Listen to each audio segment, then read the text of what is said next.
Hello, hello, hello, everyone, and welcome back to the Team Jacked podcast. I am your host, Remy McNeil. Joining me, as always, are the wonderful Twilight Guardian, Hello. as well as the erratic Kaiser Shonen.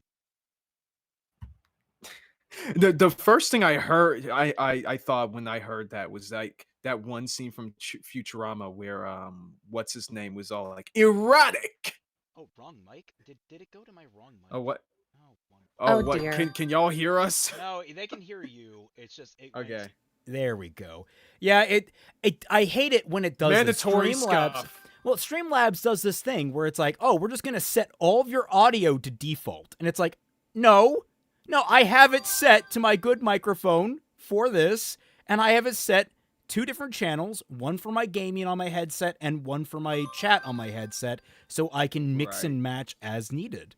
Scuff speedrun 80%. Hi, Team Jack Yep. and Jack. Hi, Ed Savinsky. And Hey, congratulations, how you doing? Robert Glendining, giving out 10 gifted memberships. Congratulations to everyone that got caught in that, except Dead Rex. Except Yay. Ederex. Except X. Damn. Poor guy. Poor guy. It's like his. You gotta wonder how much of this is on purpose. So yeah, YouTube is specifically out to get Dead Rex. Everyone looking Right. Christmassy? Yes, I'm glad you noticed. That's one reason we were a little bit late.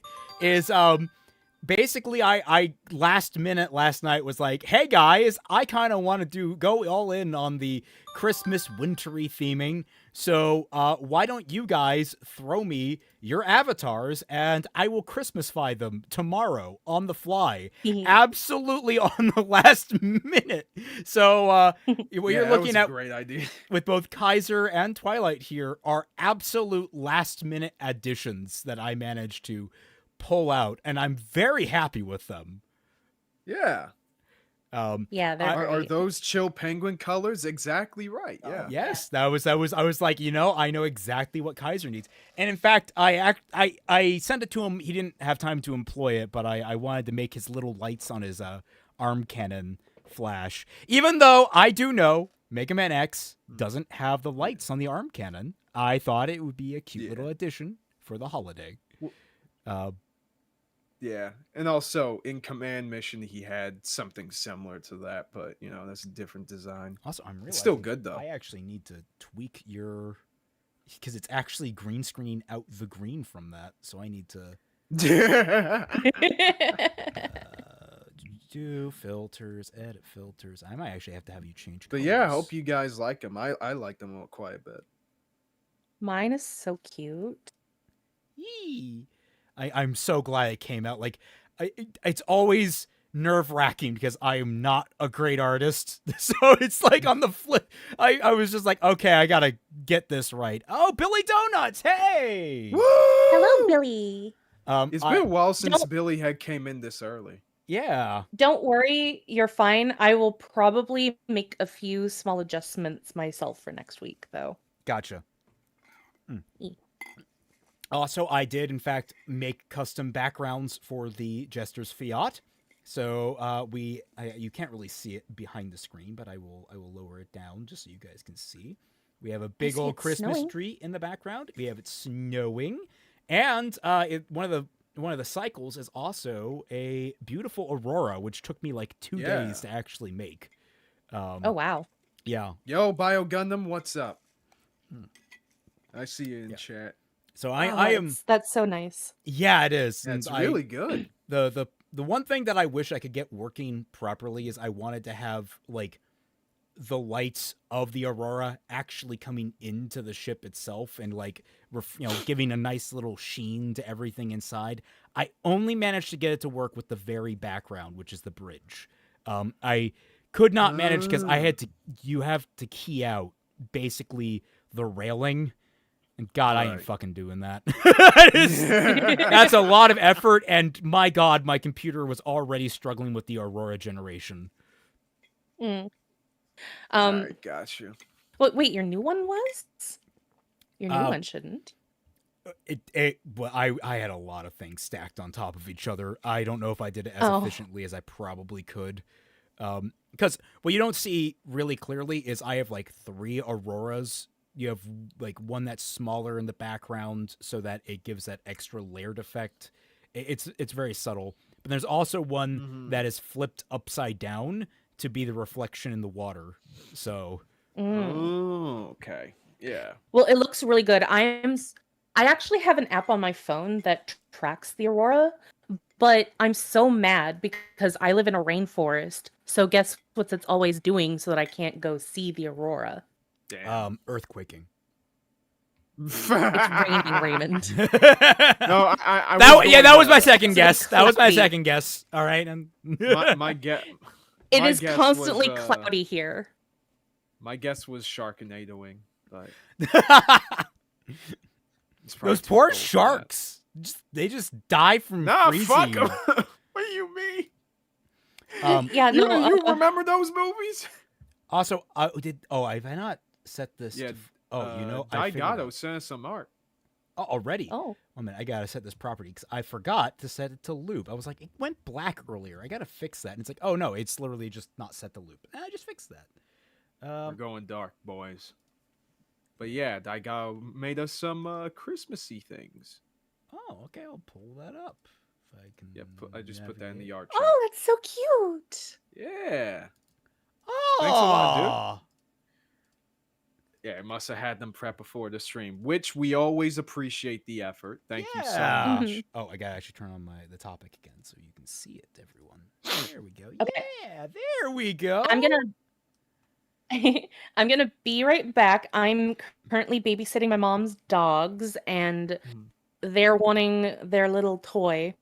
It's so cute. There's a little hole in there where you stuff their food inside, and then they can roll it around, and then the food pops out as long as they roll them around. Aw, yeah. What Ruby does, Ruby has like this down to a T. She always brings it into the dog kennel so that she just goes around in a circle. That's cute. Also, Kaiser's got the green biker dude ears. Oh my god, I didn't realize that. You're right. Holy shit. It's weird that I have the ears, but like from the design, it looks like I'm in the light armor from the first game. So that's an interesting mix there. Weirdly, I'm getting like Chinese general vibes. No. Okay, I know why. It's giving me the green Chinese Gundam from G Gundam. Oh, the Shenlong gun. Yeah. Actually, sorry. Is it called the No. In freaking G Dragon Gundam, Gundam. it's in Dragon Gundam. Well, yeah, in G Gundam they have the Dragon Gundam, and I believe in fucking Wing it's called Shenlong. Ah. I know I got that right because other people had gotten that confused before, especially in certain videos, which was funny. Shark Jumping Walrus, thank you for the gifted membership. Congratulations to Hell yeah. 388. I'm sure that's how you pronounce your name with that emphasis. Right. Shout out to the Tequila Gundam for real. Tequila Gundam, best Gundam. Anyone that says otherwise is a fool. Yeah, they're just wrong. They're racist. They don't like celebrating Mexican culture. Speaking of things that are wrong, let's talk about the Legend of Korra tonight, guys. Yeah, Bio Gundam's like, I liked the first Avatar. Korra was a bit of a mixed bag for me. Well, it was a mixed bag for a lot of people for a lot of different reasons. Yeah. Which is why it's curious that Just Right, who I don't know, have we covered Just Right before? We have never covered Just Right before, no. Yeah, it's interesting that this video is titled What Writers Should Learn from the Legend of Korra. Yeah. Well, honestly, that's a pretty neutral title. It could go either way. However, I am at least familiar a little bit with Just Right's track record, and Same. He's unreliable, to say the least, when it comes down to being able to pin down the elements that make a story work. So, yeah, I'm curious. Well, it's assuming he believes that something in the story can work or not to begin with, and he's been debatably. Yeah, I of all the creators that have said that, like, pull the whole subjective card when it comes to film criticism, I feel like Just Right is probably one of the few who have been at least somewhat consistent ever since making that claim. At least in comparison to other creators, I guess. Like, But why am I blanking? The guy that talked about just plot holes. oh yeah, Patrick Willems. Yeah, in Patrick comparison Willems. to that Yeah, guy. that the man that made the there's no plot holes. Everything is subjective. And then Yeah. he came out with this his Rise of Skywalker video where everyone was just dunking on him with that bullshit. It's a story about space wizards for children. Yeah, it's a story about space wizards for children, you piece of shit. Why are you complaining, dog? Like, that's the thing. There is always going to be a limit with those types of people. And again, I'm only saying that Just Right is probably the most consistent because I don't watch it. I don't consistently watch his stuff. Maybe he did contradict himself with that, just like the rest. But if he did, I didn't hear about it. What's very interesting to me is, in order to at least brush up a little bit on my Korra knowledge, I decided to go watch notable white supremacist ER's coverage. You know what's crazy about ER is at this point, I don't know if it's a gag for him or if he genuinely believes that shit. Like, it's so proliferated throughout his entire video series and like all of his work that I'm just like, I don't know, man. You're really leaning on this sometimes. There honestly, from what little I remember, because I haven't seen his rewatch his Steven Universe stuff. Apparently, there's some very interesting doses of logic there that were a little weird. But yeah, aside from that, it's all like, he's going really far into the bit, ain't he? Yeah, I mean, admittedly, the Korra videos are a lot softer on that stuff. Though, rewatching it, there are more criticisms that I do disagree with than I remembered. I know one of the things that I was frustrated by was how he kept directly comparing Korra to Aang in superficial ways. Like, Aang never cried, and it's like, I remember that part. It's like I want to say that he was probably joking there, but that's still a weird joke. No, I feel like I feel like that was indicative of a serious complaint in some way, shape, or form. Right. Era's edgy routine. Honestly, his edgy routine is fine. The thing that I actually got really sick of in that video, or videos, because I got through, I think, 3 of the 4, were like his gags, where he would just play like obnoxious elements of the story and like crank it to 11, like on the volume and shit.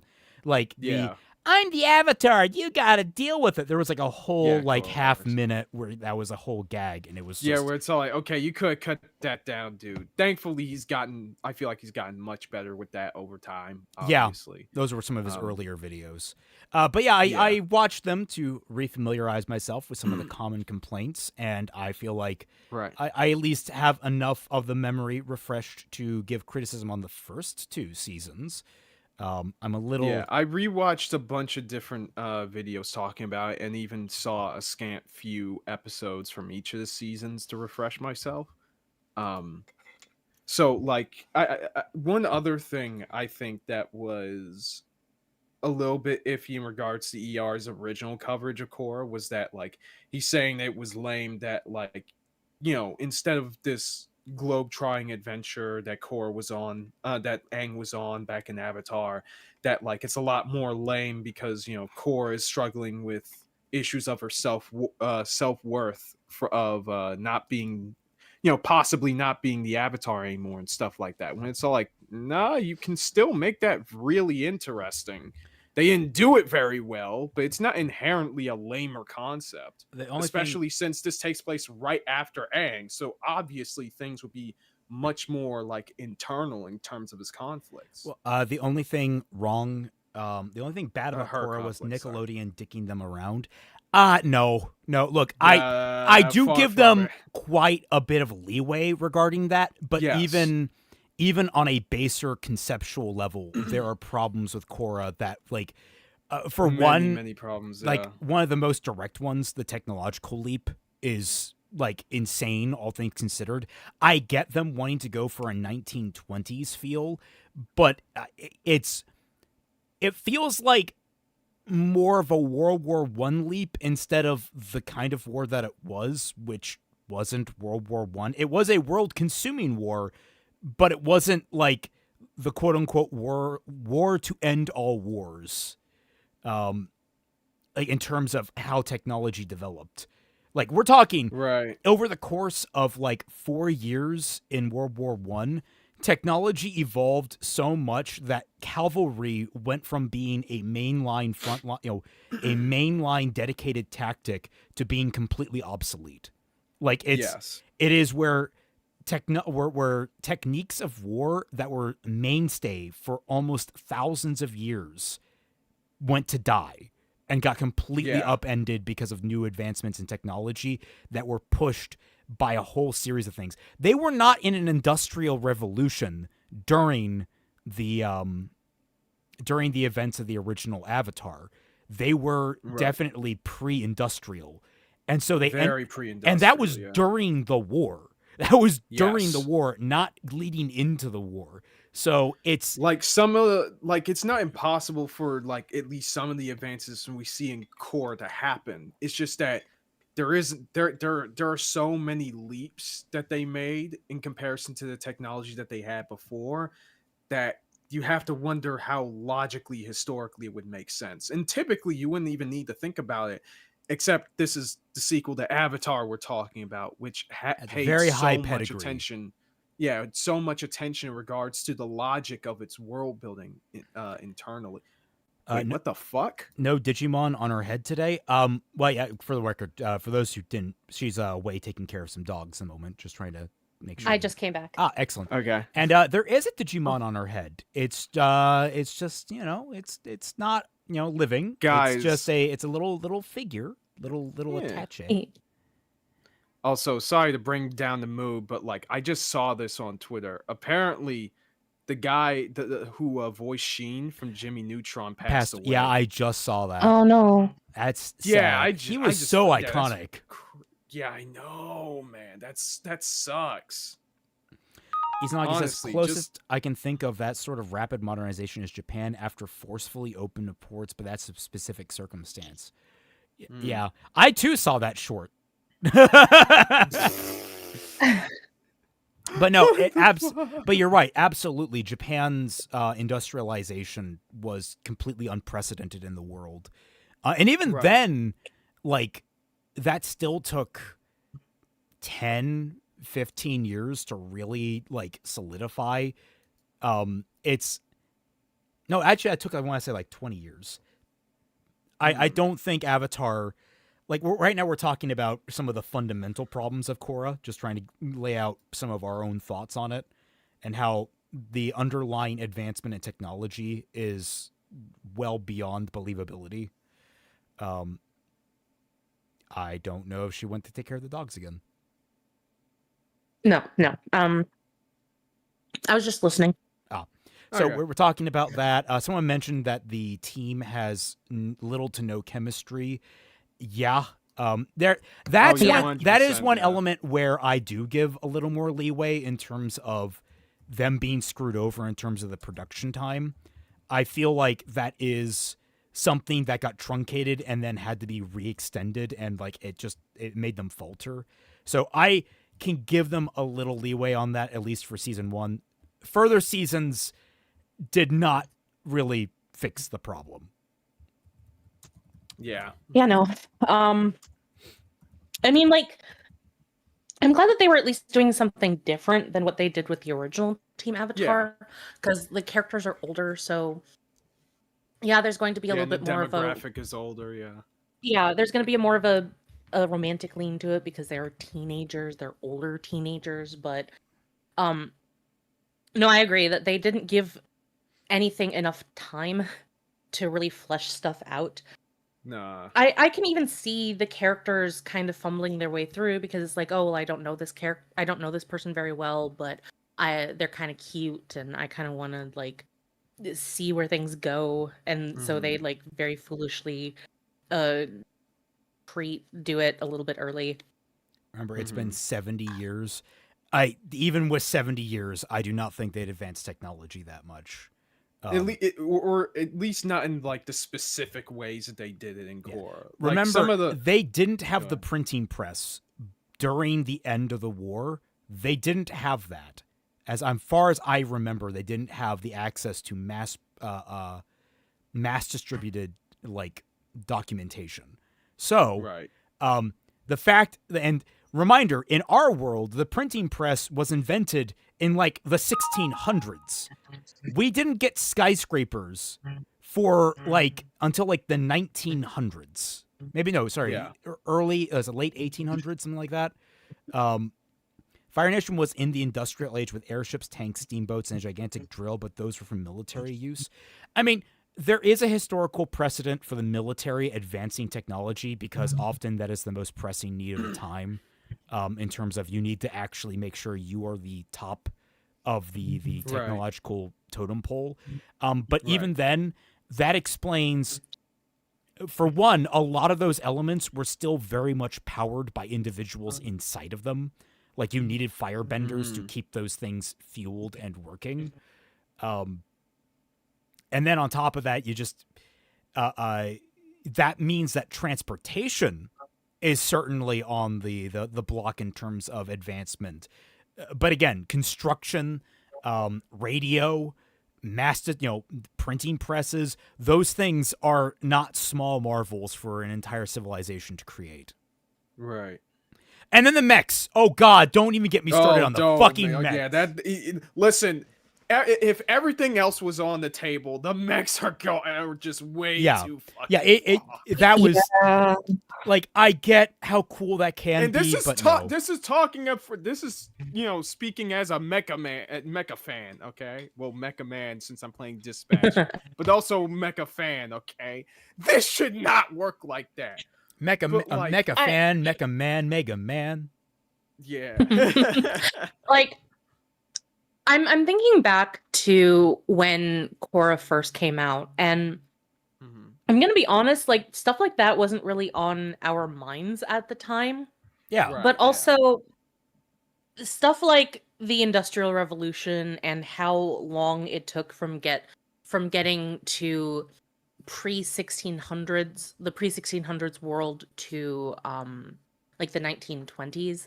It's not really on the average person's mind, so I can understand a lot of people not really caring about that. Yeah, and the fact that they just drop you into the world, it makes you just be, so this is the state of things. That's fine. Yeah. I mean, I do remember being a little bit shocked that the state of the world was so different, but like that specifically wasn't on our minds, I don't think. Yeah, no, absolutely. Like I watched Korra rather uncritically when it first came out. No shame in that. A lot of people watch the shows they watch a first time through rather uncritically. I've become pretty bad, Twy will attest, to thinking too critically about watching shows on the first time through. For good and for ill. Like, watching through Yu Yu Hakusho, which we have finished. Except for the live action, which is kind of insultingly good in places, which is really sad. Okay. It's not that bad. I would say Interesting. I would say it's kind of almost on par with like the second and third episodes of the live action Avatar. Yeah. Oh. Okay. But like we've only watched the first episode of it. Yeah, that's like the what I heard about it. That's interesting. Like we weren't really happy that everything that was happening in the town and to Yusuke was because of the Makai insects, but they were truncating a lot of stuff. And it seems like they're literally just wrapping, because like they've already introduced like the pit where which only existed in the anime as a hole that was burst open from the ground during the Sensui arc, where they were trying to break the barrier between spirit world and the demon world. It's like, that's literally in like the 80s and 90s of episodes, and now it's just there at the very beginning. And they're trying to pass that off as like, oh, well, this is a really big industrial project. When this is done, we're gonna have like a big megalopolis or whatever in the. And I'm like, in what world do you need to dig literally thousands of meters down into the earth for that? Look, we are making the most stable of fucking foundations. We are making the concrete stability of this thing. This thing, when the earth dies, this city will exist. Yeah. I think the only thing so far that we really took umbrage with is Atsuko's actress.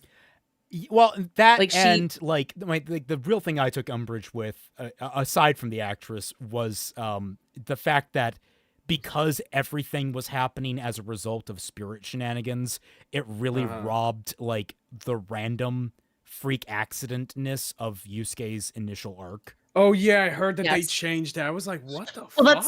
That's what I mentioned before about the problem with the Makai insects. I just wanted to like clarify, like that's like the reason why all that stuff is the problem, is that it robs a key element of what made the first major arc so compelling. Right. Yeah. But yeah, Atsuko's actress, awful. Oh really? Like, shit. Was her acting that bad? Do you remember when Yusuke's wake was happening and Atsuko was just staring off into space, and you could just tell from the way that her face was detailed how she was giving that mile-long stare like into oblivion because she felt so depressed over the fact her son was dead. And like you could kind of tell that there was this massive amount of regret and anger at herself over it. Like it's that moment where like the emotions become so much you kind of double back to being emotionless. You just shut down, yeah. Atsuko's actress got that emotionless memo, but didn't get everything else in between. Oh god! It was like she was just told to sit there and like look at a box or something. It's no! And you want to know something crazier? This is the Japanese voice actress for Tifa Lockhart. Yep. Tifa has let us down. Shit. Yeah, and I just blame the director at that point. I'm like, what the fuck are y'all doing? I don't know, because everyone else is acting fine. A little cartoonish in little places, but that's fine considering. Okay. Oh my god, Yusuke's death in that movie was horrifying. It was fucking brutal. Okay, we'll get to the choreography. It was. Well, the acting otherwise is pretty good. Kuwabara and Yusuke are pitch perfect in terms of how they act. I really love both of them. The more I think about, because they changed Kuwabara's design. He no longer has the pompadour. But I was thinking about it, and I get what they're going for. I don't know if I like it, but they peeled it back in terms of he's still a bully, but he's a bully in like the 2020s. So the hair he has is reflective of like what bullies would have in the or what punks would have in the 2020s, not what they would have in the 1990s. So pompadour out, swept bleached hair in, and I'm like, yeah, I wish he had the pompadour, so but weird. I get it. Yeah, right. Oh, but yeah, so like what I mentioned, Yusuke's death is one of the most like, it's weird because you can tell it's CGI pretty hard, but just because of how brutal it is, it's so visceral to the point that my sister texted me from the room over like, dude, I can't hear you over my television, because I was just like, holy shit, screaming my head off in just absolute shock. Yeah. Damn. It was so detailed. Holy crap. And they upgraded it from just some guy's car, where he was a bit of a distracted driver for a second. Right? Yeah, into like a full-on truck. So like he not only got hit by that truck, but he rolled under the wheels several times. He got hit by Isekai Truck-kun. Yes, for real. But the only thing he got isekai into was the spirit world. There are other elements, like the fighting is fucking amazing. Like the choreography and shit are phenomenal. I have not seen physical combat like this in very, very long. So if you're in for cool fight sequences, this might be the show for. Again, we've only watched one episode, but this might be the show for you. My favorite part is probably the opening fight with Kuwabara, where like, it's happening off screen, and I was a little disappointed by it. And you see, like, you hear the fight, and you're seeing it from an alleyway as like Kuwabara and his gang get pushed back into like camera view. They're right in front of the alley, and it's like, okay, come on, show us the fight. Fucking Yusuke double drop kicks. Like, he flies out from the side of the alley and double drop kicks Kuwabara. And it's not like it looks like lazy wire work. It looks like it fucking hurts. Yes, it was so fucking funny. All right, maybe I'll check it out then. Yeah, it's one of those, like, it has major problems, but dear God, the things that fire on all cylinders are firing fucking hard on all cylinders. We don't know what's going to happen because from what it looks like, they don't have poo in the show. Yeah. There's no spirit egg. There's probably there's not going to be poo by the scene of it. I don't think, like, from what we know, I don't think there's going to be a 4 Beasts arc. I think that they might skip that and go straight to like rescuing Yukina and Toguro. Yeah, which might be the end of things because they're combining that with like the Sensui arc. Yeah, I believe it's like 8 episodes, right? Yeah. It's 5. Total. It's 5 episodes. 5 episodes. Okay. Yeah, so they really got to speed things along. I would have just gone for like seasons, 5 episode seasons. And like the characters, I don't think the actors are going to age too much like the Avatar actors. One thing that I also want to compliment before we move on to the relevant topic. One thing I really appreciate is it does a really good job in just like a small exposition moment of visualizing the divide between the human and spirit worlds and how the barrier works. Because like the barrier just seems like a gateway, but the way it visualizes it in the live action show is it more like the spirit world, when they sealed the two off from each other, it twisted the connection between them so the connection shrank down, which I think very cleanly like gives the impression that small entities can cross through, but larger entities are going to struggle to get through.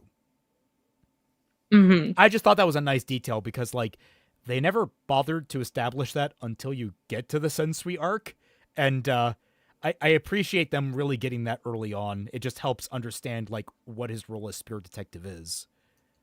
Yeah. Also, we were really we thought that it was really nice that in this first episode they were already establishing Torukune and Sakyo. Yep. Sakyo appeared on TV, and there was also a scene with him and Torukune in the casino. Yep. Right. Okay. So like that was really nice. Especially since we didn't. There you go. Yeah. We didn't really see a whole lot of him and knew what was up with him or his connection until we were already really into the Rescue Yukina arc. And even up until toward the end of the Dark Tournament arc, we didn't really fully understand what his plans were. With the demon world, it's one of those like it actually is giving me ideas for the fixing of Yu Yu Hakusho, which it's not really a joke. I think we're actually planning on like I don't know if we're going to do a stream or actually a thing on it. Yeah, I'm not laughing as if you're joking. I'm saying that like, oh, okay, yeah, we just pile another one. I mean, that would make a fun stream. Honestly, I would definitely need to rewatch. So will Kaiser be used as a Christmas tree? No, we have a Christmas tree. One moment, let me. I was about to say, what the hell? Oh, wrong thing. No, that's. I mean, I guess I can use the lights on my arms. See, we have a Christmas tree. I even got my custom ornament. Ugox for £5 says, adding it to the list of live action to watch next to Great Teacher Onizuka. By the way, did y'all continue live action One Piece or only watch what you did on stream? Only what we've done on stream. We gotta get back to it. That's because that gets copyright claimed hard on stream, so we might have to do like reactions to it. Speaking of which, I gotta go poke Zell Cammy. He should be finishing The freaking Batwoman video should be done by now. It's been so long. It has been so long. I thought it was close to finished. Anyway, yes, but back on topic, actual on topic. Legend of Avatar. Korra. I was actually just gonna say the only other major problem that we have with the live action Yu Yu Hakusho is, of course, our beautiful demon boys. They look so bad. Oh God, yeah. Oh right. Holy Yeah, I shit! saw Like those- there are their several designs, and I'm cosplayers like, that look so much better. Oh, Yeah. 100%. Yeah. Anyways, though, just right. Legend of Korra forever. Yeah. Let's see what Just Right has to say about Legend of Korra. Yeah, what can we learn from it? It's Lay it only on 7 us. minutes long, but don't worry. If we get through this, he also has a video on the original Avatar, so we can do Wow. back to back on this. Whenever someone asks me why I love The Legend of Korra, I tell them because it is a show about big ideas. It's about egalitarianism. Okay, do we want to touch on how bad this is to open? It's a show I feel about like big ideas. Yeah. Well, that's great. How many shows are about big ideas? Do you have any idea how little that narrows it down? Honestly, I feel like that is not the flex for the show you think it is when you're literally giving it the credit of what a show typically does, especially for this demographic. Like, what? You know, in writing circles, there are a lot of people who have to tell other potential writers that, because a lot of new writers are very protective of their ideas. Yep. And they're like, well, I don't want to tell you about what's in store because my ideas might get stolen. Ideas are cheap. Yes. Ideas are practically worthless. It is the execution of those ideas that makes it unique and special. It's the Yep. the big idiots meme. Yes. Big Tell- idiots, me, yeah. Yeah, telling us that the show has big ideas, well, that does not mean anything. Someone was Because like, the idea is not important. It is the execution of that idea that is the important thing here. Right. who was it that said, maybe let him define what big ideas mean? No, we know what big ideas mean. Like, Yeah, we do. like I mean, I will of course let him continue and mention it, but this is a very bad start to learning what to take away from Legend of Korra, because this And why isn't you even personally like like it, writing yeah. 101. This is like Writing point one. this is like writing 98. Maybe even like Yeah. I don't know, writing 01. There you go. Oh, one, yeah. Yeah. This is shit you learn in 4th grade, guys. It's not. This is a very Yeah, bad start. And it's like, again, this is the guy talking about why he particularly likes this show, and I'm like, okay, he's about to get into what it does. It's about egalitarianism, terrorism, blah blah blah blah blah, and I'm like, okay, but that what is about this show in particular using those ideas that is different from other shows that do the same shit that you've probably also seen. Is this anything like High Concepts? No, High Concepts require weed.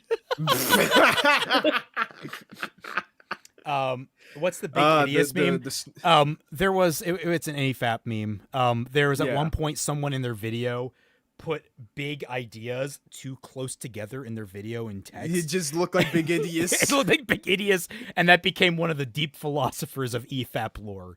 Big idiots, Freudian is one of them. So it's like Ruby then. Yes, actually. Yeah. Although honestly. I will say Ruby initially didn't have a lot of big ideas. It was started rather small. It's only on volume 3 onward where it really started developing the big ideas, and it did them pretty badly. Like I said, it's not the ideas that are important, it's the execution. Yep. Don't let that fandom hear you say that. They'll argue that the show was so complex even from the start, but Oh God, I got is someone what in it my is. comments on no, it wasn't on Fixing Ruby. It was one of our streams.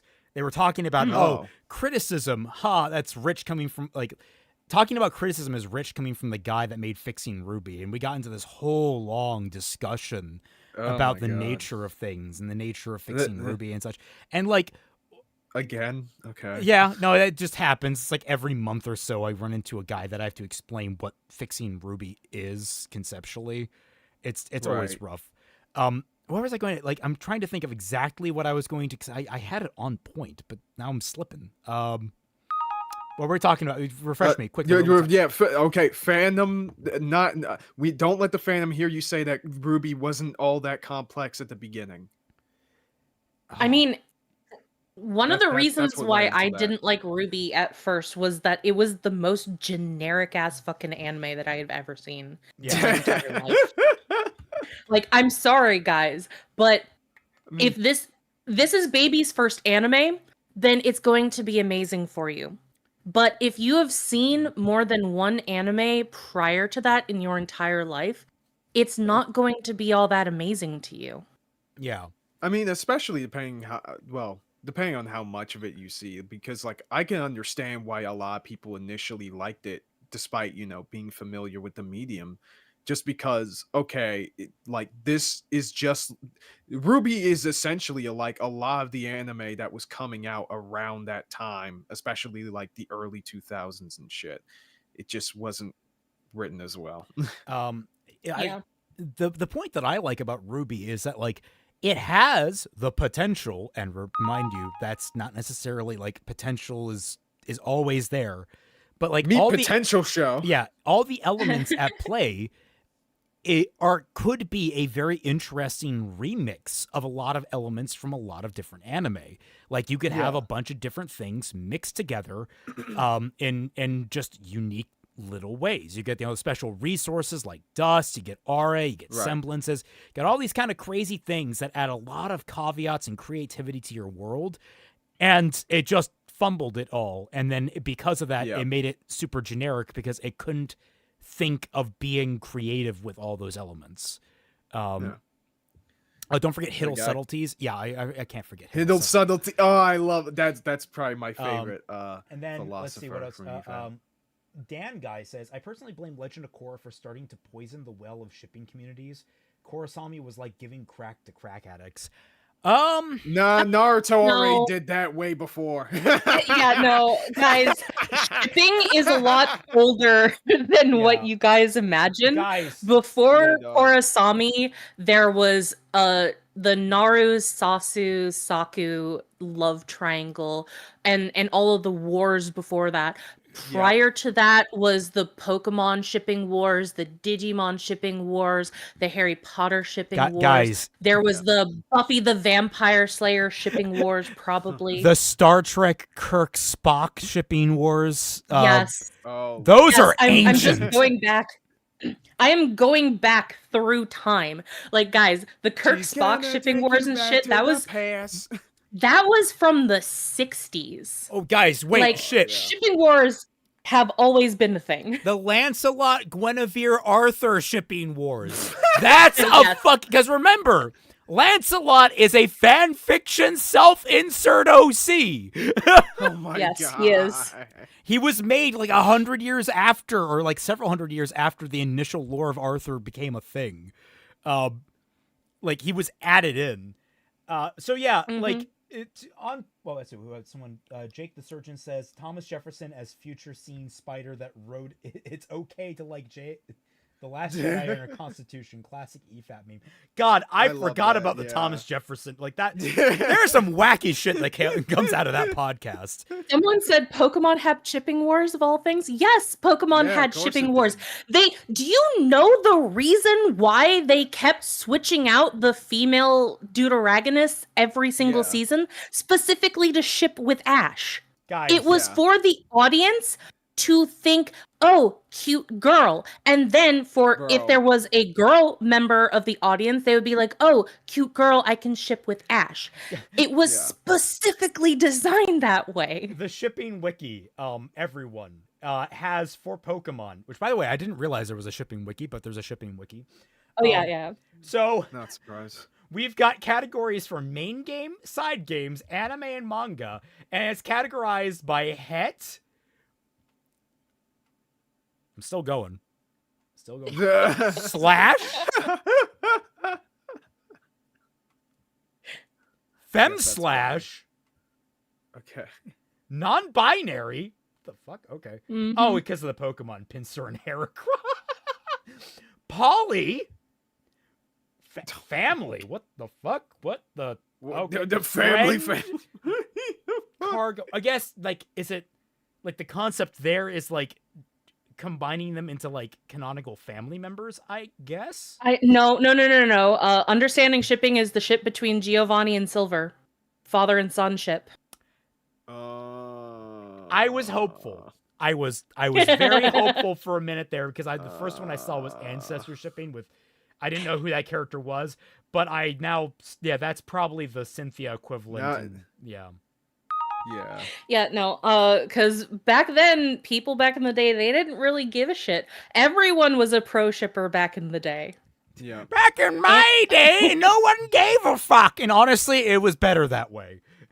Yeah. I long for the days that people were arguing over what ship is better, which, still exists, but over these people that are trying to fucking gatekeep what people do in their free fucking time.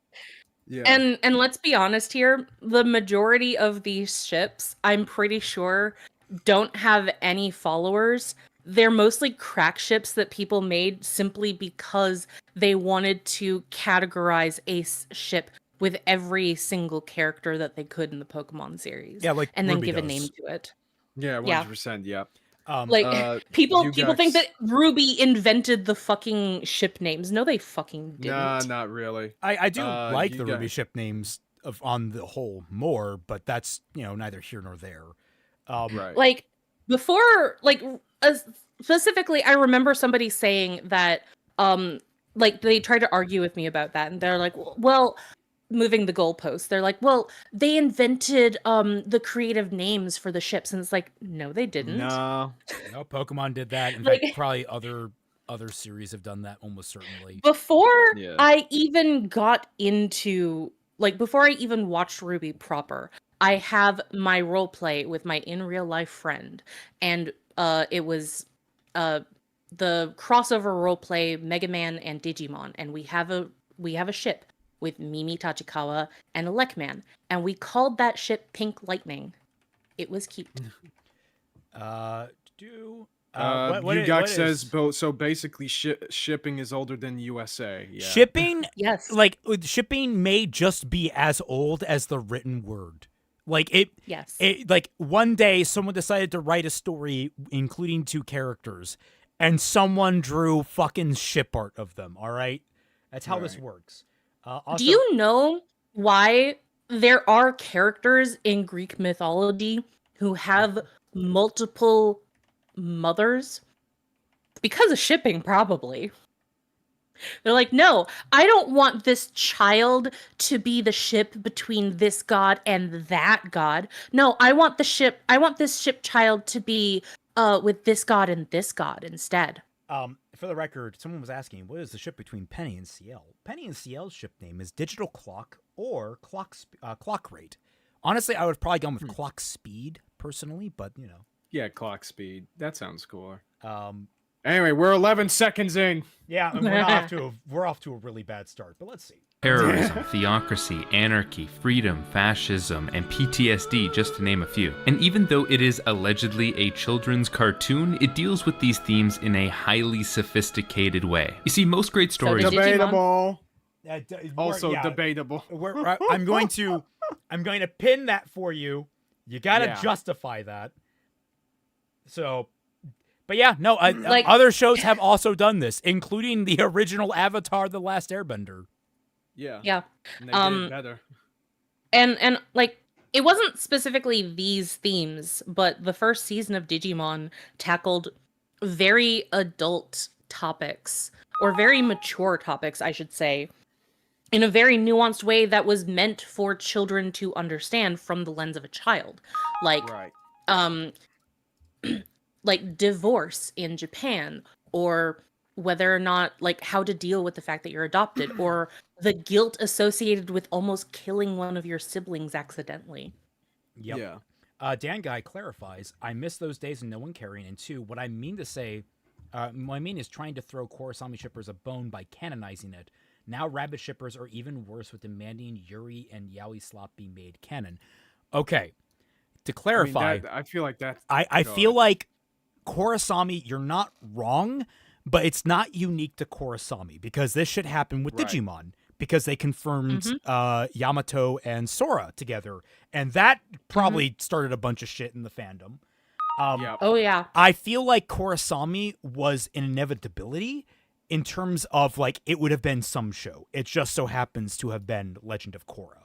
Yeah, it was gonna be something at some point. Yeah, someone was going to bend It's the just knee to shippers. Yeah. It's just a shame that like this is one of the first shows to canonize having a gay relationship in a children's show, and it was Yeah. done because of that. Yeah. And done so poorly as well. Well, it was also done as like a 100% fuck poorly. you to Nickelodeon for fucking up their production schedule, that sort of thing. Right. Yeah, that makes sense. That makes sense. Jake the Surgeon, paleoanthropologists are still trying to find the meaning behind the cave painting of Ugg and Og holding hands. Oh my god. Yo, honestly, I love that. Beautiful. I heard some very sus letters that Thomas Jefferson wrote back in the day. So who knows? Maybe there might be a bit more to it than that. Izanagi says, Izanagi. I'm getting pissed now. I've seen several shows meant for kids deal with darker topics than better than Korra. Dear Lord, this is so narrow-minded. Yeah, go ahead and listen. Let me use the restroom. Let me talk about Kamen Rider Kuga real quick. Let's talk about Kamen Rider Black Sun. No. I don't think that one was made for kids, but Kuga definitely was. And that one, I mean, a lot of the themes has to do with the progression of violence and the cycle of violence, as well as delving into the implied PTSD of the main character, and what fortitude within the face of like fighting these beings that you cannot reason with or talk to properly actually entails. So you already got that right there, and that was in 90 dude. In terms of animated stories, I mean, Kids Next Door was surprisingly smart, and Eddie as well, although not delving into as harsh themes as Korra is 100%. But like, even aside from comparing it to other shows and blah blah blah blah blah, there are so many contradictions with many of the themes in Korra.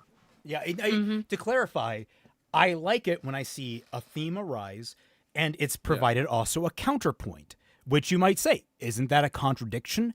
No. There is a clear delineation between a mindset that is being challenged versus one that like the purported nature of the show is conflicted itself on. Like, I'm trying to think of a good example of this off the top of my head. God, I actually can't. It's a very nuanced type deal, but basically, if you try and present a challenge to an ideology and botch it, it becomes a contradiction. That's effectively what happens. They're also the opposite. If you try to present an ideology wholeheartedly as right, which I never recommend because that's absolutely not reality, you will end up with holes because you often have characters that are supposed to be antagonistic to that theme, and then people will point out, oh, hey, but wait, what? They have a point. And then you as a creator go, no, they didn't. They didn't have a point. It's like, look at this. It's the Jake Steelbark effect, Yeah. Actually, Ruby's another. Yeah. Another example that I could bring up again is, because I bring it up a lot, is Eureka 7. Eureka 7 had a lot of like really deep ideas, really big ideas, presented different perspectives on it, provided different outlooks because of religion versus not, all these different things. And then and then AO is actually a good example of the problem, is that AO tried to like invert the themes of Eureka 7, but like it fumbled it hard because you couldn't tell what the fuck was going on. Like they mixed in with the themes things like Okinawan separation from Japan, which I get might tie into the themes of individuality, but then you have this very strong like family focused thing, but also rebellion against family. It's all very confused what it's going for. Yeah. And as a result, it also ends up shitting on the original because it's trying to be a counterpoint to the original. It's really messy. Yeah. Like the main theme of the original Edek 7 was that you can get along with foreigners, pretty much, with aliens to your country. It's just that the aliens in this case are like literal aliens, and that you can get along together and you can live peacefully together.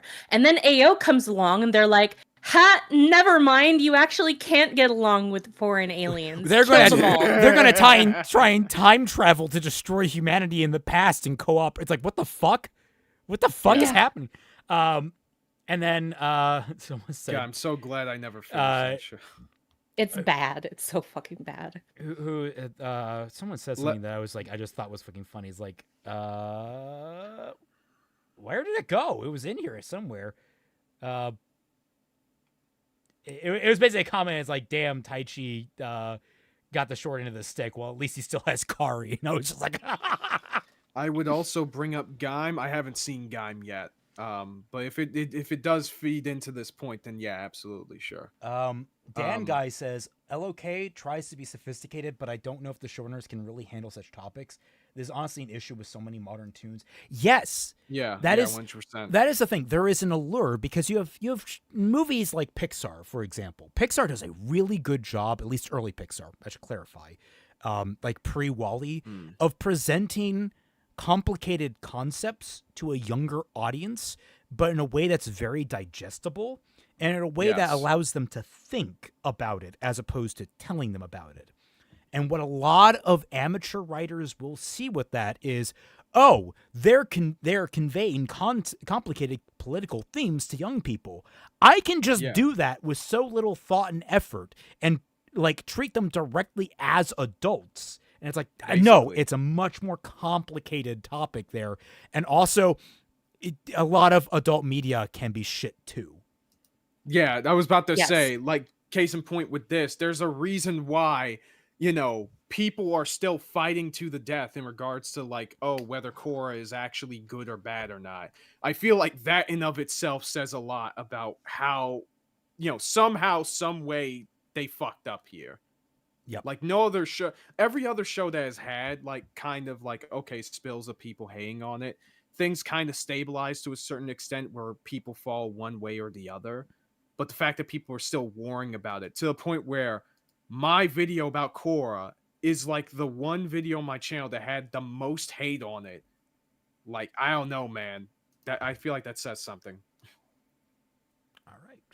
When you get down to the core of what they're saying, operate exactly like essays. In fact, I describe a story as an essay in action. That's because No. Oh my god. What No. the fuck? Not even close. Whoa, okay.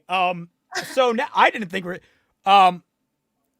so let us define an essay. An essay is an attempt to present a thesis with supporting evidence behind it. Right. The effort of an essay is to very directly convey to an audience a more complicated thought and support it with what you think makes it work, whether that be a priori, as in like just on your own musings, or with physical evidence of some sort and shape.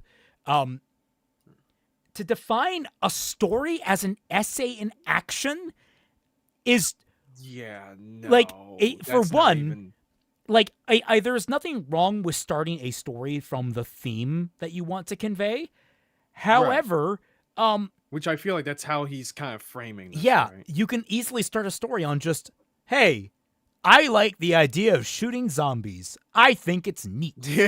I'm going to put a bunch of special forces operatives in a secluded mansion. Snakes on the plane. Yeah. It's like a lot of ideas are just people, like if you have a complex theme, sometimes you just stumble into it or you add it later and massage it into your work because you have a really cool... Right.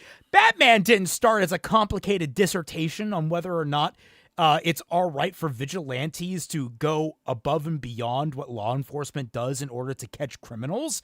It started as a guy dressing as a bat and catching criminals because he felt like it. Well, not even catching criminals in his first town. He used to fucking kill them. Oh yeah, that's because he's a ripoff of the Shadow. Yeah. So it's like already. Again, we are now on to an even worse step. But all right. Oh my god, I can't believe that he fucking said that. Yeah, I don't even know where to freaking begin because like stories and essays are the direct opposite of each other. There is no way that you can equate the two of them. A story is like at its core, a story is to entertain a member of the audience. An essay is to teach or to challenge a member of the audience. Yeah. Right. And like and with the stories, it's like, oh god. Stories can happen to challenge people, but that is not their direct purpose. Yeah, no. And that might actually be it's a series of events. That might actually be such a core symptom of like a lot of bad writing is these people have these very high ideals about we need to push this message or this message. Yeah. And I said it in the last stream with Ant is I very much prefer my stories being apathetic to the actual theme in terms of like it presents it without telling you which way to believe. It presents all the options that it can. Metal Gear Solid, like it has a very anti-war message, but there's a lot of elements in that story that say, hey, war is kind of necessary too. It might just be a part of the human condition. And it might be a complicated thing you need to meditate on in order to really come to your own conclusion about what is and is not necessary during a conflict or if, how to resolve a conflict. It's very important to me that stories very much offer that counterpoint to its own narrative. Yeah, in a lot of ways, that's why Korra fails, because most of these ideologies are represented through the villains, and they're not developed very well or outright contradicted in ways that aren't, narratively sasatisfying. Or even really clear. I'm thinking season 2, he just wants to open the spirit world, and it's like, yeah. All right, what's step 2? Yokai Lover says, what's the essay behind Chargeman Ken or Bobobo then? Good question. It's absurdist. Clearly it means that life is empty and means nothing, and so you might as well just be silly with it. That's the complex method. Jake the Surgeon. God, I had a discussion like this in Mac server a while ago.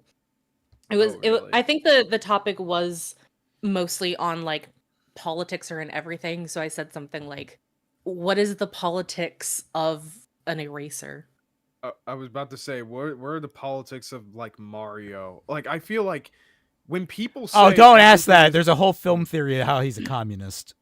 Oh my god. That's like one of his earliest videos, and it's just a good laugh.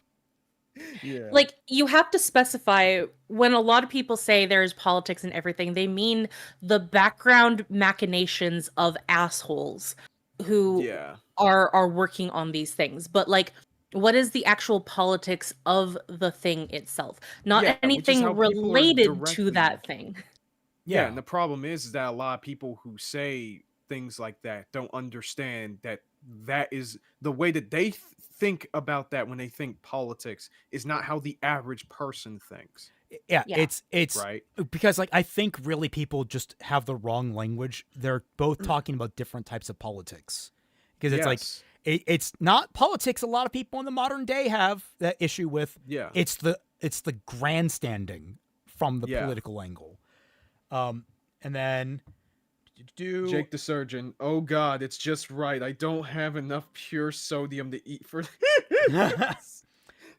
So don't worry, he will provide. Or we will provide, I guess. Chet Manley, an essay in action. Clearly, all story is a homework with extra steps. I am smirked. Ugox didn't take long for the first. The hell is that supposed to mean to pop up in this vid? We're not even a minute in, dog. Yeah. Every line is a bar. Holy shit. way. You see, most great stories, when you get down to the core of what they're saying, operate exactly like essays. In fact, I describe a story as an essay in action. That's because both stories and essays are about presenting an idea as true. They provide supporting evidence for that idea and discredit opposing positions. But No. What idea is... No. One of the beauties of stories, of a story is that you can have conflicting points of view clash and not resolve in a clear answer. And it's not an essay trying to in fact, essays can do it too. Essays can prevent opposing points of view critically and also criticize their own point of view. Whoa, you're not only misunderstanding stories, you're misunderstanding essays, my dude. Holy shit. Which is funny because I had to write a couple. But, it's so... I feel like I'm at a point where, this is just blatantly really, really dumb. That I'm not even sure... That me explaining it would be like explaining a child how to cross the street. I don't understand. Presenting an idea is true. Some of them can present them as false as well. Yeah, that is true. The thing about an essay is that you write it with the purpose to try and convince other people, but you can write a story where the bad guy is defeated at the end of the day, and then the next story that you write, the bad guy is the one who wins and triumphs over the good guys, because you can do that. Yeah, not every story has there are a lot of stories that do not have really opposing ideologies clashing at all. So there isn't really an idea that is trying to be forced aside or whatever, or disproven. I don't know what was the idea in Hi, current college student. I've never been told to write an essay why a thing is wrong. Most are about what we think is a good argument. Most history and how you view them. Hi, also a college graduate here. I'm pretty sure I've been told to write an essay to the negative as well. Try and disprove this point. You can have that, especially in philosophy classes. Yeah. You'll be asked in order to try and challenge a particular philosophical belief.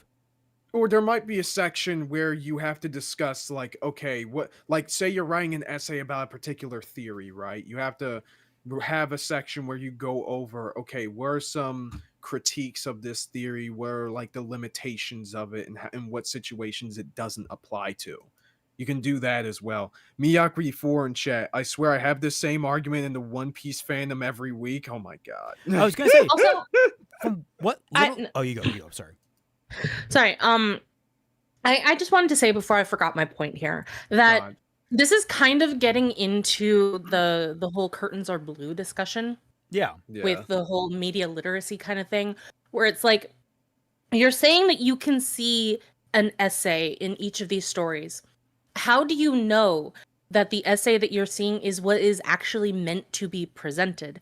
Because it's kind of the thing that I'm getting frustrated with a lot of people when they talk about all the deep thematics and all these things in stories. But unless if you actually back it up with evidence, you're basically writing fan fiction of this movie or show that you are watching. Essentially. You don't write an essay in a story, you write an essay about the story.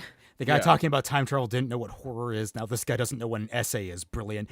I love how we just keep tripping into these things. I know we go out looking for interesting videos, but my God, it's crazy how we have to explain the fundamental elemental concepts of what a story is. That's how hard we are falling down. But to the point that Twy was making, there is such a permeation of death of the author to an unhealthy degree. I think it's a perfectly fine stance of analysis to try and take a story in complete isolation, but a lot of people get so wrapped up in it, and then they try to reverse apply things to the author as well, as opposed to looking at the authorial intent. Like, Right. here's the thing. I don't think Shad really intended what he intended in his novel. I think he's just a fucking idiot. Yeah, no. I mean, When we are going over Shadow of the Conqueror, we are applying Death of the Author in order to come up with how we interpret the story. However, we know that the author's intent wasn't this, and we are saying that that is a criticism of him as a writer, a failing of him as a writer, because we know his intent and we know how far off the mark he got from his true intention. I was about to say, oh god. And we are also not saying that just because Shad wrote a character who was a mixture of all of the worst men in history, that means that he thinks that is literally what he wants to do or be or have happen.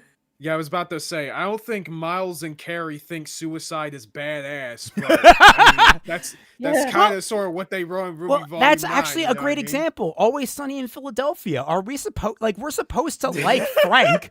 We're supposed to like all those characters, and I've never really seen the show, but like from what I observe, like we like them in spite of the fact, or maybe because of the fact they're all awful fucking people. It's like, it's like, and that's kind of the point. It's a comedy for that idea. That's basically the whole point of Always Sunny. Like, what is the idea that Always Sunny is trying to convey, dude? I don't know. It's crazy. In action. That's because both stories and essays are about presenting an idea as true. They provide supporting evidence for that idea and discredit opposing positions. But to understand okay, the but way what that about a Korra story with an unreliable narrator? Hi, Hinako. How's it going? God knows that there's enough contradictory evidence to her worldview that all men are evil in Silent Hill F, but you know. Yeah. Like there are a lot of stories out there that only work if you have an unreliable narrator. What was it? Shutter Island, I think, was another one. Yeah. Like Celtic you Shad, can't, you are not presenting that as true. Actually, I'm not repeating that, but I need to know, why are there 2 asterisks? There's only, unless that's not the word that I think it is. Oh dear. It is the word actually Froget? Is that the word? Look out, Froget. Is that like a new Undertale enemy? Are you talking about that Twitch streamer that got in trouble, Frogan? Oh. Did not expect you to. Gone Girl has 2 unreliable. I've only heard about that film, but I know people very much like it and that story. Yet again, we need to make a Silent Hill jar for Celtic. Don't worry, I'll make the video and get it all out of my system, hopefully. Hopefully. But yeah, we have to talk about a 19th century German philosopher. His name... Oh, wow. Every fucking moment in this video is a fucking left. Every line. It's every line. It is a bar.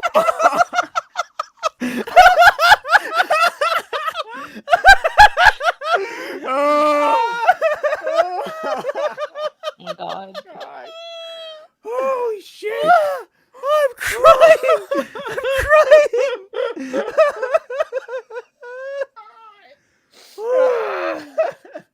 provide supporting evidence for that idea and discredit opposing positions. But to understand the way that Korra does it, we have to talk about a 19th century German philosopher. His name is George Wilhelm Friedrich Hegel, and he is known for arguing that good ideas can... Oh, fucking Hegel. Oh, God, why do I... Hi, Hegel. Is this the guy that, like... Oh, is he a support... Like, he's like a socialist or something like that? I know he has, like, a lot of really wacky theories. I forgot come from unexpected places, including our most hated enemies. According to Hegel, human civilization progresses by swinging from one extreme position to another until an equilibrium is reached. He uses this way of thinking in his writing style, as a way of reaching the truth by exploring both sides of an idea. It's what's called the Hegelian dialectic, and it... I don't think that's true, though. No. I'm pretty sure that like we don't swing. I mean, there's a lot of like a good example of this. There's a lot of socialist countries that get rebelled against, overthrown, and then replaced with another socialist country. Like that's like a common thing that happens in third world societies. So it's like, yeah. So what would even be the equilibrium there? I mentioned in my Lily Orchard video that the reason why most coup d'etats don't work is because they just get replaced. Like, the same thing just ends up happening, but now replaced with a fresh set of assholes instead of the old assholes. It's still the same ultimate thing at the end of the day. It's very rare. Just because someone wiped it doesn't mean there's not going to be shit there later. Yeah. But like throughout history, there have been tiny swings back and forth between like different political ideas, but on a whole, it's like how the Earth is moving through space while also twisting around so that we can have seasons. Yeah, the seasons might swing back and forth, but ultimately, when we get to winter again, it's not going to be the exact same winter in the exact same place in space. I was about to say, last year's Halloween was hot as hell. This year's Halloween was actually pretty nippy. Jarring, Izanagi, jarring to say the least. What on earth did I walk into? Hegelian dialectic, apparently. Jinx, show me a soda. Fuck. Oh, god damn it. Silver-haired freak, this video hasn't just gone off the rails. It no-clipped through the map and ended up in a parallel universe. I feel like it's not in a parallel universe. It's just falling perpetually now. Yeah. Jake the Surgeon, $10. In order to understand the deep thematic weight of Bible Black, we need to look into the insight of 20th century film star Ron Jeremy in his book The Money Shot.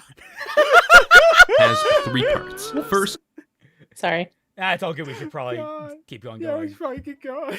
it presents a thesis, an idea. Then it presents the opposite of that idea, or the antithesis, antithesis. The tension created by these two ideas leads to a new understanding, or synthesis. The important part to remember here is that unlike the essays you probably wrote for school where you present an idea and the proof behind it, in the Hegelian dialectic there is a transformation of the original idea. And that brings us back to the Legend of Korra. As the somehow there's somehow a transformation of the original idea, except for a lot of essays conclude that their original hypothesis was correct, because a lot of people don't understand how to write an essay these days.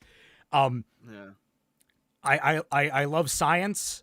I love a lot of the research that goes into it, but there's like 90% of science is ultimately bunk. Not like the stuff that's pretty well accepted, but like there's a lot of stuff that either isn't peer-reviewed very closely, or a lot of stuff that just kind of falls under the radar that is like bunk, and then will later down the line be used to like push one political idea or another. It's like a lot of people go unchallenged in their own theses. It's and ironically end up in their own feces. But yeah. Well, I mean, to a certain extent, but there's a reason why you don't trust papers that aren't not only peer-reviewed, but especially if they've been retracted. Yeah. Like, there was one time that I was trying to get some help with physical therapy for my arms after I injured them. Right. And I went to a physical therapist who was into acupuncture. And she tried to convince me very, very strongly for several minutes to just try acupuncture. And I said, I don't believe in that. I only believe what I can know to be verifiably true. And she tried to go on this whole thing of like, oh, well, I'm also like that. Like, I only believe in the science and stuff like that. The reason why I believe in acupuncture is because of the scientific paper. I will give it to you sometime. So it's like, okay, fine. I get the fucking acupuncture. It was really uncomfortable. I did not like it. Didn't even help me in the long run because I think acupuncture is still bunk. But I went to look up that paper because she just printed it out for me to read, but that also came with the link to the paper. So I went to actually look up the paper itself. It was retracted. Oh. You know what a retracted paper means? That means that it wasn't good and that it wasn't scientifically sound. Yeah. Okay, Ugok says the Hegelian dialectic is a philosophical method describing how ideas and history evolve through conflict, moving from an initial thesis, an idea/state, to an imposing antithesis, whose contradiction is resolved in a high-level synthesis, which then becomes the new thesis, driving continuous development. That just sounds like we're stepping on each other with extra steps. Yeah, I think. Two-part definition. I mean, Hegelian dialectic in chat just to make sure. He just right. scrolled up. Yeah. Science is all about fighting right, and arguing with each other until you can't fight anymore. Is pretty much it. And then you start the fight over again in 40 years. It's the Yu Yu Hakusho Demon World elections. Yes. But the next, I hope that the next fight includes beam sabers and giant robots. Not necessarily in that order. Agreed. Yeah. I don't know. I could go for either order. Yeah, same here. But I prefer the beam sabers with the giant robots. You know. Yeah, I can see that. It sounds like Caesar's argument from New Vegas. I do know that Caesar was pretty well written in terms of someone who buys into a lot of philosophy but misunderstands it or something like that, or he buys into a lot of very dangerous philosophies. But I know that Caesar was pretty well researched, and a lot of people really praise him as an antagonist. Korra fights to maintain balance in the world, and each season she is confronted with an antagonist who disrupts this balance, an antagonist who is representative of a particular ideology. Well, okay, let's break that maintain down. balance in the world, and each season she is confronted with an antagonist who disrupts this balance, an antagonist who is representative of. Okay, so equality among which he completely undermines. Yeah, he's using it as a tool in order to further his weird daddy issues. So, which doesn't even make sense with what he's trying to do, because he hates his dad for abusing them in order to become psychic bloodbenders. So for some reason he decides to get rid of bending, which you can make a logical leap from there to an extent. It just got info dumped on us near the end of season 1. And then, let's see, Unalak is her uncle? Yeah, Unalak is freedom, which, no.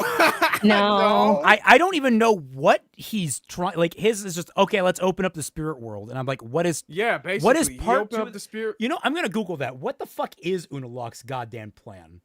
Well, his plan was to basically bring back that... What's that? Vatu, that dark spirit god thing. And bring out the thousands of years of darkness and shit, basically, during harmonic convergence. That's it. His name has a Q in it? Yes. What? His name is Unalaq. Okay. Unalaq is something about returning to the old ways. Oh, well, that's even worse off. Yeah. Also, that is not what I remember these characters to be, other than Kuvira and I guess I forget the middle guy's name. Yeah, Zahir. Because they're saying equality, balance, whatever, but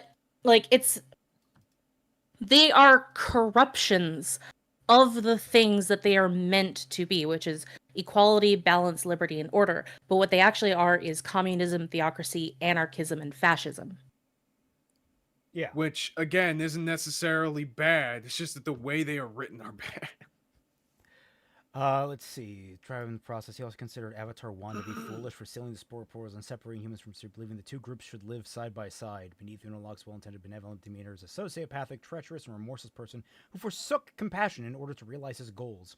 His belief in the Avatar's failed duty, coupled with his own spiritual affinity, led him to fuse with Vatu and take on the role of the Avatar himself, showing the willingness to use any means to achieve his goals. This extended to betraying his comrades in the Red Lotus, his brother and his niece, and even endangering his children. He proved himself to be an especially cunning and manipulative man, except for the Korra being a fucking idiot, able to skillfully deceive people by lacing elements of truth into his lies. And by that he means, well, manipulating the most incredibly impressionable teenager of all time. But you know, I still don't understand what his deal is. Like, it's weird. Like, I don't know what informs him. Other than, he's spiritually attuned, so he wants more spirits in the world. It's like, I guess. Even though he must know the backstory of how things began and should know that, hey, that will probably kill everyone. But, you know. Literally, Zahir learned to fly through achieving spiritual freedom, a thing that literally no other airbender except one managed to do. Yes. It's like, that's great. And he only had his powers for 3 weeks? Yeah. Yeah. Well, he'd been obsessed with airbenders for several decades prior to that. So he was pre-gaming himself pretty much. I mean, not very well, since he still had that GF apparently. Dengai, Kuvira was Temu Azula and Unalaq was Temu Ozai. A rework of Vatu should have been the final boss. I don't think Vatu and Vatu shouldn't have even existed, in my opinion. The whole no. The whole there origin... There are very few ideas in a story where I think, okay, this just should not happen. That is one of them. The whole Vatu and Rava, that just undermines everything that we knew about the Avatar, I think. Yeah, I believe that the Avatar still works better as just a being that is born in the world, from the world, in order to balance the spiritual and the material, to be the bridge between them, which is what what he or she, depending on if it's Aang or Korra or whatever, has always been throughout history. It was fine when it was just a force that has always been there as the bridge between these two concepts. Yeah. Zahir, I was pre-ordering airbending and I got a special prize for that. He came with the pre-order bonuses. Yep.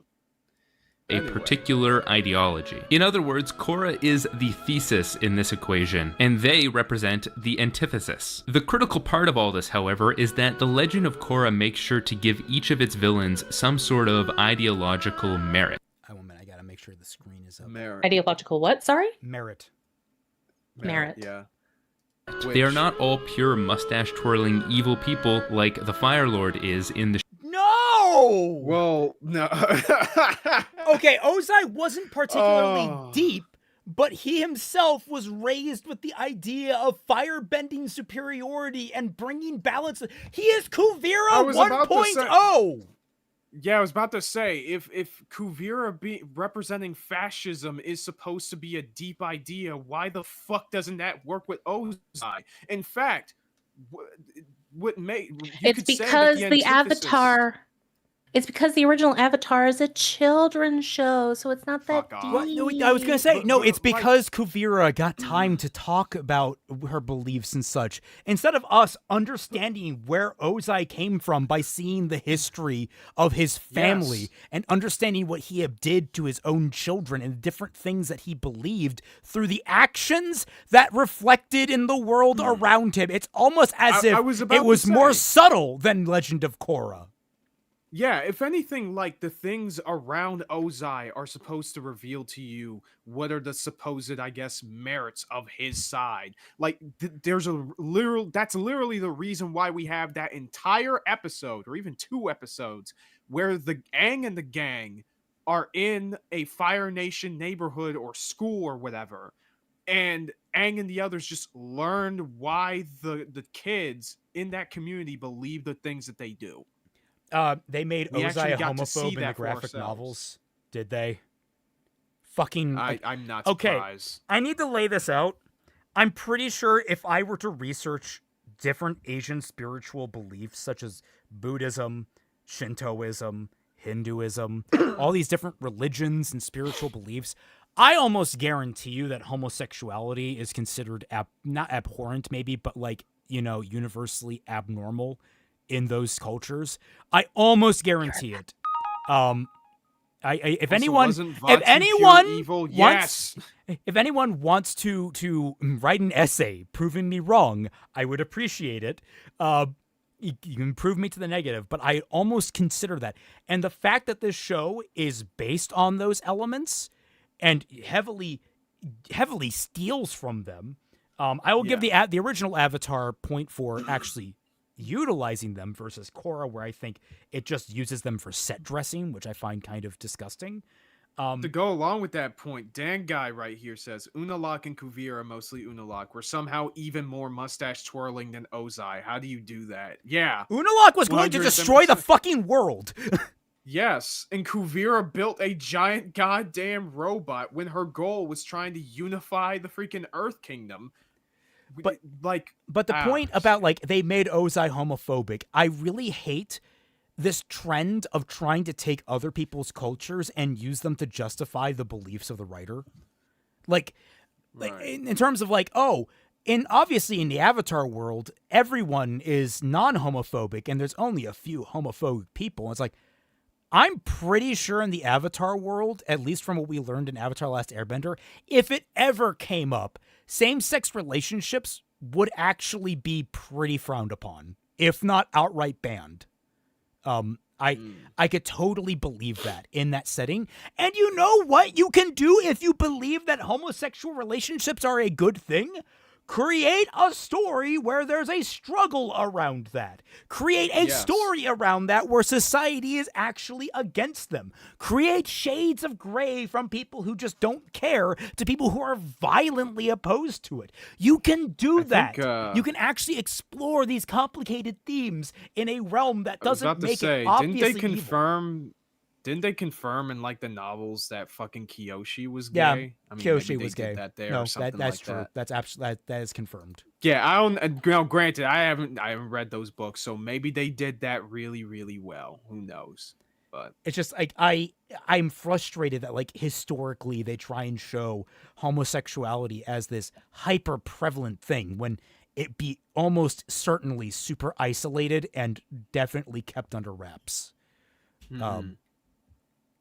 Ghost Dog, the way the samurai pays more respect to Asian. The way of the samurai. Is that a tonal reference? Samauri. I thought it was a Samauri. That was a Samauri. I thought Kyoshi was bi, but I could be right. I heard that she was gay. I don't know. Well, they actually did it well, or at least okay, Kaiser with Kyoshi. Okay, well, fair enough then. Yeah. God bless them. Ed Zavinsky, apparently air nomads were openly okay with it. Again, I never got the impression that would be the case in the original Avatar. Like, I mean, I never really thought about it too deeply in the original Avatar, but now that it's been brought up in Korra, I have to think retroactively about it.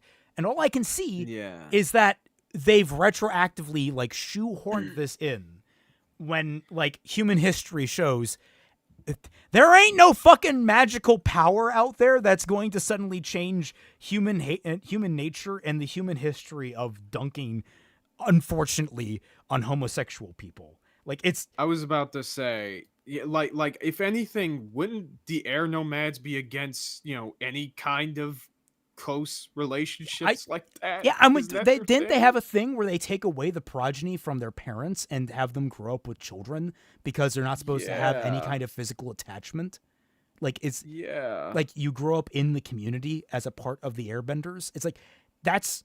Yeah, they did, apparently. Okay. Wasn't Aang's daughter confirmed to be a lesbian?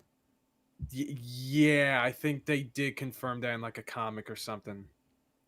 It's a oh my god! I think they confirmed that in Turf Wars. Did they confirm that in Turf War? I think so. You can really tell that Bright weren't happy with a certain election when those Korra comics came up and projected on Sozin and Ozai. Oh, they had an ancient Yuri manga back in the day, and everyone became cool with them. The end. Yeah. But it's clear it's only the lesbians, guys. Like, as a prolific Yuri shipper, I can notice, hey, where's all the gay guys? Why is it only lesbians? Where's all the bi guys? Where are all the bi guys? Like where are they, with guys? their burgers and fries. Is it almost as if lesbian couples are an easier sell to the general populace? Shit. Seems fucking shallow to me. Yeah. I'm just saying. Look, Anyway, the saying bisexual and a gay lot. men will just have to live with their Sonic X Shadow fanfiction.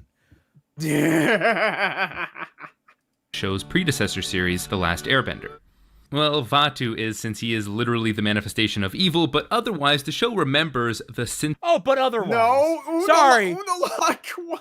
You're just forgetting the fact that Unalak willingly fused with him to enact Yes. mass genocide.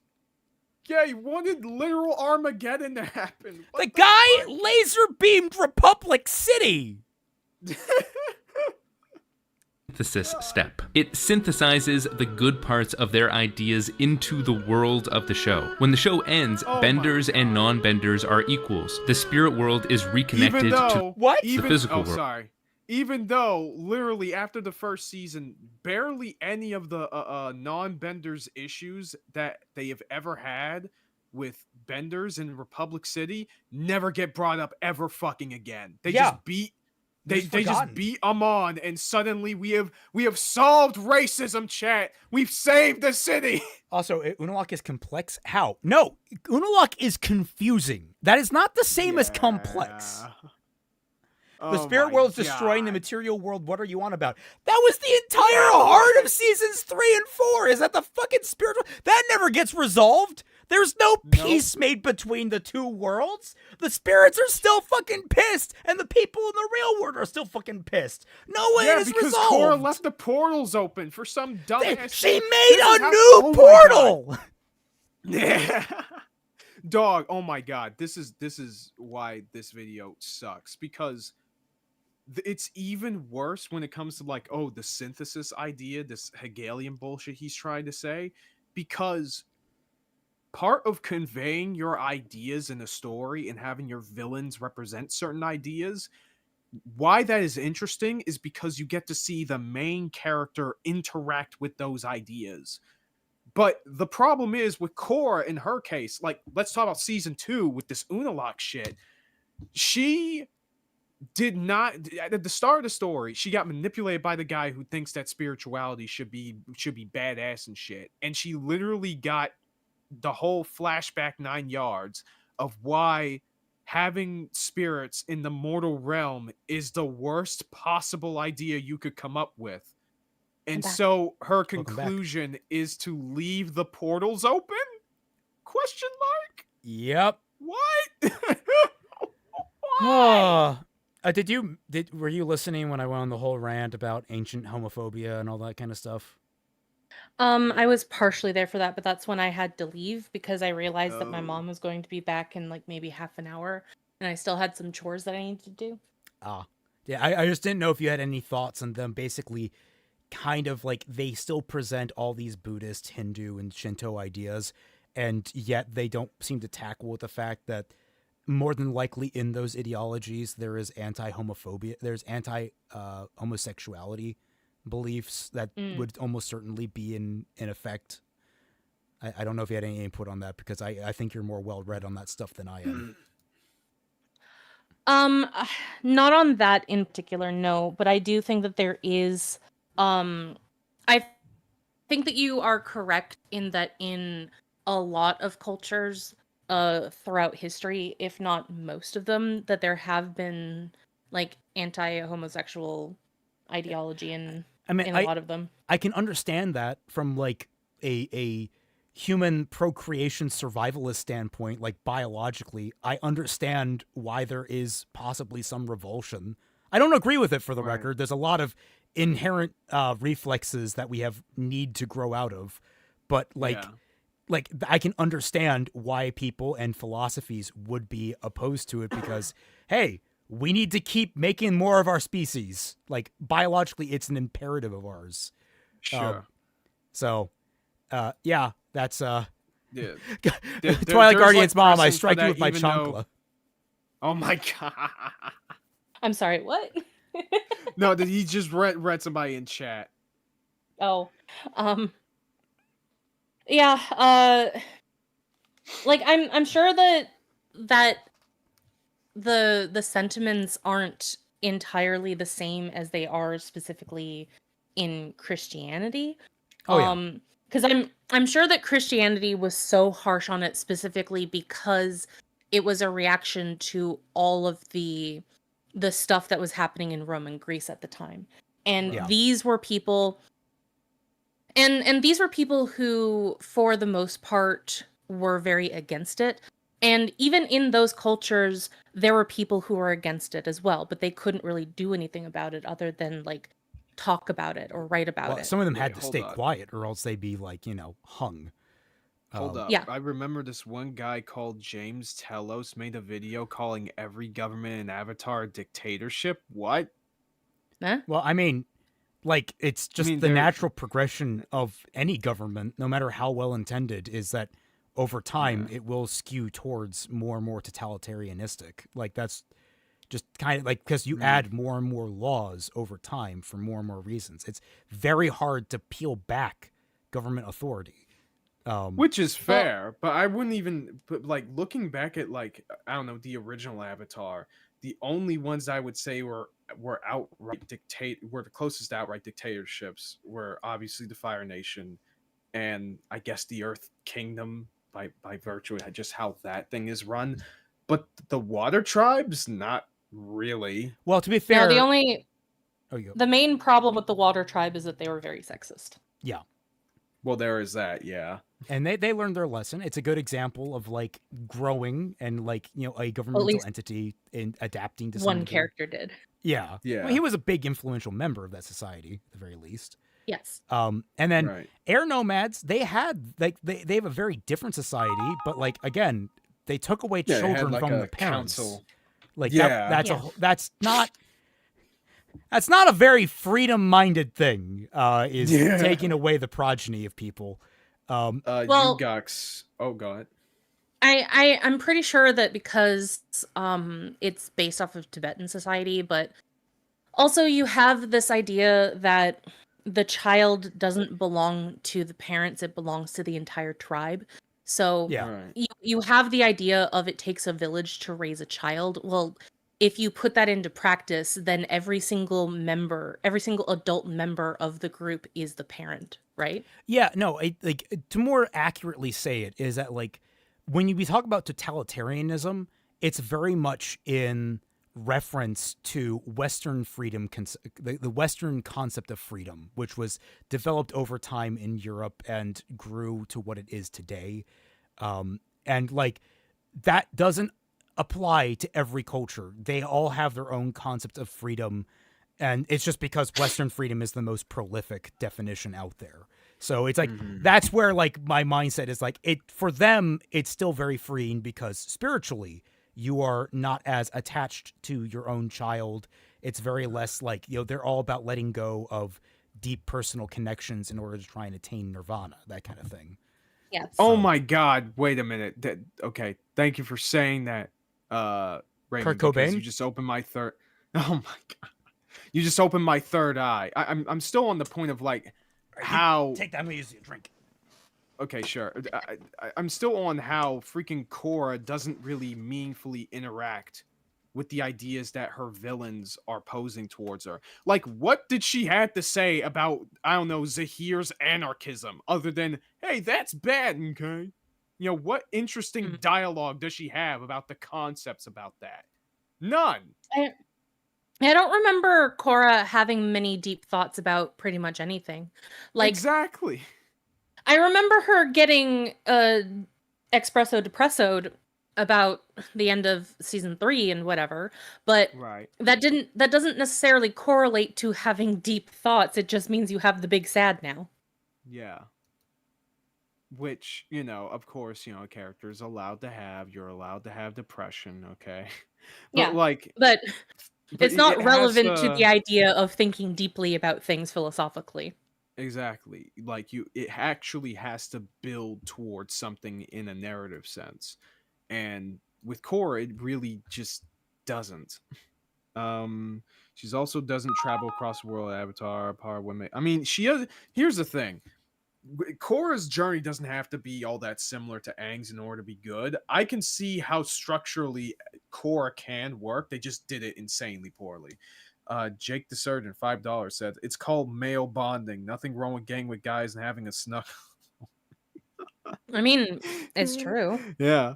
Yugox, Ozai was way more complex because he became the way he was as an influence from Sozin, his grandfather, who already was in the Fire Nation's superiority. Yeah. In Korra's defense with Zahir, the man was actively trying to kill her and the Avatar permanently, which is fine, but from a narrative sense, you at least need to give some kind of room for the character to interact with the ideas. What is Korra's what is Korra's ideology by the end of the show? Good question. Like what is her ideological belief on any of these topics at the end of the show? Because I mean, for one, she ultimately agrees with Unalaq and leaves the fucking spirit world open. Yeah.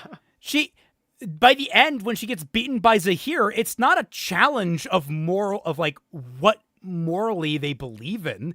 It's literally her fighting for her fucking life. His entire existence at that point is, I need to create freedom, so I'm going to delete the Avatar because I don't think like it needs.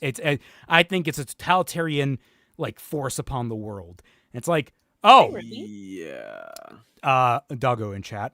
Even though historically, nice Doggo in chat. But even though the Avatar has historically gone against despotic rulers and shit like that. Let's see. But, she fought Amon.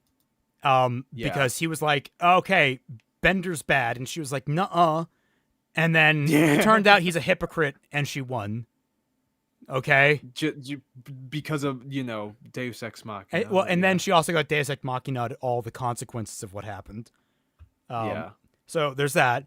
Then she fought Unalaq, who was trying to destroy the world, which, universally considered bad thing. And then she decided, I'm just going to leave open the portals because that's what he wanted. And maybe that's a good thing because I want to change things unilaterally for the whole world without consulting anyone on that. Without going through any sort of development that might lead her logically to that decision. Season 3 was her wrestling with, like, nothing. It was her basically running for her life and trying to stop Zahir from killing her. Or I guess it's the idea of change because at that time she was gathering up the new airbenders and shit because of the fucking harmonic stuff. I guess. I guess. She might be a good example of what it looks like for completely pointless change for the sake of change. Yes. Which a lot of people just like, we need progress. And it's like, where are you progressing to? Like what? Yeah. What? You got to know where you're heading, guys. Right. Then on top of that, finally you have Kuvira, who again, totalitarian, looking to basically kill a whole bunch of people and control the world. Universally considered bad thing. I guess you could. Yeah, I guess you could consider that okay, she was trying to bring some kind of order to the Earth Kingdom because the Earth Queen dying caused a lot of problems. Like, okay, cool. Okay, what does that have to do with blowing everyone up with your mech? I guess. How did Korra in line? Like, how did that challenge Korra? Like, I'm thinking back to. Good question. Okay, Ozai, not particularly complex, well supported but not complex. Very much a firebending supremacist, wants to conquer the world to spread firebending supremacy. Pretty straightforward. What does Aang do? He has horrible, horrible anxiety because in order to stop Ozai, he may have to compromise a fundamental underlying belief of his, which is his airbending heritage, which he is the sole carrier of now that his entire race has been wiped out. And he is just wrestling with the fact, and he has to get a Deus Ex Machina power, which I could have been a little better supported in order to beat Ozai. It's like, all the same, he wrestled for 3 episodes. He couldn't fucking sleep and started hallucinating over the fact that he might have to kill a person, which goes against every single belief that he has. And by the end, he finds the middle ground that he needs to achieve. In that, we understand his moral principles of what he is willing to do in order to keep the peace. Korra just is a fucking rabid dog that gets thrown at an issue. And then when someone tries to put her down, everyone helps her escape. Yeah. So yeah, just right. It's just right. You don't have a whole lot supporting you, dog. I'm not gonna lie. Hereditary monarchs are going away, and there is peace and order. All 4 villains can claim a victory in this regard. Until the sequel. Until the sequel comes out, yeah. In other words, the world of the story itself has a character arc. In season 4, Toph basically gives Korra... Unlike Korrasami. Yeah, I was gonna say, it has a character arc, you know, unlike the original Avatar, which was good. Yeah. Despite apparently not having that. And it's just less of a character arc and more like a schizophrenic break. Can you imagine living in this fucking world? Like, what does it take place over the course of, 2 years? You have a major revolution happen in your goddamn city. Then you have a giant entity appear a few months later trying to laser your entire existence away. And, you have spirits fucking invade your world and take over part of your goddamn... A fucking vine breaks into your apartment and you have to move. Then, basically, while this is happening, an entire kingdom, half a world away, maybe you tried to move to the Earth Kingdom, and it collapses out from under itself because you have a psychopathic anarchist who suffocated the queen. Then a dictator takes over and tries to march on your old stomping ground. It is a wacky fucking place, this world. Yes. Oh, man. A lecture on Hegelian philosophy, encouraging her to learn from her adversaries. You ever consider maybe you could learn something from them? The problem was those guys were totally out of balance, and they took their ideologies too far. By analyzing the... What was the too far of Una? I want the spirits to be connected to the world. In order to do that, I'm going to open the portals and connect them to the world. It's like, okay. What's the moderate position for him? Yeah. Toph, what is the moderate position of this guy that wants to most literally connect the spirit world and the real world? Bees. Yeah. Toph, the actual bad parent. That's a good point. She's an awful fucking parent. True. Yeah. Here's the problem that I'm kind of having with this video so far. Sure. Is that this is a show that is modeled off of very Chinese ideologies or very Eastern ideologies and thought processes. And the first thing that this guy thinks of is, hey, there's this Western dude in the 1600s. No, there's this German dude, right? There's this German dude from the 1600s. It's like, do you think that just because these guys who made the show were white, that the only ideas that they could have are Western ideas? I mean, they made an entire show before that was all on Eastern ideals and Eastern philosophies and Eastern thought processes. Why are you suddenly going to this one German dude? Yeah, it seems like I was going to say that a lot earlier, but I don't know, we had a lot of bigger fish to fry, and you're right. This is just, I don't know why you're not trying, and oh god, I don't even know where you're coming from with this. If you're saying that they were influenced by Hegel during all of this, it doesn't shine through at all. This is the idea of finding fucking balance and becoming moderate is like the whole heart of yin yang. Yeah. Mm-hmm. So why aren't you going with yin yang philosophy?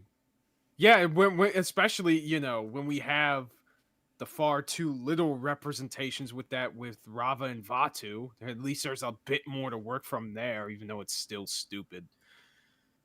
Consider maybe you could learn something from them. The problem was those guys were totally out of balance, and they took their ideologies too far. By analyzing the merits and flaws of her antagonists, Korra is able to arrive at the overarching thesis of the show, that the ends do not justify the means, and that no one ideology has all the answers. This is what makes rush towards all that. Also, I love, it's like, yes, I learned from Unalak, I should not turn into a 200-foot tall giant spirit monster and try to laser beam a city. Yeah. I think that's Also, that might be a good moderate position to start with. Yeah. to add to my point from earlier, from like, I don't know, 40 seconds ago, I think that this does go back to the idea that I mentioned earlier of like basically creating fan fiction out of For the show. whatever thought processes that you have, because he is mostly thinking from a Western perspective, because I'm pretty sure that that's what he mostly knows. But that is going against what the show is saying, because the show writers know more about Eastern culture and Eastern philosophy and thought than he does. So the only thing that he knows is what he is aware of, and he doesn't seem to want to bother to look and see about where they got these ideas from. He just found a closer proxy in order to make his thesis that's statement. another thing. He's also like, this is a huge argument from authority for his video. It's like, I'm going to throw up this old guy from the 1600s and his philosophical point to argue that this is what was intended or what the heart of the story was, instead of actually arguing from any kind of viewpoint of my own. Like, because he's not supporting his arguments, he's just reiterating what Hegel said and is saying, you see, here it is in Korra, I'm going to point to it. And it's like, you're not really digging into what is the philosophy like, how of each does it person? convey these ideas? Congratulations, you read the blurb on the back of the box about each one of the villains. Actually analyze their actions and what ideas they profess, and actually discuss what ideas are. But you know what? You're not going to do that, because it's going to beat your fucking 7-minute criteria for your video. Yeah. Isa silver-haired freak. God. Is it silver-haired freak? Yeah. Okay, Korra. Okay, yeah. I've connected the spirit world. Now what? Unalak. I don't know. I didn't think I'd get this far. Isa, that's a good point. They bring in Taoist ideology, and this guy doesn't consider it. He doesn't. It's baffling. That's wild to me. Ed Stavinsky says, remember the forest panda spirit and how they can just be come and go at will with no portals needed? Yeah, I remember. Yeah, there was a whole arc about them people being kidnapped into the spirit world. Yes. Well, like the specific thing with that was that this spirit had connection to the specific area, and through his totem, because like the people of the material world had built this spiritual thing for this spiritual creature, and he was able to come and go because of that. Not every spiritual creature can pass through the spirit and material worlds. It was a narrow case. I mean, it goes across, like, to kind of discuss what I kind of thought was implied by it. It wasn't that like the human world and spirit world had once been connected and separated. It always seemed to me it's two different worlds overlapping with one another, with like small connections between, letting them flitter across. It's why you get things like people being spirited away, and like the Korra explanation flies completely in the face of that. Yeah. Well, yeah, it's true, because that was the whole thing with Heibai. Like, the closer that they were getting to this specific day where the spirit world and the material world overlapped, the more that Heibai could do in the material world. That's it's the exact same thing in the real world with the concept of Halloween, where the reason why we have the Halloween rituals is because the day of All Hallows Eve is when the spiritual world and the material world are overlapping the most. Yeah. Yes. And then we wear creepy costumes to scare them off. And then hundreds of years later, people will be like, we can't wear the creepy costumes because they're demonic and they'll summon evil spirits. And it's like, you're a fucking idiot. Oh, God. Yeah. No, that's what happens when you bastardize a religion that isn't yours. Yeah. To be fair, I didn't get a choice in that, but you know. Yeah, no. Hey, to be fair, I'm pretty sure they incorporated it, and then like years later, people forgot why they incorporated it. Like it's one of those things. Like these pagan rituals, sometimes they're banned, and sometimes they're incorporated, and then people just like over time they get so wrapped up in other parts of the not quite meshed ideology and just like, hey, wait, this doesn't align, we must excise it. And like there's other people who are like, no, we brought it in for a reason. It made a lot of people happy. Like it really. Yeah. Yeah, no. One of the most evil things that I think that Christianity has done has been the concept of, you invented this, I invented this. Yeah, mine now. Although I have a question. Is that Uh-huh. all that much different than how previous religions had worked? Yeah, actually. Oh, really? Because yeah, the main idea for a lot of different religions, especially Rome and Greece at the time, was basically what we effectively have today, which is just a bunch of different people living together kind of in harmony. And you don't particularly discriminate against any one of them except for particular circumstances. But it when Christianity first came into the picture, they had the whole notion of you may not have other gods before our God, and they made that everyone else's problem. And Mm-hmm. when they went out into the world to preach their religion to other people, they had to come up with the idea of how to convert these people who already had these strong religious beliefs and these practices. So what they did was they belittled their beliefs and said, well, they're actually angels of our God, but they're like lesser beings than our God. So our God is much better than yours. Yours just works under mine. And you can, if you convert to our religion, you can still have all of your practices and all of the things that you find fun about your religion, but you have to just worship my God now. Is effectively what happened. Hmm. And if you don't do that, then we'll kill you. So take your pick. Oh no, it's a pretty sweet deal in my opinion. wonder. Yeah. Sorry. I actually wonder if maybe like obviously a little bit of dissonance in my brain over that. I'm working on that, but like I mean, I am being very tongue in cheek over this, and of course I am simplifying it to a great I'm just degree. more wondering, but like maybe are Rome and Greece outliers, because you obviously have like the constant wars with Persia, between Persia and Greece, that sort of thing, and also Greece not being itself a monolith and fighting within itself. well, you also have Japan melding Buddhism and Shintoism and all of these other religions into its culture, even Christianity. Yeah. Like they're that is of course where they get melting- the anti-gay stuff. It can't have come from anywhere else. They do have their own versions of melting pots.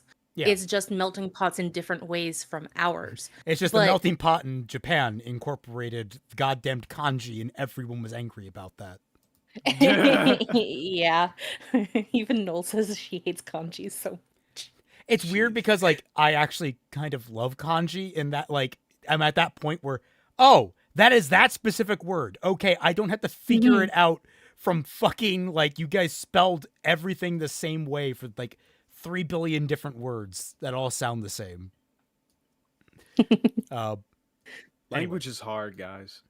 Which version of Kyo is this? Show me the fucking kanji.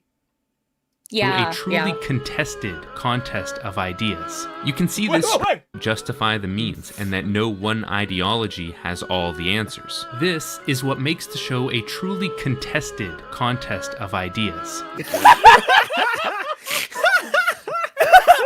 Yes, this floor is made of floor. Dude, clean up your script, man. A contested contest of ideas. Yes, a contest of ideas. That is, you don't need. Oh man. You Oh, can see boy. this strategy at play in a less Yes, it's a political way very when good- Korra deals with post-traumatic stress disorder. Her anxieties are visually presented as a shadowy version of herself. Thesis, antithesis. Only when she So we're just gonna pretend Persona didn't happen. Okay. Well, So this is the first time that such things have ever been discussed in a medium for children. Yeah, I was gonna Fuck, say man. it's not like Okay. Aang was dealing with the fact that the whole killing Ozai thing happened because of the failure to actually invade the Fire Nation. Like Yeah. there was a root cause to why he was so anxious about that, because not only did he have the fear of killing someone, but also the fear of losing, because that's a very real possibility against someone so strong. Yes. Also, let's not pretend like Korra's entire trauma got completely wiped away the minute she went to talk to Zahir, which isn't how it Yeah. fucking works. No. Yeah, let's talk to the guy who gave you that trauma. No, That's a neat I trick. will say, like, I don't doubt that confronting the person that traumatized you, if you feel like you have control over that situation, Yeah. might have some benefit to helping you, like, move on from that problem. However, this just solves her problem. Yeah. No other problem.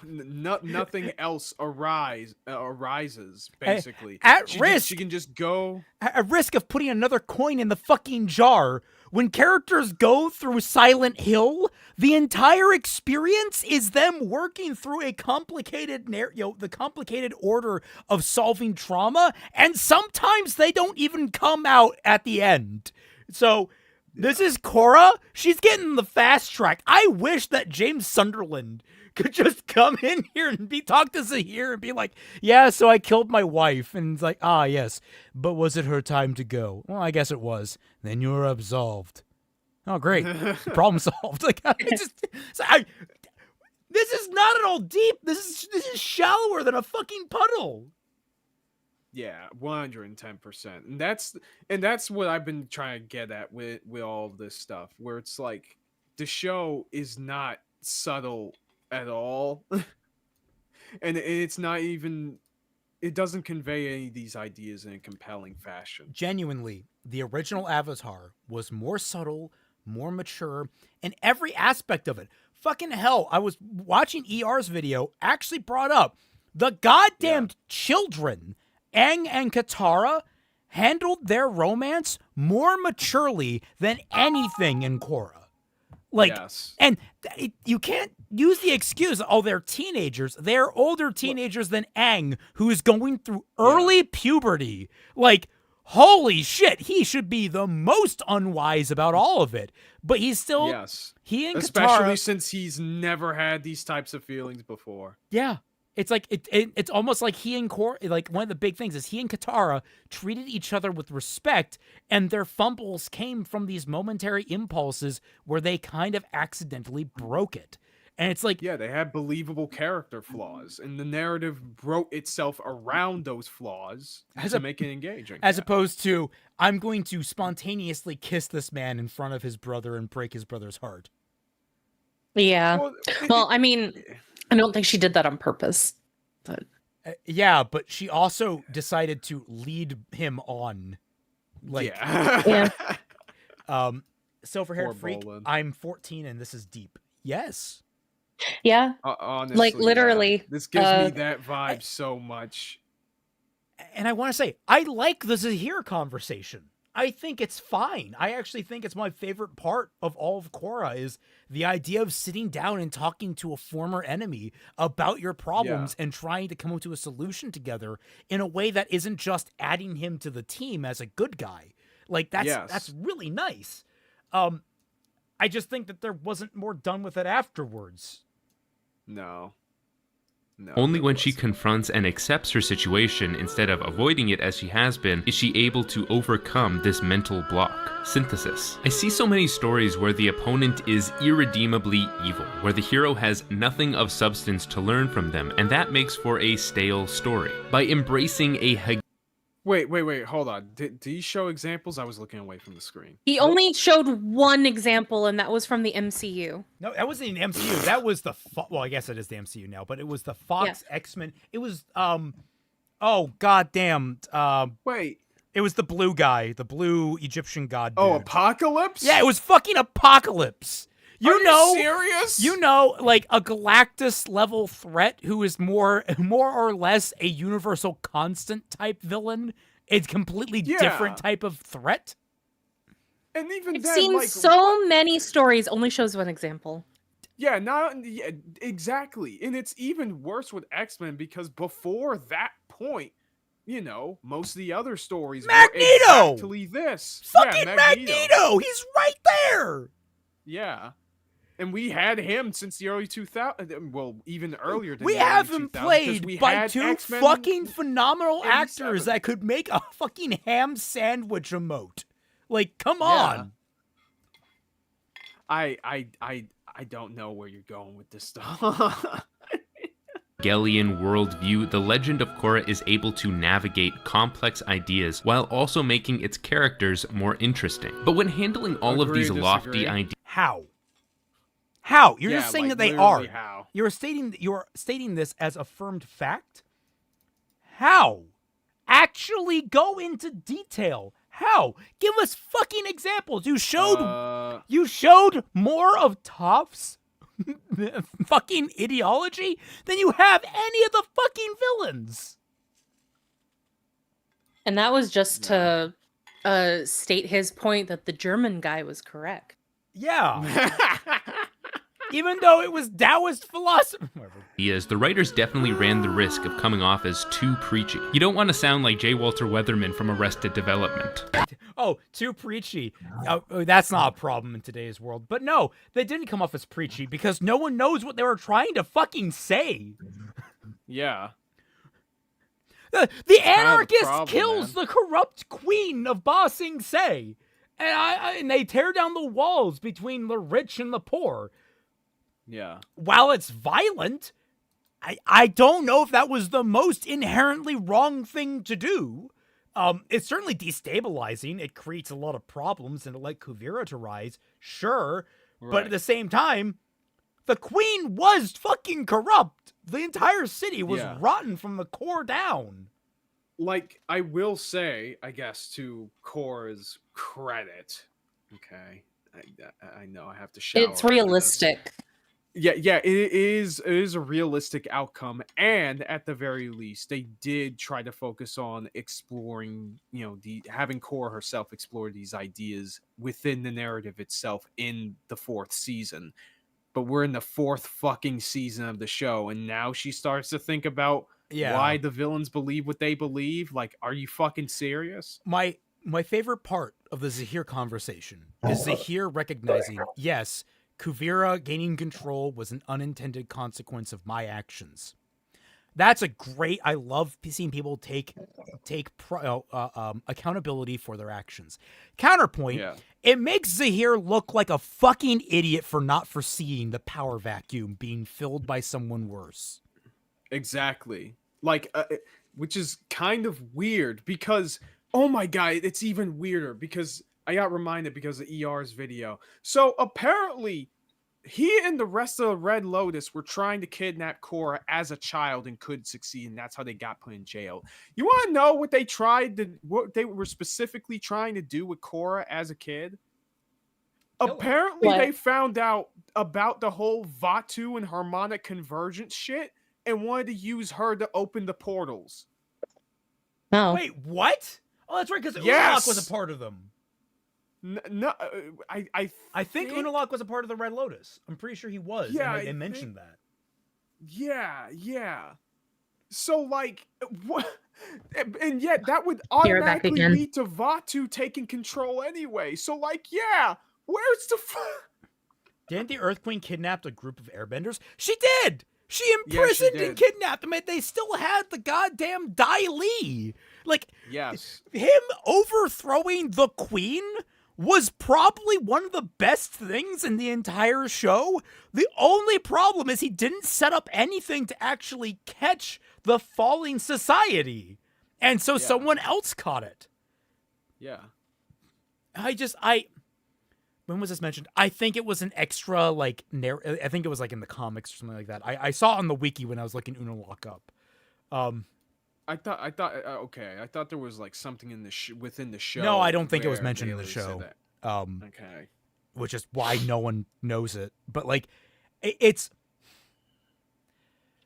God damn, a main this villain show. that isn't that deep, isn't all that deep, isn't a problem. It depends on the story and what it needs. Absolutely. I said this in my first video about Freerin. You know, villains in stories don't need to necessarily be incredibly complex for there to be depth to them. You know, depth of character and complexity of character are two different things. Ozai is not complex, but there's a certain level of depth in the way that in which, you know, he is characterized and how the world reflects his actions can tell us so much about him and how the world, you know, reacts to what he does. But, and by that same token, of course, you can have a well-written complex character, like, say, what's a good example? There's too many good examples. Are we talking antagonists or just characters in general? Antagonists. Let's stick with that. Silco. Yeah, Silco. There we go. Yeah, Silco is a complex character, but he's executed pretty well. Oh, yeah. He's absolutely a brilliant antagonist. Arcane's is a great example of a bunch of different ideologies being thrown into a goddamn blender and coming into contact. I was also going to say, you know, honestly, on the more melodramatic end, one of my favorite games in terms of studying ideology is Metal Gear Rising: Revengeance. Literally every major antagonist has their own deep philosophy about the life they're living. It's all delivered basically in, you know, just huge conversation dialogue dumps, and you fight them.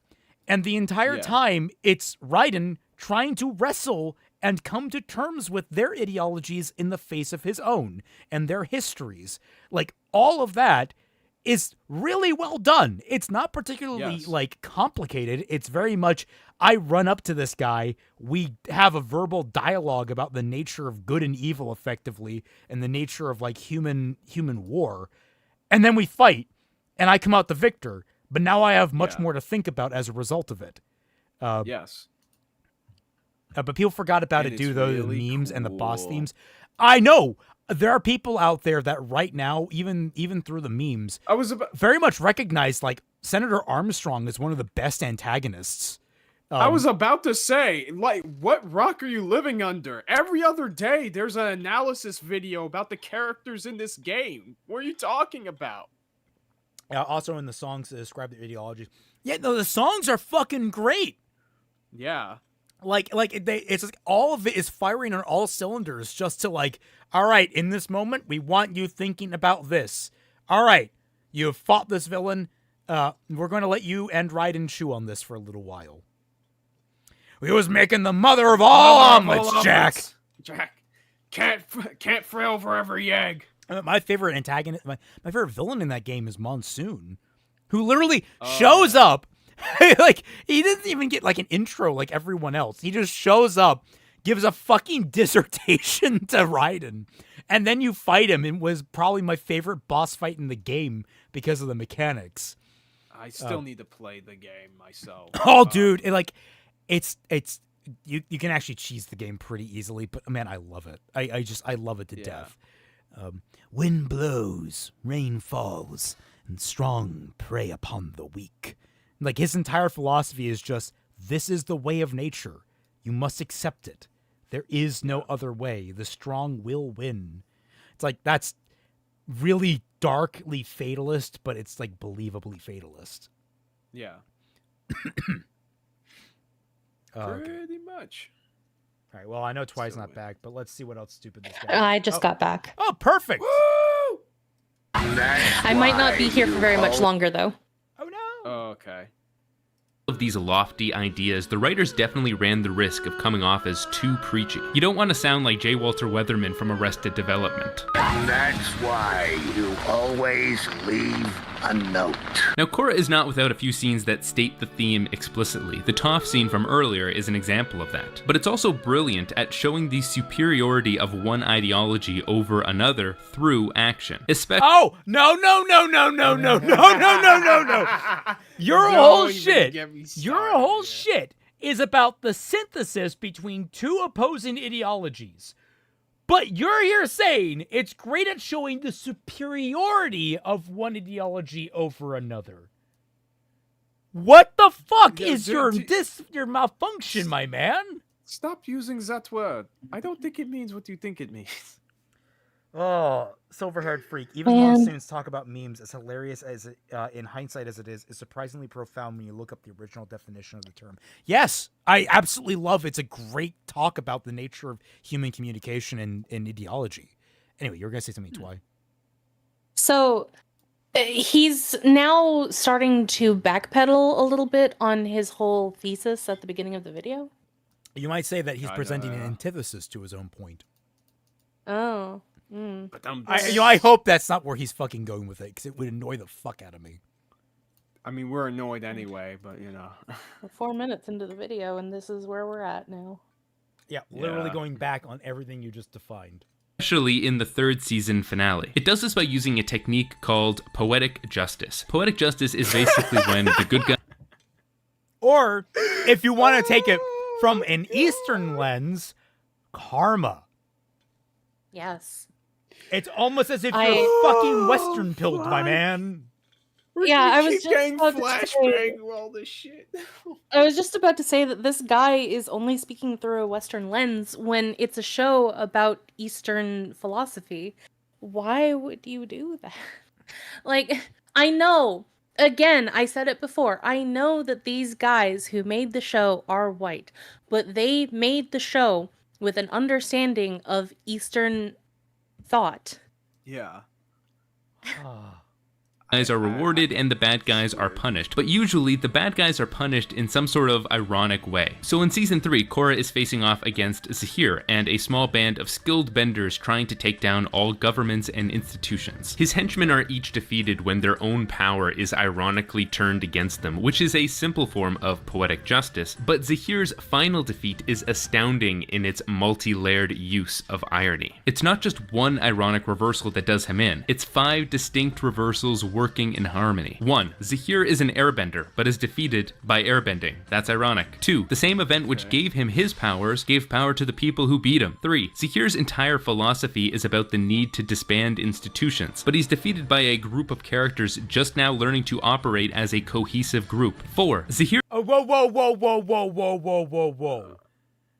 Did you miss the part where he had his own team of benders working in coordination? Yeah. It's almost as if Zahir was all about extreme voluntarism, where the idea of many people working together in unison freely of their own free will is perfectly fine. His problem was institutional control over the individual. Like, did you miss that part? Did you just ignore that he was actually attached to... He cried over his girlfriend dying.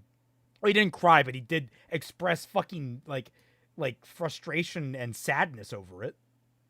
My parents are home, so I might be dipping for a little while. I'll probably come back for the second video once we're done with this one, but okay. I will be heading home at some point very soon. I don't know if you could hear before I muted the dogs just...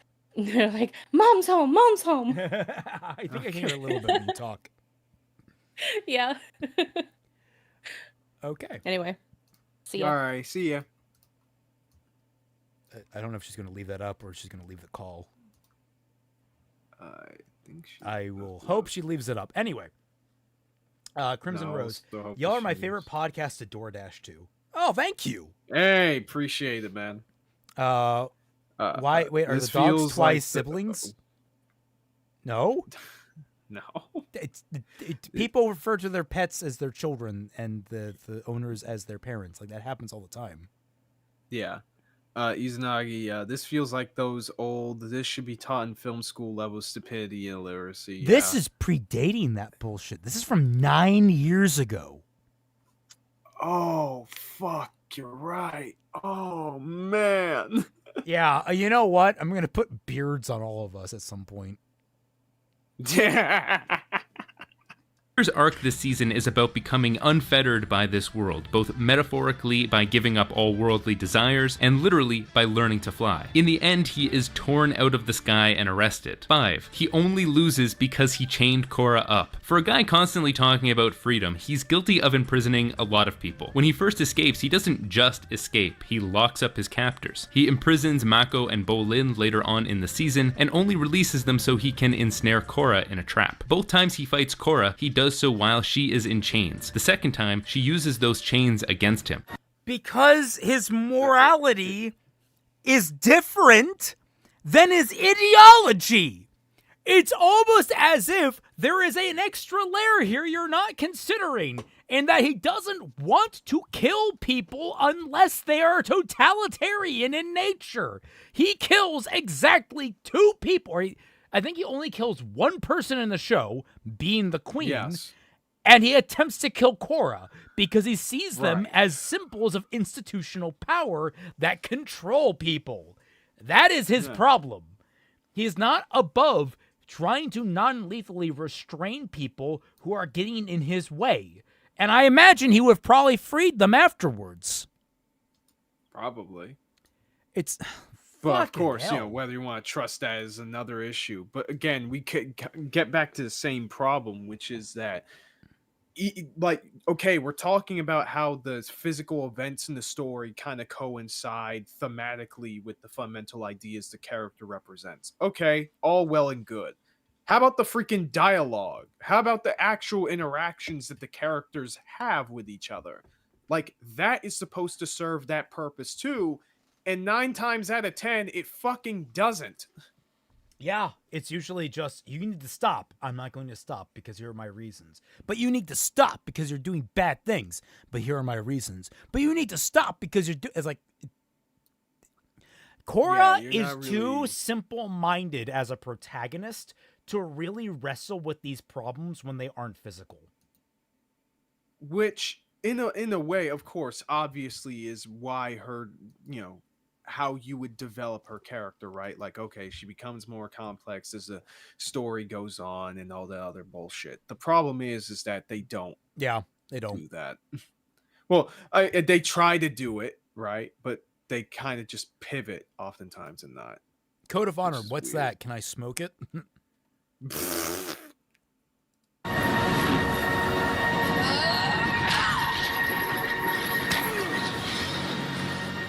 In a single scene, Zahir's hopes and dreams are dashed, his ideology is defeated, and his hypocritical actions are turned against him. And the show does this without anyone ever having to say something like this. And that's why you never lead an anarchist revolt.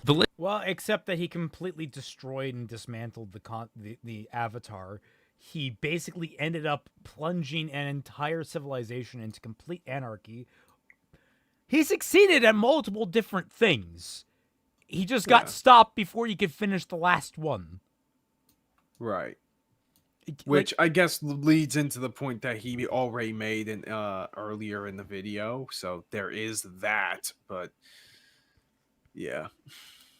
Legend of Korra does not have the same kind of epic sweep that its predecessor series had, nor is its supporting cast as iconic, but it is every bit as great as...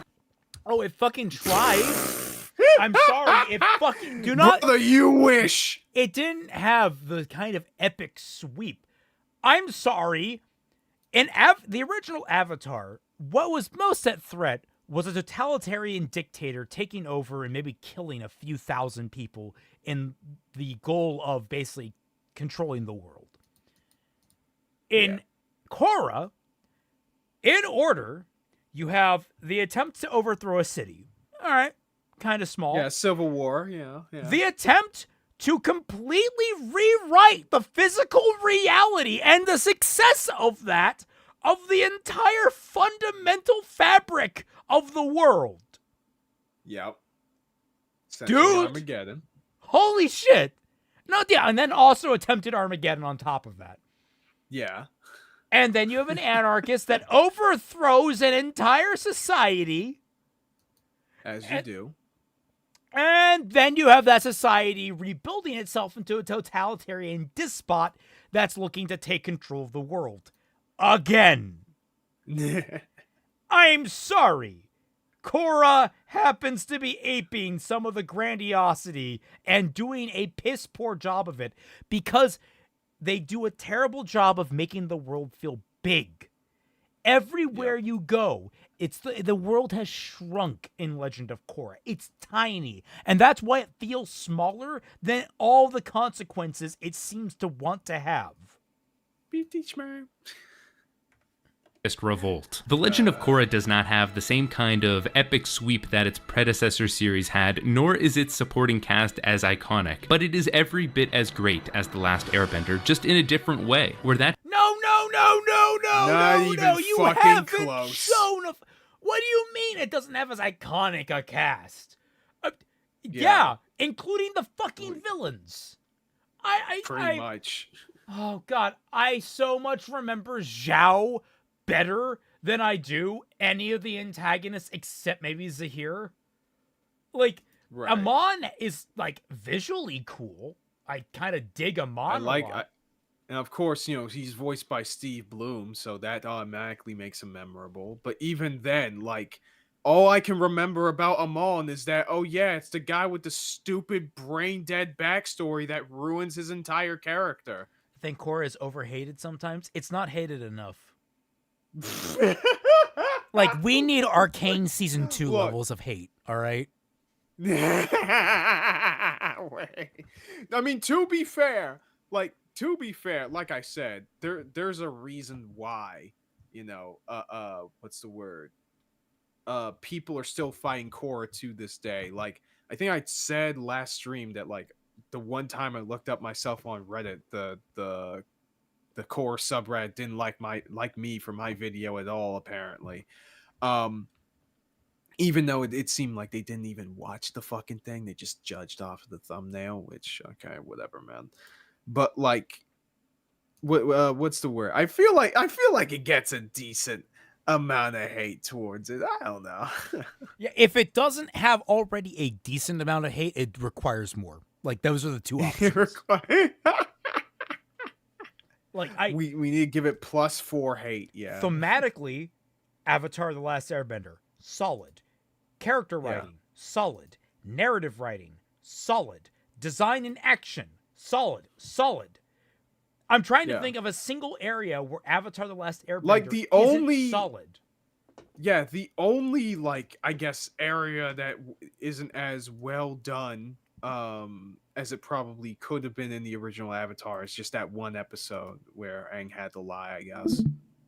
Like, that's the only... I think we're biblically accurate now. I think we're biblically. Takara... I'm just gonna duplicate you. Can I duplicate? No, I can't. But yeah, like, it's the Great Divide episode, I guess. Like, that's the only time that I would say thematically the series wasn't as strong as it could have been. And, like, that's a single fucking episode. And it's one that even the writers acknowledge, and, like, there's a whole lot of elements to that. Yeah. Yeah, even the writers admit that, like, yeah, that wasn't our best shot. But, like, otherwise the show is fucking great. It holds up incredibly well, and it does incredibly well, especially by comparison with freaking Korra of all things. Absolutely. show was more about personal growth, The Legend of Korra highlights themes of global significance. It's a show about testing your beliefs against other people and finding common ground. And that's reinforced in every... I forgot for a second I was supposed to be paying attention to the video. I just went on complete autopilot. This man is so fucking bad. Oh, what's this? This is so incredibly pretentious. Saw a Wait, what? thumbnail. My mind went to this. I didn't know what to do with Celtic and got I got the Piccolo Wait, it's a fit. new art? Hold on We a got sec. new art. It's adorable. Hey! Oh, is that... Dog, I love my ultra ego form. That's great. I feel Holy shit. it sucks I'm Piccolo though. What the fuck? What do you mean? You got the best fit. Yeah, but I got the worst power set comparatively. I mean, doesn't when he was get, like, a Piccolo power-up in last that relevant? Granted, there is that superheroes movie where he apparently got a new form. I think from the Dragon Balls or something. Sky Which made him Slasher. pretty strong. Gara looks like the Immortal. A little bit, yeah. Now that I think about it. Yeah. Oh my God, you're right. Be funny if they were. Yeah, I saying think Gira just... Does Gira have a bigger beard? No. Yeah, he might have just a bigger beard. But yeah, they look pretty alike. God, now I can't even I can't unsee it now. What the fuck? Oh man. Also, Raymond, I just realized something. Boy stream. Oh yeah, Boys Stream. Boy stream. Boy Stream. I know nothing and Pete back in here. Yeah. Plotline of the show. More than anything else, The Legend of Korra makes us wonder, just as Hegel does, what great ideas might be lost if we don't open ourselves up to change. It might make us wonder what great ideas might be lost if we let these writers continue on doing what they're doing. Yeah, for real. Silverhead Freak, bro, Piccolo got an entire movie to fuck you on about. Oh, yeah, that's the superheroes movies I told you about. Like, I think he got like an orange form or something like that made him really strong. So, you got that. Oh, God, what are you going to say? Oh, yeah, I got copyright claimed. That's funny. Oh, New Aces God. I'm writing every other Tuesday. Oh, it's God, what this was his kind of newest mentality, video? and I hate that YouTube fucking encourages it, that basically resolves in these pumped out cheap videos that have just so slop. little to say. Yeah, dude, this is 7 minutes of someone failing to actually show me why the show is good. Like, bro, here's the thing. All right, we can say the specific details about what he says about the Legend of Korra wrong all day and night, and we practically have at this point. What was the real lesson of this video? Oh, like you can have your villains represent ideologies and have those ideologies be replicated in actions within a story. That's not really anything special that Korra. Yeah, quite literally, did. this is absolutely nothing new, and it's a basic storytelling element of bad guy represent one ideology, hero represent other ideology. Ideologies come into conflict. It's like, great. Oh my god! Like you could have just made a general video without just highlighting Korra, and it would have been much better. Crimson Rose, why does he sound like he's a Ruby apologist? Because it's the same bullshit you hear from Ruby apologists. I mean, yeah, essentially. People, this is the problem. When you are actually, it's the same kind of problem that we talked about earlier about writers and storytelling looking at the themes first and working their way backwards in a way that does not fit the story that they want to tell. It's the same with people who make videos or people who love a particular series. The first thing that they say isn't just that, oh, the story is good at doing this. They're good at dialogue. They're good at directing. They're good at character writing. Blah blah blah blah blah. No, what they tell you first is that this show is about things, as if that's supposed to be a plus. Almost every major globe-trotting or adventure series like Korra is about shit. What is different about this show in particular? Why does it okay, it is about this. How well does it particularly support that? How deeply does it manage to explore it? How thoroughly does it manage to challenge it? How contested is the contest of ideas? Yeah, I have literally made a video about why the concept of compromise is done really well in World Trigger. I made an entire video talking about how one episode reflects this entire theme of the story in a compelling fashion. And guess what? I didn't need to reference any fucking philosophers in order to give my arguments any sort of legitimacy. I tell you what the freaking scenes are and what they are about and what they do and how that is and what that reflects about the story itself.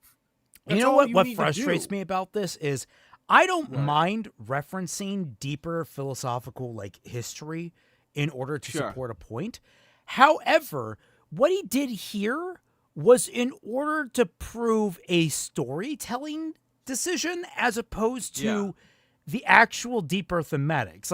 He didn't pull up anyone musing on anarchy. He didn't pull up anyone musing on totalitarianism. Oh my god, you're right. He only pulled it up to say stories can present villain and good guy with different ideologies that clash. He didn't do anything deeper with that, and he didn't do anything deeper to actually analyze the actual beliefs at root because they're so goddamn shallow you can't. Yes. Oh. That's oh my god, you're absolutely right. Again, the problem is that when you're making a 7-minute video, shit just gets lost in the shuffle. Silver-haired freaks. Ugox first. An entire legacy rooted in several Eastern philosophies, and this guy chooses to make an essay about it based on a Western philosophy that doesn't work. Yeah. Silver-haired freak. Bros will look so deeply into the themes and philosophies that they completely ignore the other story elements in front of them. Again. Themes are wonderful. They are a great thing. Building into a theme is just amazing. If your actual story supports it. If it contradicts it at every turn without it being a critical intention of the work itself, it's a fucking problem. Yeah. It's why TLJ is such a mess. It constantly contradicts itself of subverting expectations. Crimson Rose, one last thing. Is it possible for someone to make a video about something they like without saying it's a masterpiece? It makes them sound try hard. Yes, you can. The problem is, you know what? You hit the nail on the head, and I want to get in this point. People do not know how to talk about the things that they like anymore. Yeah. I can talk about why I think World Trigger is a great show or why I think it's an interesting show without calling it oh my god, this is a subversion of shonen tropes, or it's the best thing since X, Y, and Z, or sliced automail. No, I don't have to do any of that shit. I don't have to make shit up. TLG, sorry, I meant TLJ, but TLG is the last gamer. I was going to add on to that, though. My plan for the Silent Hill F video is to title it A Flawed Masterpiece. Because I believe it is an incredibly strong, well-told story that manages to weave a bunch of elements into its gameplay loop, as well as all the other major elements on the face of it. However, as a result of it, it's also very, very, very hard to actually get into. It's one of those things that it's not made for everyone, and that's okay. Yeah. Oh God! And it's one of those things you need to recognize. Has to be the next. Yeah, not everything has to be the next big masterpiece or whatever. I love, I guess, a recent story, made by the same guys, behind Legend of Vox Machina. I'm watching The Mighty Nine right now, and I love that show so far. It's not the best show ever, but it does a lot of things and covers a lot of thematic points really, really well. The characters are for the most part believable. I like the animation. The storytelling and world building is pretty solid. MHA is great thematically. It absolutely nails what it's intending to do with its deeper themes and the questions about the nature of society, the individual, and groupthink. A lot of those elements come together. I'm not great at explaining why I like things either, but good Lord, I hope I don't come off as an overly pretentious critic. I mean, well, the thing is that, like, the difference is that you don't have a platform where it's essentially your job to explain why you like something. So if you're not necessarily good about doing so, like, that's fine. If you have a conversation with somebody, it's much easier to get your ideas out eventually, assuming the other person, is patient with you and shit. actually, But like, so he has 700,000 subscribers, and this has 735,000 views. I'm gonna look at the comments here. I don't love or hate Locke, but it's kind of weird how vehemently some people hate it. So that's not even about the video. I forgot how amazing the soundtrack was. I missed this show. Not about the video. Wow, an analyst video on LOK that has a positive outlook on the show. Thank you so much. Not about the video. Well, now I have to go and rewatch all of Atla and Alok. Again, I hope you're happy. Not about the video. You forgot irony number 6. By killing the Earth Queens, the heroes create an opportunity. Okay, that's actually something about the video. It's not, it goes into a point that was wrong, but, still. Sure. And also, he acknowledges that. It's a big thing that he has to acknowledge. I feel like the entire show every season is just questioning Korra's existence. I wish. God damn. Yeah, I wish. Like, it kind of does. Not how it intends. Like, yeah. We're questioning why the show exists, but I'm happy to know that I'm not alone. Who loves Legend of Korra's plot? Not about the video. I feel like the entire show every episode. Finally, a review not blindsided by nostalgia or character preference. I'm grateful for your view and ideas. Not about the video. I love both series. I was a kid. Korra is not perfect when she is liked better. Daigato, sorry if this sounds dumb, but what would you recommend to a person to do who trying to get better at explaining things that they like? Like, that's a good the best question. example. Well, imagine you're talking to somebody, while you're having a cup of coffee. It's like, hey, there's this thing that I really like about it. Want me to tell you about it? Like, think about, okay, what is a particular scene that stands out to you about the show? Like, the first thing to understand how to convey to somebody else why you like something is understand yourself why you like it and put that into words. I actually thinking through, and more so, like, getting really good at finding logical follow through is important. Yes. I would recommend finding a relatively simple show or story, and just try and understand what dominoes lead to the next. Imagine everything that you are observing as a domino, and try to observe, okay, does that follow in line with how the domino was falling? Or did someone have to come in and knock the next domino over? That sort of thing. Yeah. What is one thing that leads to the next, kind of? In fact, you can do this kind of with, I don't know, even a particular episode of a series. Like, or you can even do this with, like, relatively episodic stuff. Like, say, Batman the Animated Series or Batman Beyond or any of those things. You can look up, like, an episode of one of those that is, like, really, really good or relatively simple and explain why you like that episode. Start small and just go broad from there.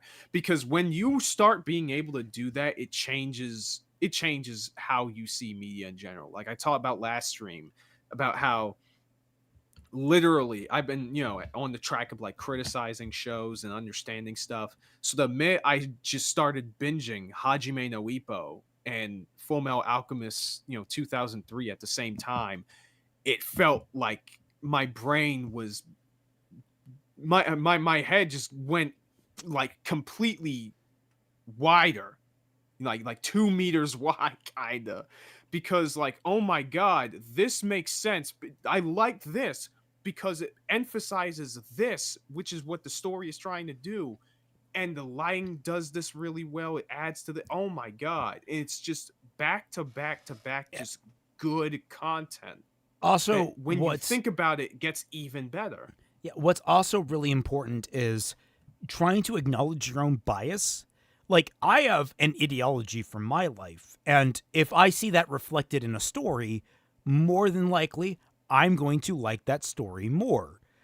Yes. However, trying to understand at least, like, try and go out of your comfort zone a little bit, the more advanced you get. Try to find stories that actually have opposing viewpoints much more firmly than you're used to. Again, I'm usually much more a fan of stories that are agnostic, but that's one reason I like things like Arcane, is that it makes a lot of really good arguments to just about every single ideology, and a lot of it criticizes almost every single ideology in kind. It's like it opens your eyes to how other people see the world. It's very important to that.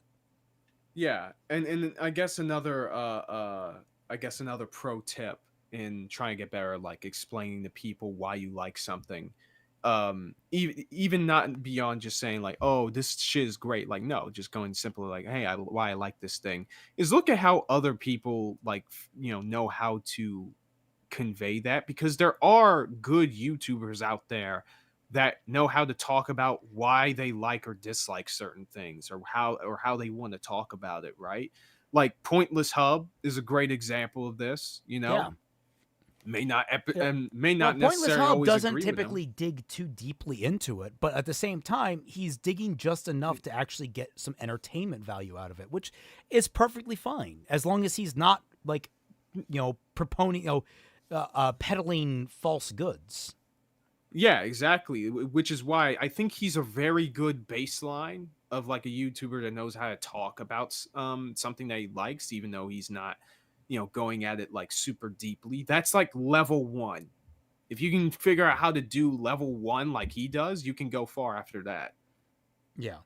Hey, guys, can you do something for me? Change your background color to like a very rich, like a very deep purple. Okay. Let me see. Display settings. Because I think that might work better for your color palette.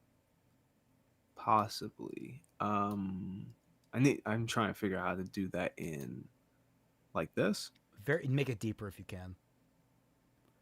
I would just recommend using the dark sliders, like the brightness sliders down there. Oh, that. Okay. That's lightness. There we go. Yeah, something like that. Okay. Too dark. Tell me dark. when.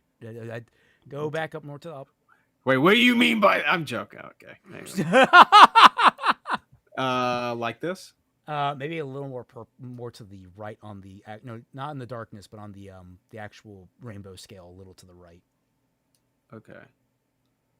Like this. That should be good. Yeah. Okay. Perfect. Try and hit that instead. Yeah, there we go. That's a lot more clean. Nice. There we go. I'm guessing you can see the green on my arms now. Yeah, a lot more clearly. But yeah, Daigato, I hope that helps you out. Yeah. Because like I understand.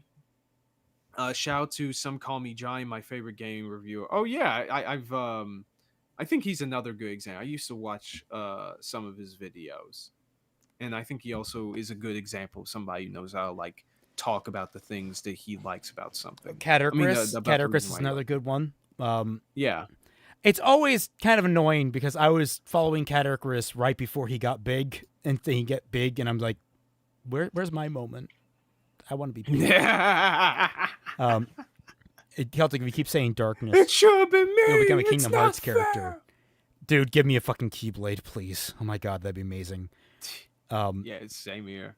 But I was gonna say another thing you can do is when you figure out if you like something about a show, try and make like a legal argument. Like, I assert this show is good at doing X thing. I will now present evidence and like this is that support why it does these things. And I will also counter if there are any things that might contradict my thoughts. Your Honor, Exhibit A. This anime's dialogue is dog shit. Your Honor, Exhibit A, League of Legends, death. See if there's anything else in this freaking video. Your Honor, Exhibit A. This waifu is trash. Oh Are you god. still But yeah, kind of. I'm not necessarily gonna say talk to yourself a little bit, but talk to yourself a little bit. You know what I mean?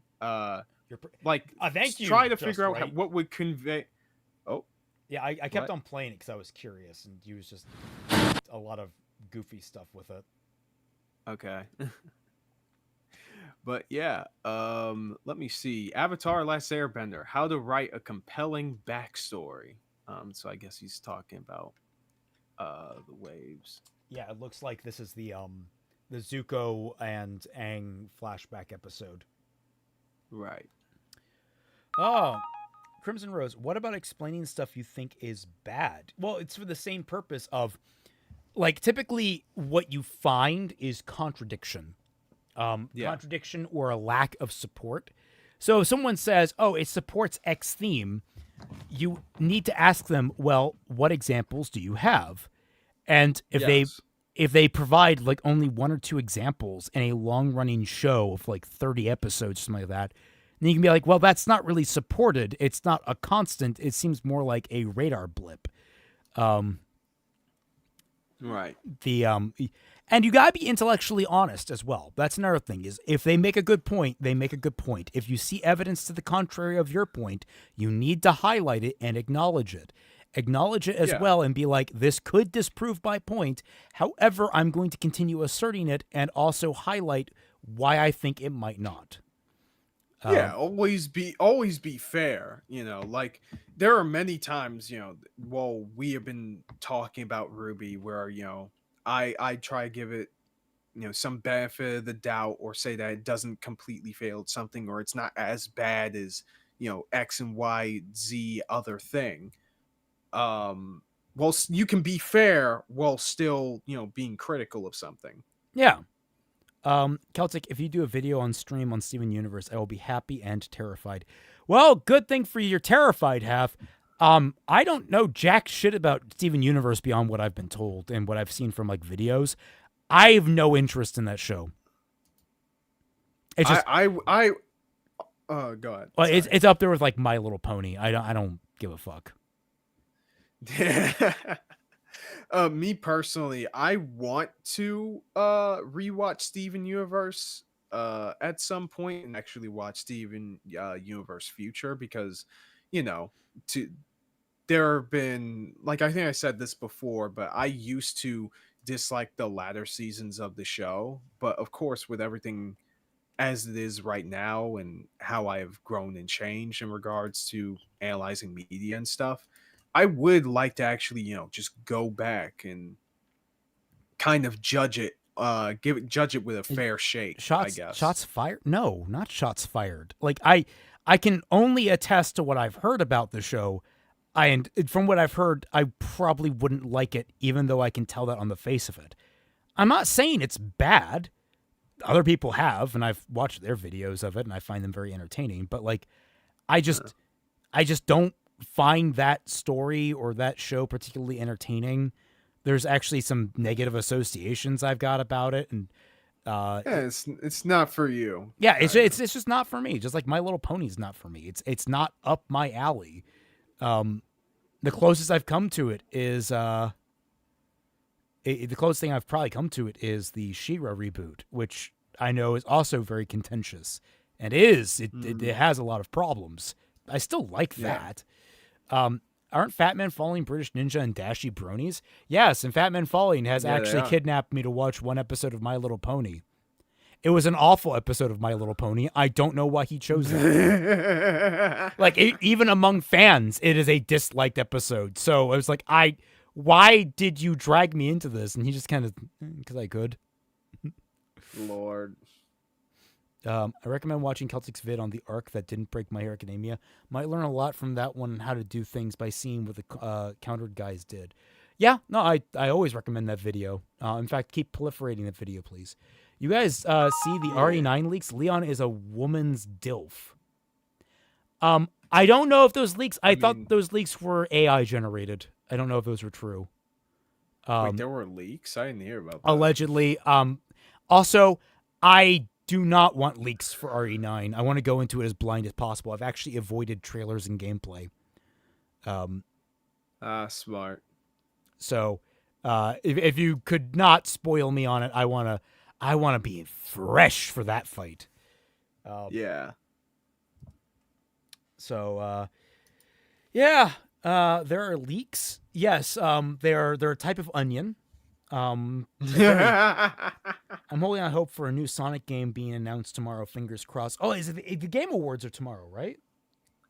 I believe so. Yeah.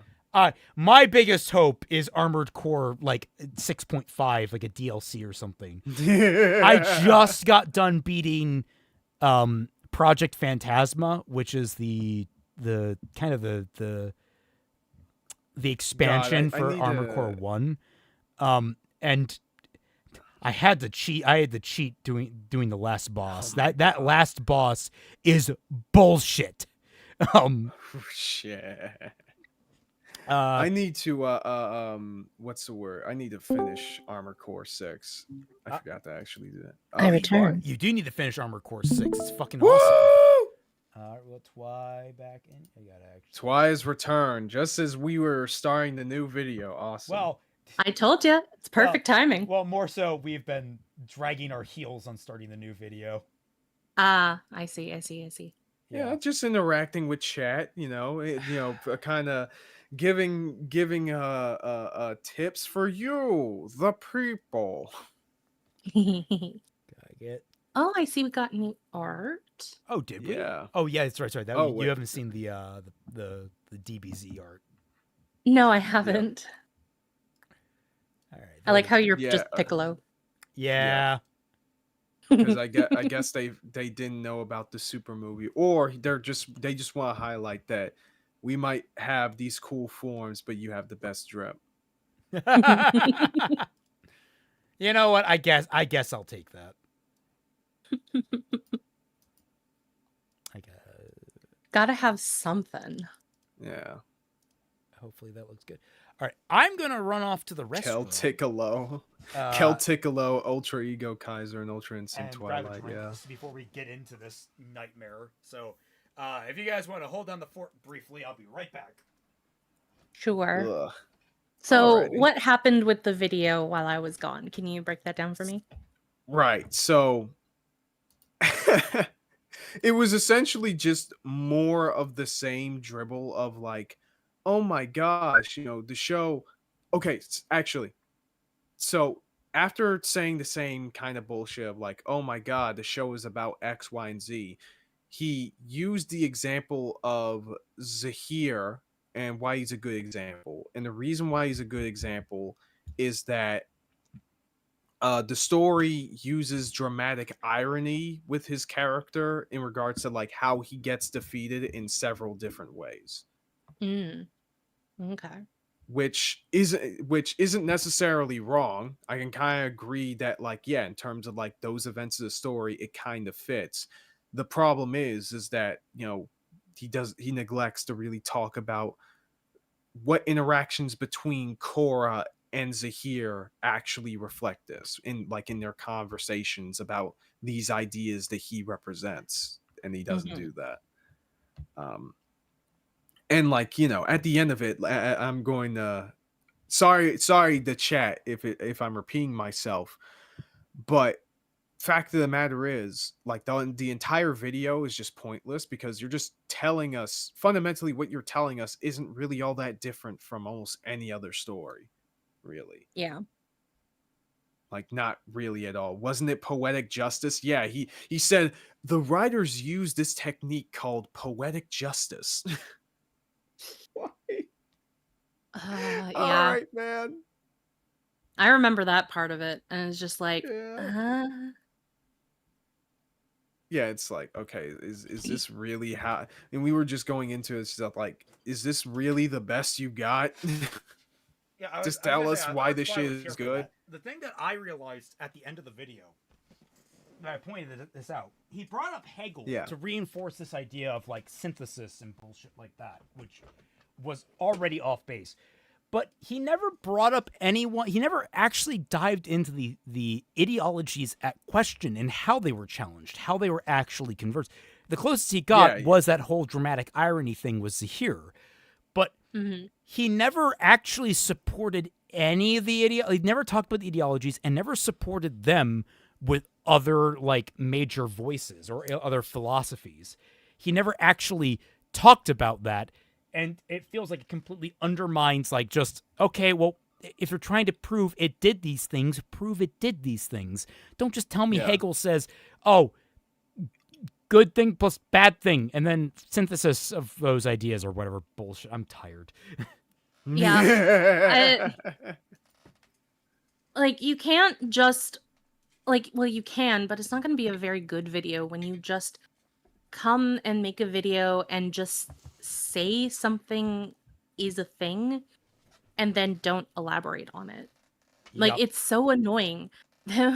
Be like me saying, like, start a video and say, oh, whatever random show that is really popular, I don't know, Stranger Things is really bad. It's really bad Right. because I say so. End of video. Also, when's the Batwoman because review? according I gotta go poke. I gotta go poke Zell Comedy. I gotta see where he's at with that. I mentioned that earlier. No, but it's like saying Stranger Things is bad because of according to fucking Sigmund Freud or something like that. I don't know. Sorry, it's Freudian. Don't forget that's his actual name. Okay, I'm sorry. According to the scholar Freudian. Yeah, it's just garbage. Anyway, here's his next video, which happened a year later on how to write a compelling backstory, which I am scared to see how he's going to treat this arc of Avatar. I had a bit of an epiphany the other day about backstory. I realized that Oh no! Oh my god! You just come up with all these big new ideas, don't you? I love boy. that opening of I had an epiphany. It's like, oh, we're in for a ride, aren't we? Oh no! And it starts with the rain too. Oh my! I'm dreading it, dog. I'm dreading it. there is one simple little adjustment you can make to a character's backstory that will make them much more compelling. And it happened while I was watching one of the most important episodes of Avatar: The Last Airbender. Okay, so already I get a bad feeling in my gut about this. There's one adjustment you can make to any character that will make their backstory more compelling. Yeah, dog. This, already I'm getting flashbacks to, oh, just give him a dead parent. Oh, just make him an orphan. Oh, like stupid bullshit that's all surface level. I am already fearing that's what this advice is going to be. Yep. Oh, no. Okay, you know what, let's try and guess. What do you think he's going to say? What could improve a character's backstory? I guess maybe have it be and this has to be a universal truth. Oh my god, what? I feel like I've maybe watched this at some point, but I watched someone's video where they're talking about like this thing and like talking about backstory and stuff like that. And so I want to say maybe it's something to do with relating a backstory of a character to another important character, to why am I blanking on the word? I'm so good at words today, guys. Yeah, paralleling the Another villain character, or the main character or whatever have you. I was gonna in say some way. I was going to say maybe have it reflect a character flaw, I guess. Maybe he'll go with that. I don't even know. There's a billion different ideas that I don't know which direction he's. Oh my god, Daigato. Some version of what Daigato do? What did he do now? Orange. Oh my, orange Celtic, yeah. Because Piccolo got the orange form in the freaking superheroes movie. Oh, that's great. Some form of you and I are not so different after all. Yeah, but like I'm thinking about like I'm trying to think as like broadly as possible improves every character backstory. Well, what if you only have one character flashback? Like I'm thinking, Roronoa Zola. We've seen his backstory in the live action One Piece. That's a compelling backstory. Yeah. It doesn't parallel anyone, so that's out. It's very Bridge to Terabithia. Yeah, it's very like straightforward. It's just a tragic little story about his childhood friend. So, God, I remember that movie. I remember the book, excuse you. I remember both. Of course. I remember all You're a three big- because I've seen both movies. Yeah. Wait, they had 2 movies? Yeah, there was like one in the 90s, late 90s, and then there was the one in the... I know the 2000s one. Well, there's I 2001, know though. Maybe it 90s was like one. the 80s. I think maybe it was 70 or 80s. I remember it being really grainy. Okay. Sitting here, I realized you were just like me trying to make history. Yeah. But yeah, no, I can't think of a single thing other than just make it a good story. That's the only thing I can suggest to write a compelling backstory is just it's a story, but it happens before the main one, and it informs the character growing or coming to be who they are today. Like that's the goal of a flashback typically. So I can't think of what this is going to be. If it's going to be parallel them, I'm going to be so disappointed in him. The Storm. Now, The Last Airbender is a show that's just amazing at everything. Great story, great world building, great action scenes, but most of all, great characters. Except for Ozai, he's not a great character. He's Apparently, he's not all that Apparently great. not. Yeah, his mustache twirling. Crimson Rose, remember for 2 months? Give the character a tumor. Oh my Is God. this Sailor Venus from the live action Sailor Moon? Oh my god. Episode 12 is what lays the foundations for that, as it is essentially the backstory episode, where we learn the tragic histories of both the protagonist, Aang, and the man... Wait, what do you mean essentially? It is. Like, Yeah, what? it essentially implies that there's some argument that it isn't. Like, I was about to say, like, either it is or it's not. Like, what are you talking? who was hunting him, Zuko. In brief, when Aang learned that he was the mythical avatar who must save the world, he became frustrated because all he wants to do is be a kid. Now that you're the Avatar, it's kind of an unfair advantage for whichever team you're on. That's the only fair way. Oh, okay. So he ran away, got caught in a storm, and was frozen in an iceberg for... no! Whoa, I think you skipped a fucking element there. Yeah, you skipped quite a few steps of that. Oh my God. You had a layup, dude. What the fuck? He went from, he can't play with his kids to, oh God, you go twice. They were going to send him around the world so that he could learn to be the Avatar, and he did not to go, so he decided to run away. Yeah, it's a huge fucking reason. It wasn't just because he couldn't play with the other kids. Yeah. It was a whole host of things working, and like that was one of the things that kind of broke the camel's back on that, because like being with the air nomads was the only thing that he knew, and being Especially as with young Gyatso. Yeah, being as young as he was going to be away from everything and everyone that he knew. He probably wouldn't be able to see any of his friends even if he went to other nations, because he did say that he had friends all over the world. However, that would be for training. Like this is very reminiscent of like when I got my diagnosis for autism, really. Like you're just devastated, and then people are saying that all these things have to change, and you're just like reeling from the first thing that you got told. And the irony now of everyone treats you differently. You're diagnosed with autism, which is a condition where changes to your entire lifestyle in any significant way can be incredibly stressful on you.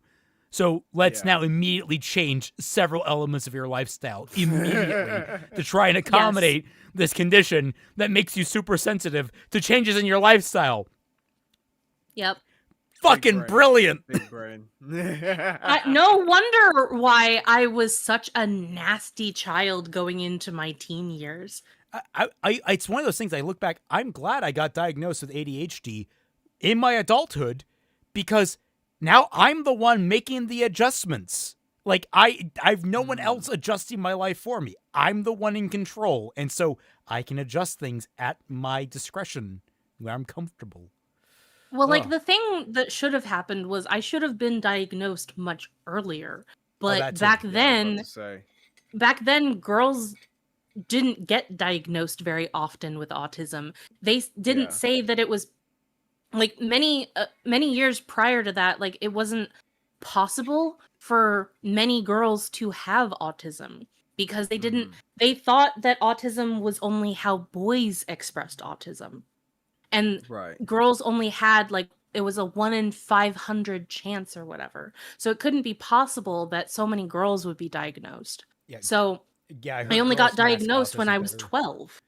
Yeah, I was lucky to find out when I was like around 10 years old. It's less that they mask autism better and more that the autism manifests differently because of just the nature of how they interact with each other.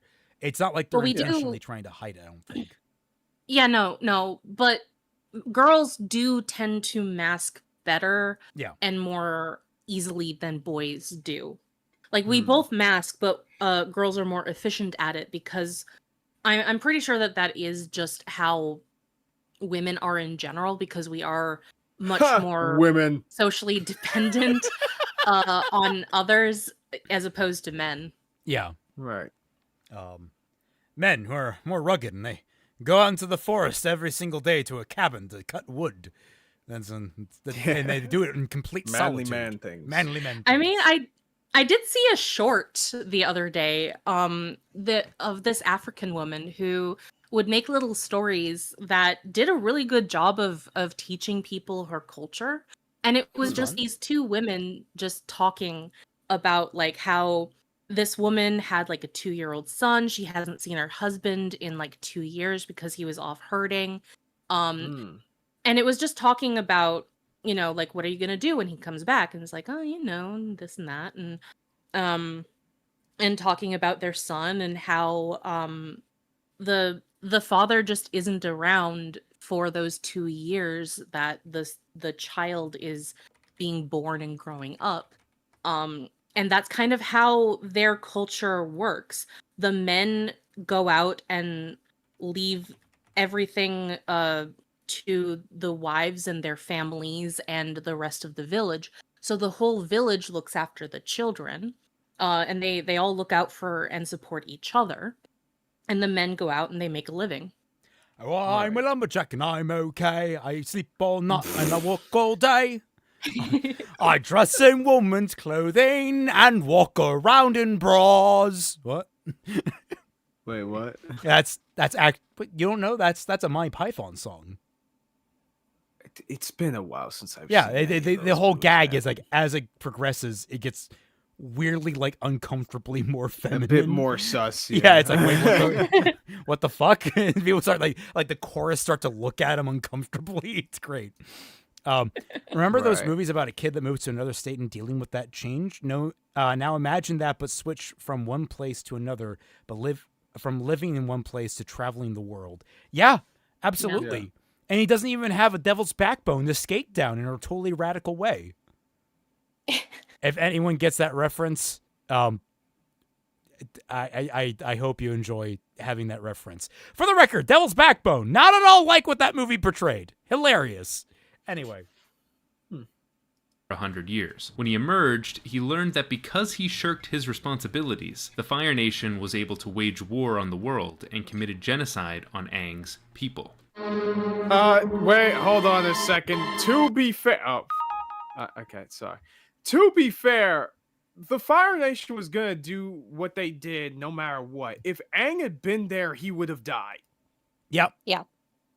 I mean, maybe the Avatar powers would have kicked in and he'd survive, but I don't know. I feel, in fact, there's very high possibility because he didn't have control over that, they might have killed him and ended the Avatar permanently by accident. Yes. Mm-hmm. Or on purpose.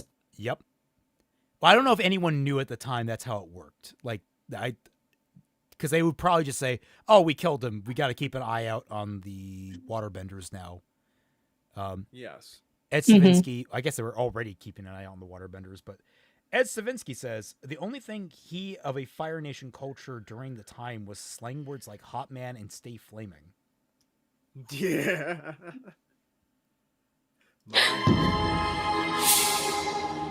Gyatso.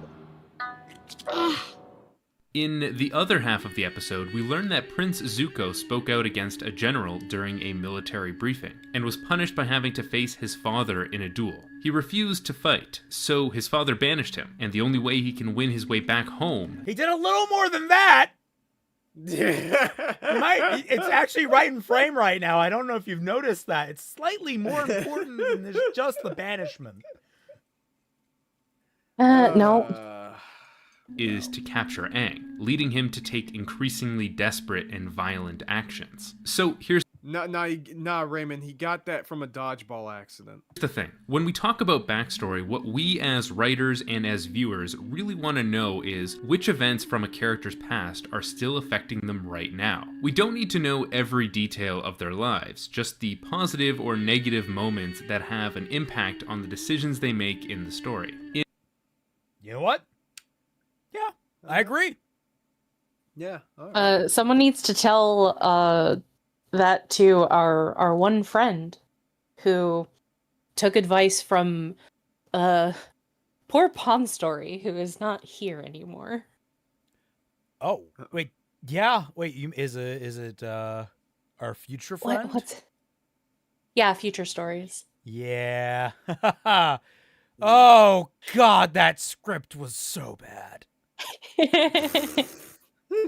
I still can't believe that he decided to not only write that out of order, but say that it was imperative that you needed to know every single important aspect of this character's life prior to the start of the story, so that the story actually needed to start like 3 generations ago. He was doing a Ruby rewrite, and he literally was like, I need to go all the way back to like their great grandparents to define the, and he was going to make that all a part of the narrative. It was like, I know actually, I don't know realistically, the guy was kind of a kook.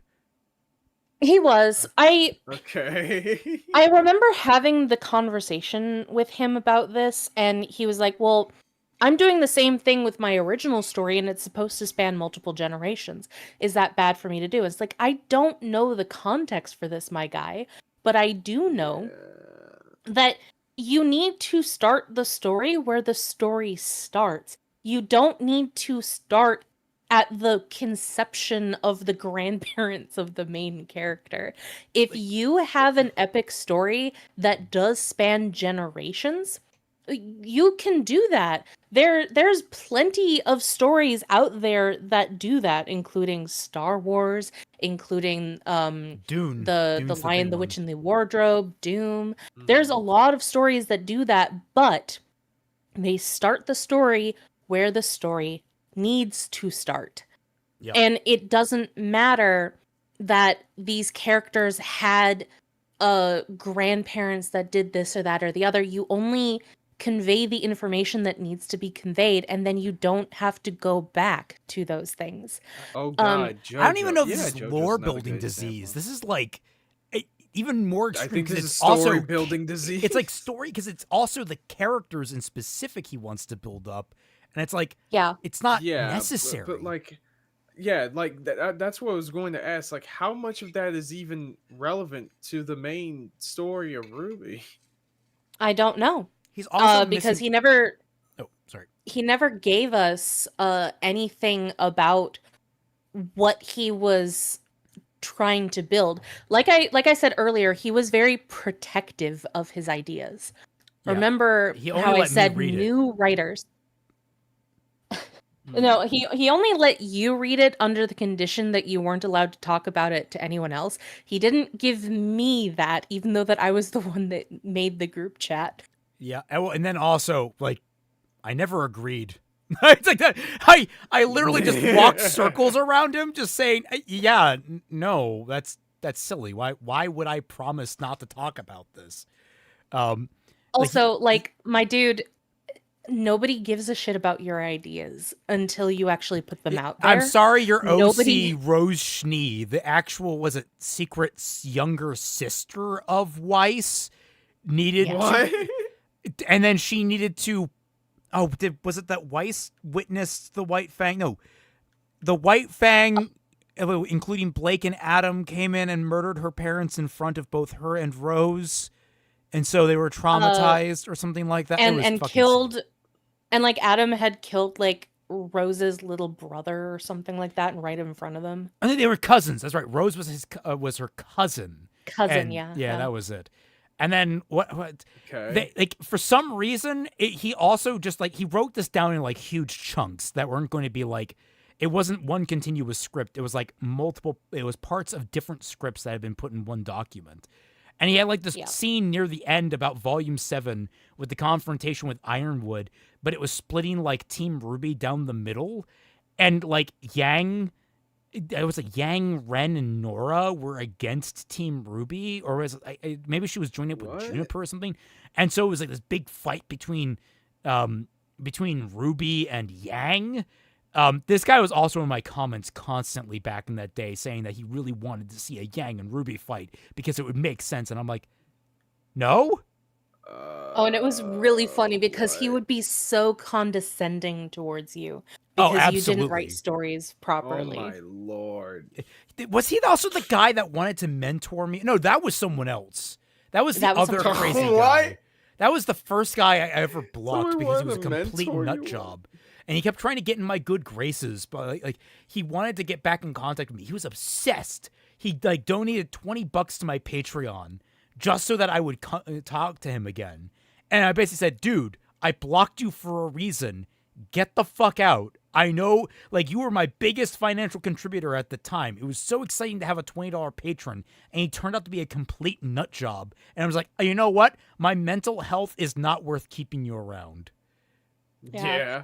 That's why I'm kind of so scared of now that we're actually like doing this and I'm getting my channel kind of going. I kind of stop and start it partially because of this. It's like the first time that I got fan art was somebody coming into to give me like crappy AI art. I've already had a stalker, thankfully not related to my YouTube channel, though he did find my YouTube channel. It's like I don't want to know what it's going to be like if I get more popular.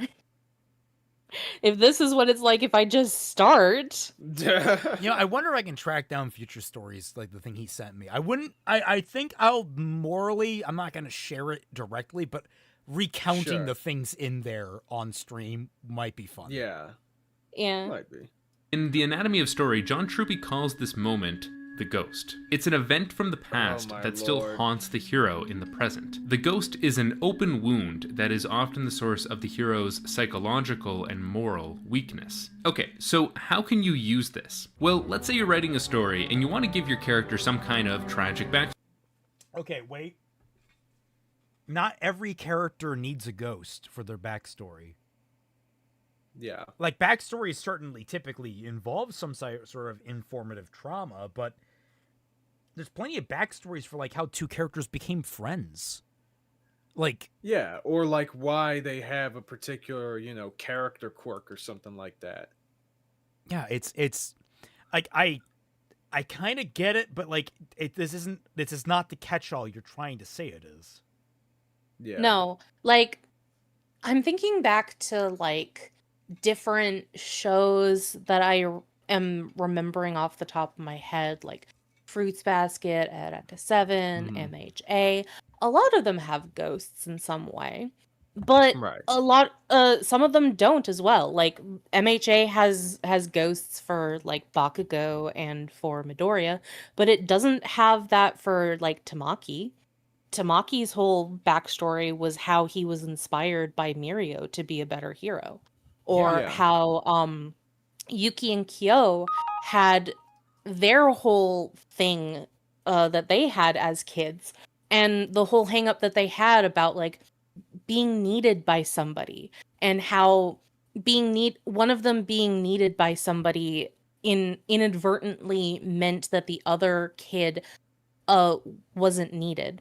and vice versa. And how that informed Toru's character, because at the end of the day, that was still an important memory for her that drove a lot of things that she had experienced, as well as all of the memories that she had of her mother, which is sort of a bittersweet ghost, I suppose you could say, but like she never a lot of that is just drowned in this bittersweet trauma that is both good and bad. It's Yeah, I was gonna say, like, Right. Toru's backstory with her mother, I would probably count as the ghost, because she is, like, very much clinging to her mother a lot throughout the Yes. series. So Yeah, there's still that that's trauma probably that's very fine. But the other ones where it's much more positive, yeah.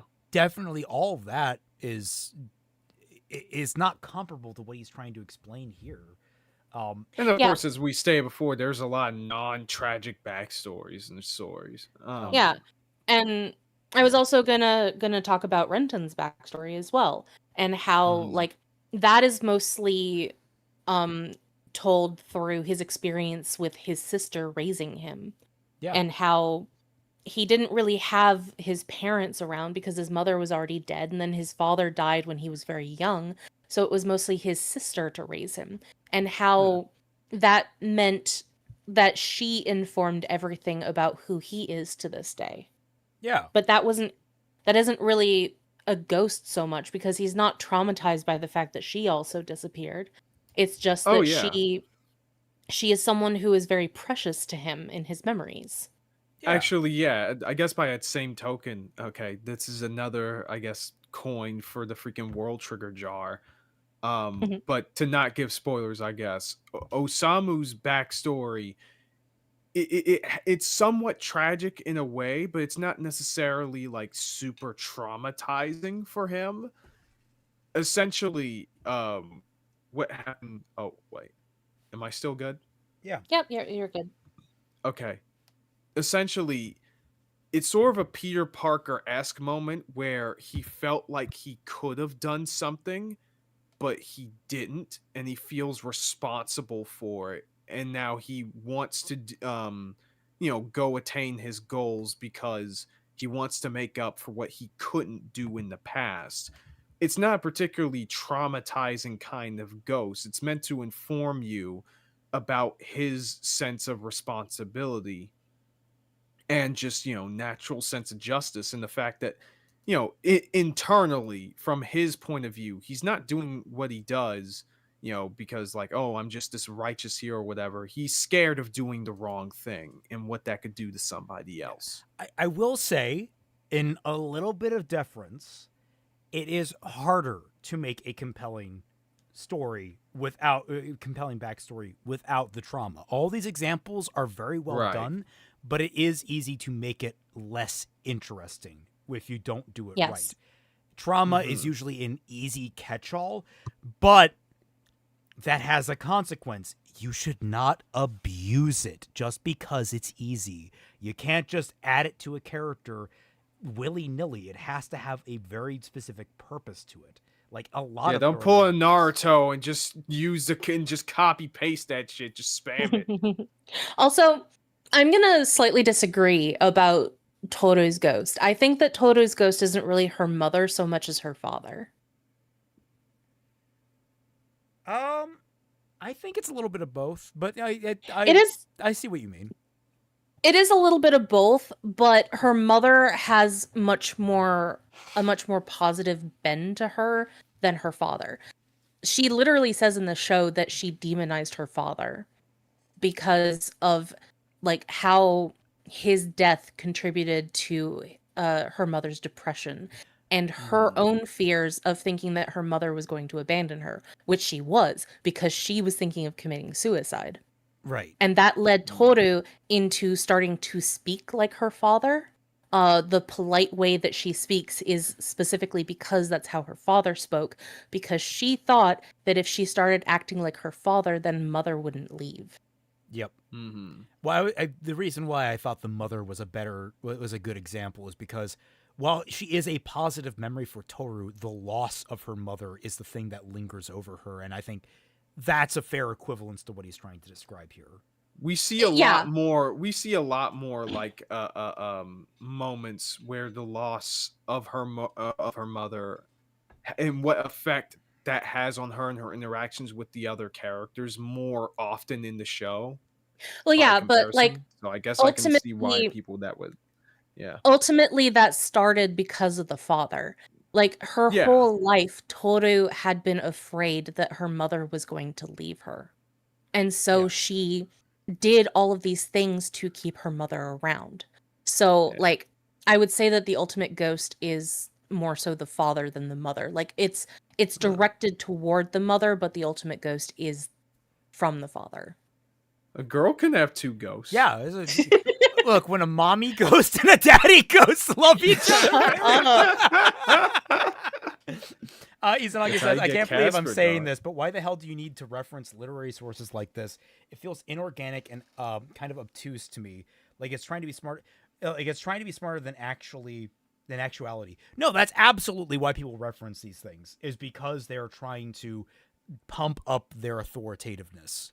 And like, if it's not, it's another thing. Don't exploit it. If not used wisely, then you come off like a pretentious prick. Mm-hmm. Yeah. Story, an open wound that will help the audience connect with them. So we could say that their parents are killed, and that death is going to be a motivating force for your character in some way. It doesn't have to be as drastic as this, but for the sake of argument, this would be a perfectly serviceable backstory for your character. But here's where I had my epiphany. A serviceable backstory is one where something bad happens to the character. A much more compelling backstory is one where something bad happens to the character, and they blame themselves for it. What? You use Batman but Bruce as the does example? that too. But Batman. yeah, Bruce does that too. Yeah, the entire thing about Batman is that, especially in the Dark Knight series, he makes them. Oh, I think it's part of like almost every version of it. He makes them leave the theater out of fear of the fucking bats or whatever, or what's happening, and gets them both shot. That's an awful example for the point you're trying to make. And even more so, he partially blames himself for his parents' death because he wishes if he had been stronger and had been able to, fight back against the what's his name, Joe Chill, his parents would have been alive. Like that's his entire reason for becoming Batman, that he feels guilty over not saving his parents. What the fuck are you talking about? Also, most characters, when they have a traumatic backstory, blame themselves. Yes! It's an incredibly human reaction, because regret is an incredibly powerful emotion. Yeah, I'm with you guys. This is your epiphany, motherfucker? Oh my god, Really? This is like... I understood this when I was like 8 years old, my guy. Giving a character a tragic backstory. Fucking Reichiro Katsuneki Oni has this bullshit going on. And she's such badly written, people think it's fake. I'm pretty sure everyone assumes it's a fake story because it's so bad. Yeah. And then the Fire Nation attacked our temple. My people needed me and I wasn't there to help. It's not just that Aang's friends and family are killed or that Zuko is banished that make their stories captivating. It's that they believe they are responsible for what happened. I was showing Batman back there for a reason because different incarnations of that character have tried both strategies. Usually the death of Thomas and Martha Wayne is entirely random, and it's a perfectly serviceable backstory to justify Batman becoming Batman. But here's yet another reason why Batman begins. Okay, but even in the circumstances when those things are random, he still blames himself. That's what makes it traumatic. Well, on top of that, 2 of those examples don't give the actual motivating, like, why they're on the street in the first place, which is the clarification we get from every other major source. Now, I'm not really the big fan of using extra material, extra film material, but, like, I don't see anything preventing that from being the case, but Kaiser's right. Even in that circumstance, if it were just completely them walking on the street randomly, yeah, There's a reason this man dresses up like a fucking bat every night and goes out punching criminals. Begins is so well constructed. You guys remember Batman Begins, right? The film that came out 12 years ago? Well, in that movie, Bruce's fear of bats is emphasized. This video came out 8 years ago, so I'm feeling even older. Early on. Then, when we're at the theater, the acrobatic performers remind him of bats, and he becomes afraid and asks to leave, leading to the death of his parents. Yes, Master Bruce. It was my fault, Alfred. I made you leave the theater. If I hadn't gotten scared. Now the story becomes not just about the external conflict of ridding Gotham City of crime, but about the internal conflict of overcoming fear. Here's John Truby again on Ghost. You can also think of the Ghost as the hero's internal opponent. It is the great fear that is holding him back from action. Structurally, the Ghost acts as a counter-desire. The hero's desire drives him forward. His ghost holds him back. Aang's desire... I mean, if you, in this specific circumstance, yes. But that's not applicable to every character. It's such a broad thing. Like, that's what I'm really taking the most issue with. It's like, you can make any backstory compelling with this item. And it's like, no, that's not how that works. It's a cheap way. Like, there are plenty of backstories. There's a reason why every tabletop RPG that has a rogue in it, almost always the joke is, yes, my parents were killed in an alleyway, and I was raised an orphan. It's like, there's a reason why that's such a common fucking trope. It's easy to generate intrigue. It's not news. You're treating this like some kind of fucking epiphany, but this has been around since time immemorial. Yeah, and like, fact of the matter is, there are plenty of backstories that characters have where they do not blame themselves for what happened to them, that are still really, really, really good. Like, what's a good example I can name off the top of my head? Fuck. Little did you know, SpongeBob is happy all the time because sad people killed his parents. Yeah. And the story is to just be... Let me think. Oh, no. Go ahead. I'll just keep... a kid and have fun. His weakness and counter-desire is his reluctance to grow up and assume the responsibilities of being the Avatar. Throughout the series, this internal battle continues within him, and at each step he has to take the more responsible path, because the consequences of not doing so the first time were so devastating to him and the world. Zuko's internal opponent is even more pronounced. He wants to reclaim his honor, but his great weakness is that he defines honor as getting the approval of his father. But because his father is morally abhorrent, Zuko keeps doing things that are also immoral in order to battle his way back home. The great irony of his character is that acting morally was the very reason he was banished. Remember, he speaks out at a war meeting because a general said this. What better to use as bait than fresh meat? You can't sacrifice an entire division like that. Those soldiers love and defend our nation. How can you betray them? Now, all of that is well and good, but it's also important to figure out why this is better. The most obvious... You just stepped on some shit. That's an interesting sentence. This goes back to like the fact that he was like, yes, the opposing ideology gets defeated by the one and proves itself superior, and it's like, you just defeated your own purpose. Now you're asserting this is strictly better for every backstory going forward, dude. Oh man. God. Reason is that it makes the character more relatable. When characters make mistakes, it humanizes them, and we're able to see ourselves in their flaws. But it's not... Like, people can't relate to happy things happening to them. Yeah. What if we're very interestingly, what if we're showing the progression of an antagonist because they're constantly being promoted through a corrupt system without realizing it? What if they keep doing immoral things and getting rewarded for it and feeling good about themselves? What if they constantly... I mean, that's kind of Azula's backstory, isn't it? She keeps doing shitty things and getting rewarded for it. And it's never enough for her. I mean, it's not one-to-one. There's probably better examples of what I'm describing. But it goes to the point that, like, positive emotions can be used to inform a backstory just as strongly. Yeah. just that. It's because crafting a backstory like this forces you to have character development. Think about this. If your story is only about getting revenge on whatever... Again, no. It doesn't. It's not guaranteed. No, not necessarily. What if the character goes to fucking therapy and gets over it? It's like, oh, okay. Don't know why you showed me it then, but yeah. Force caused the protagonist harm in the past, you can write a whole story without the main character growing or changing. But if the bad thing happened to them by their own hand, at least in part, or at least in their own mind, then it's practically impossible to write that story without having the main character confront themselves and their inner demons. And that conflict is a wellspring of good drama. Consider the... No! No. Necessarily. There have it is been a plenty wellspring of drama. No fucking adjective. The adjective comes with delivery.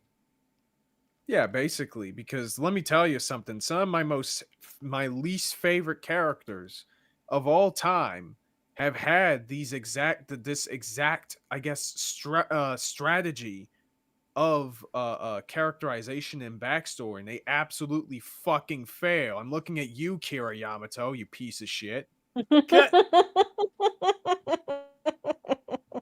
I was wondering when he was going to make an appearance. Character. Yeah, he's just back at it again. Of Jet, a minor character in The Last Airbender. Like Aang and Zuko, he's got a tragic backstory. Fire Nation killed my parents. I was only 8 years old. That day changed me forever. Now, Jet doesn't need to have as much character development as the protagonists do, so this isn't really a flaw with the writing, it's just useful to see the difference. In the episode... Okay. Suletta Mercury, so what's the point from Gundam Witch from Mercury, is a really compelling character because her backstory is actually quite plain. I mean, she grew up kind of in what is considered a planetary backwater of Mercury. She was a rescue specialist. She learned how to pilot a mobile suit to rescue miners out in Mercury that were trapped in debris fields and damaged their ships. She's just a good kid. That's her backstory. Yeah. It's not tragic. It only gets more tragic when you learn that her mother is a manipulative fuck that's been using her the entire time as a furtherance of her own goals. But that doesn't affect Suletta until much later, which calls into question her entire backstory. It makes her traumatized in the present, but it wasn't something that informed her up until she learned that. Or better yet, you can have it to where, like, you know, the character, they have positive memories, and throughout the story, like there's this, I think there's an isekai that I've mentioned before called Now and Then Here and There, where it's just this regular kid throwing this crazy shitty situation, and he essentially barely has any sort of backstory at all, other than just, you know, sharing stories about how things were in his world, our world, with these kids who have to live as freaking child soldiers and slaves, right? And that in the story, and it works fine there because it perfectly juxtaposes the environment that these other characters are in, you know, and basically creating a thesis that the story rallies behind, kind of from there, using, I guess, his terminology with that. So when it comes to creating backstories, you have to understand what fits the story that you're trying to tell. Yugok says Batman represents justice because eventually he realized that vengeance is an empty pursuit. He literally took in Robin to keep him from that emptiness. Yes. Yeah. But then I was going to add vigilantes, MHA vigilantes, Shuichi and Popstep. Their their backstories aren't really that tragic at all. Like they're the thing that Koichi, my bad. It has been a little while. A different character. Suichi is Kurama. Yu Hakusho. Look, I got Hakusho on the brain. Yeah. But no, the ultimate, like the core of their characters is that Suichi didn't make it into UA because he missed the exam because he was saving, unbeknownst to him, Popstep. Which, that moment was formative for both of them because he doesn't regret saving someone's life. He very much was fine with it. Like, he missed that, how sad, but he's like, you know what? Worth it. I saved someone. I helped someone. And she was inspired by him because she was saved by him, which is a positive experience. Sure, the trauma of getting, like, falling down into it kind of holds her back a little bit. It's a tiny fucking ghost, but the thing that really inspired her was the person that rescued her. It was overall a positive experience that informed the rest of her life. That's fucking important. Yeah. Yeah. And it fits the story that, that one is trying to tell. Like, if you try to add, like, a tragic backstory to everything, it can risk mismatching with the general. Well, it not only gets tiring, obviously, but it runs the risk of being completely mismatched with whatever other show you're trying to make. Man, I would love to see the tragic backstories of all the characters in is the cafe a rabbit? What is that anime? It's just like a cutesy moe show. Periodic Pete, have a high five from the card shop. We'll check out the recording tomorrow. How's Just Right Ben? Has he been just right? No.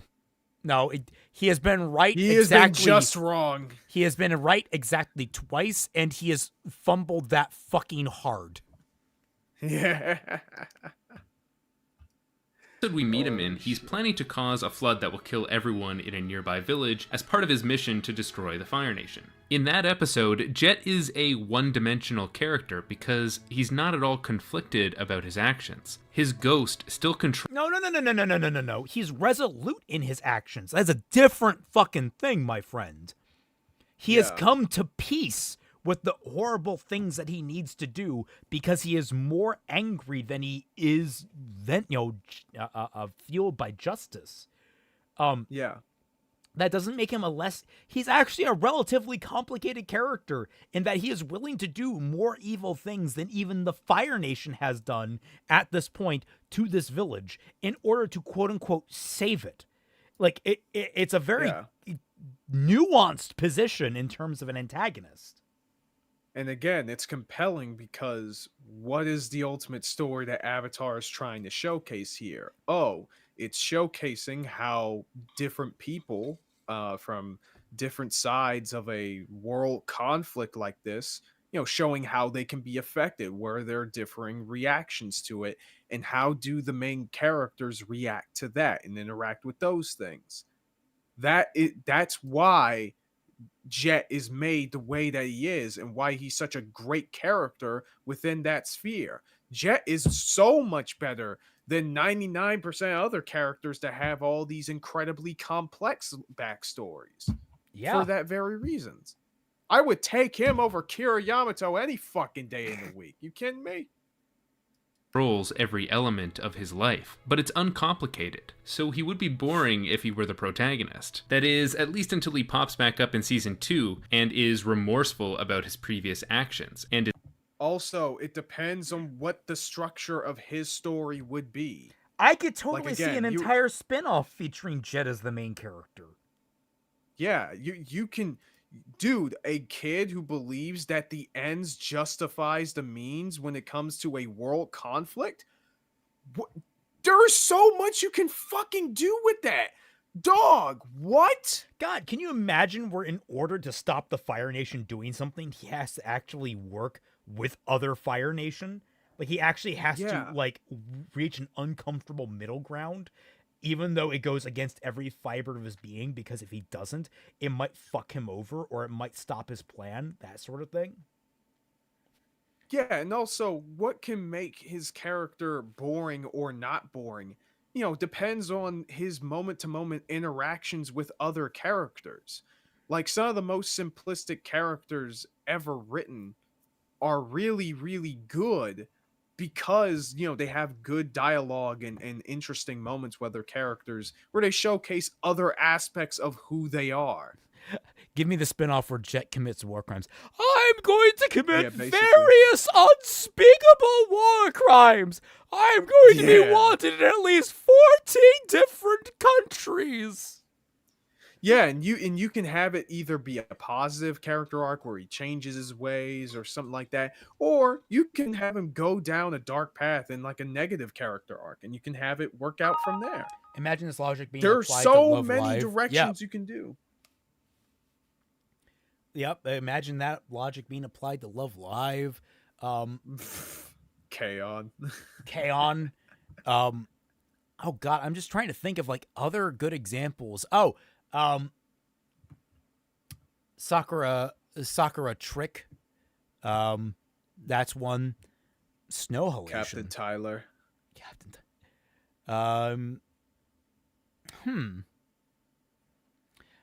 Lucky Star. Yeah. Oh no, we got more art from Daigato. Guys, Night 2, are you ready to be a hero? Wait, Guys Night, yeah, buddy. Guys Night. We had Guys Night. We had Guys Stream earlier. Oh, you had a Guys Stream. Finally, after all this time, we finally had a Guys Stream. Directed by you had Turtle. You had two. Whereas like most when it was just me and Critter and we had like the girls stream, they were usually like so short that by the time that we finished celebrating, you guys were back. Usagi that's drop. just Goku. Goku doesn't. Yeah, his backstory isn't tragic at all. His grandpa dies, but he's like, yeah, that's just the nature of things. Yeah, kind I'd say both Zen and Shirayuki from Snow White with the Red Hair didn't have tragic backstories either. Actually, that's a question. I guess because it's part of the main narrative, but like her having to flee from her home, would we that's also another interesting question. At what point do we consider it a backstory? Like, is it strictly something that happens before the story starts, or does over the course of the narrative, does it become part of the backstory, what we saw happen?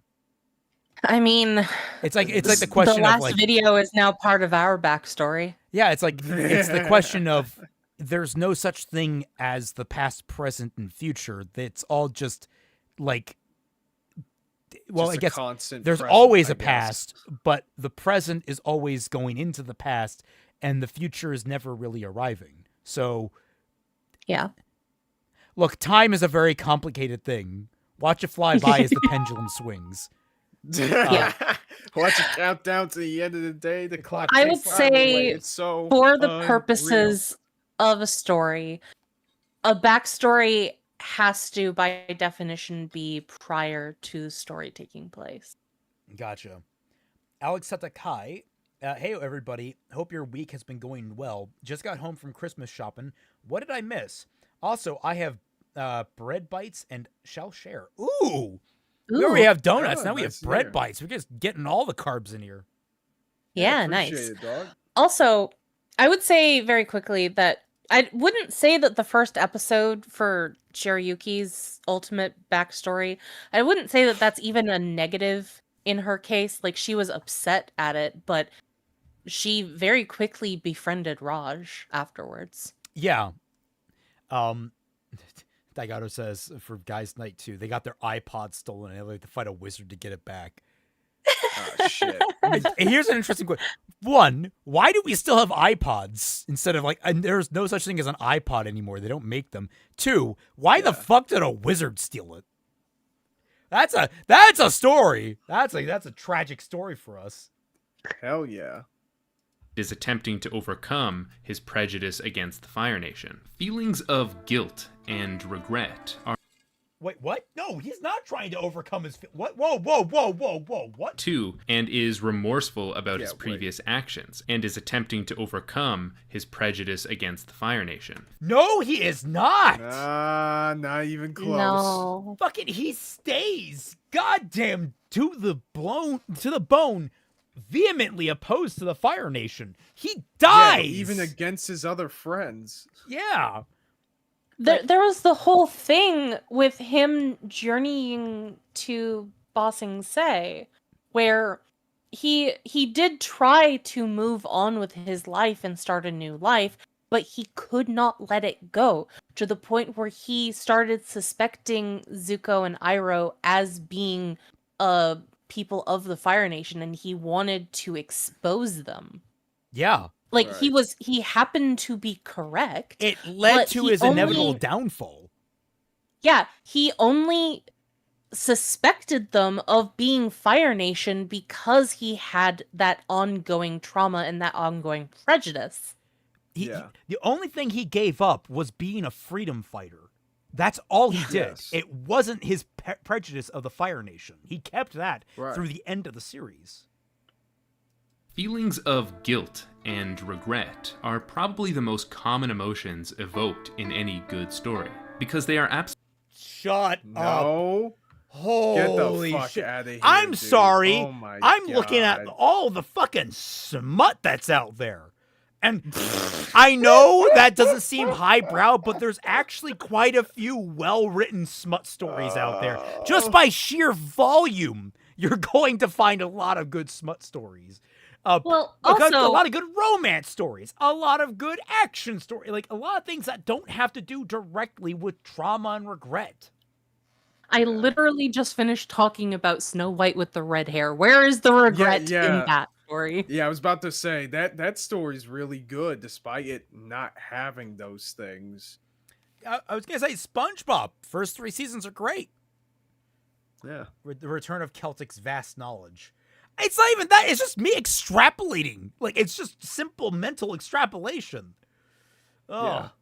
Absolutely crucial to character development. Characters have to recognize their flaws before they can grow. And the sooner that internal battle begins, the sooner that character will hook an audience into the story. Because saving the world is only interesting when the people who do it must also save themselves. Aizawa. He came to terms with his trauma. Like, his whole tragic backstory informed how he treats the kids. It's something that he came to peace with, but it's something that he very much strictly tried to control. It only cropped back up and got challenged when they thought that they were going to get when his friend was discovered to be a Nomu. Mm-hmm. I guess by that similar token, I guess Satoru Gojo, he hasn't really changed all that much throughout the story, but it's a very similar deal there. No idea about that. One thing that I have been thinking about, since he's like talking about like, this is how you write a good story. What do you think about Kisho Tenketsu? Okay, so the Japanese method of storytelling is a unique method of storytelling that mainly only Japan does, but it tells the storytelling pyramid that we have, but in a different way. So instead of having a climax, they have a twist. And that twist is meant to recontextualize everything that you have seen before, rather than having some sort of conflict that the characters work through. There is a twist that is discovered or happens that recontextualizes everything that you have seen prior to this. And it's meant to be something for the audience to chew on rather than what the character goes through. What does he think of that? What does he think of stories like that then? I don't know. This man. He thinks we should burn them. Yeah, they're icky. So. They're Western. They're not Western, so they're icky. What did Hegel say on them? Maybe he can tell us. Also, wait, hold on a second. Isn't this the same guy who was all like, subjectivity and all that kind of shit? Isn't the same guy? So why is he saying what we should or shouldn't do? Or is this before that epiphany? Is this before that epiphany or after? Hold on, let me 8 years check. ago would be what, 2017? So it might be just okay. It might be before the Last Jedi. Yeah. Everybody's object. No, November 24th, a month before D-Day. First things first, and I really want all. Oh yeah. There's another video I just found. Fan fiction has destroyed writing and everything else. That's a topic for the future. Yeah, no, that bitch. I What? Why immediately coming in hot? That's great. Yeah. I've watched some of her videos. I'm pretty Okay, sure never that heard she of is this chick. she is trying to be directly inflammatory. She also knows dick fucking shit about fan fiction.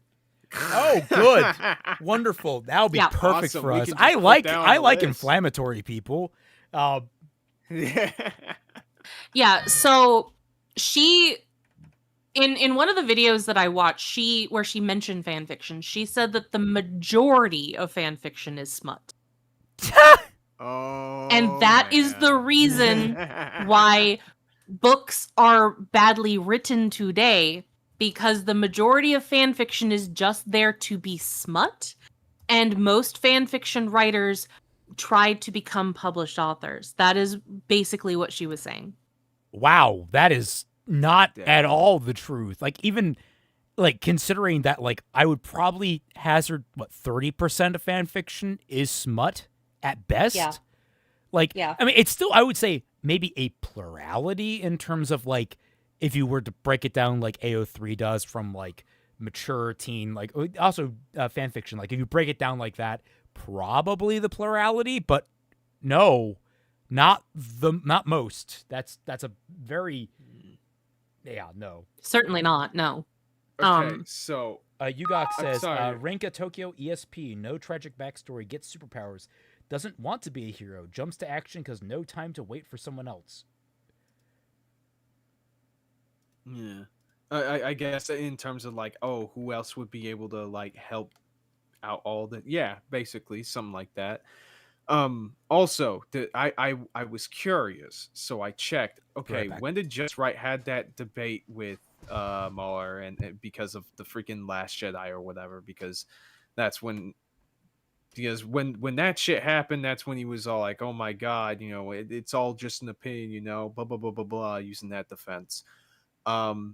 So apparently that debate was about 5 to 6. Yeah, it was about 6 years ago. So in this video, I think takes place before that. So it might have been before that grand epiphany. Okay. So I guess we're seeing Just Right's tragic backstory right now. Back when he was a horrible objective critic or something like that. I don't know how you would categorize it. It's kind of weird, but yeah, that's a curious thing. Sorry, I forgot what point that he was making in the freaking video. Like, oh right, freaking feelings of self-doubt or like something like that is important for character development.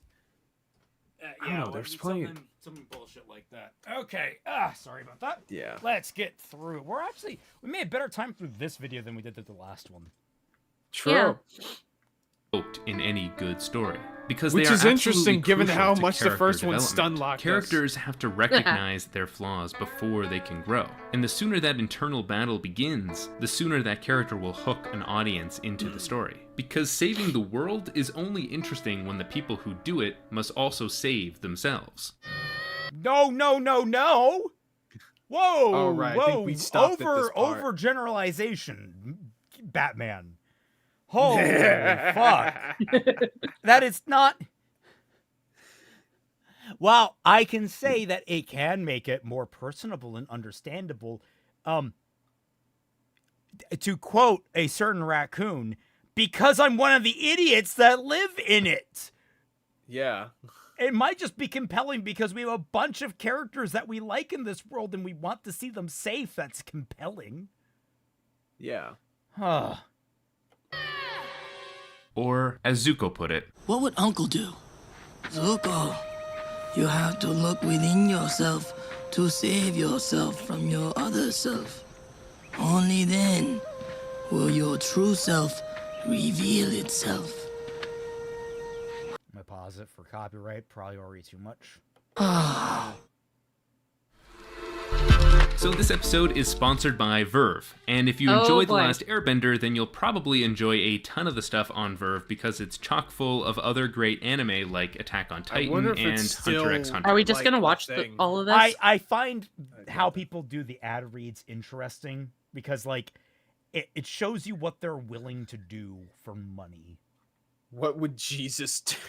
And yes, I know it's contentious to call Avatar an anime because it wasn't made in Japan. Yeah, where's Jesus' tragic backstory?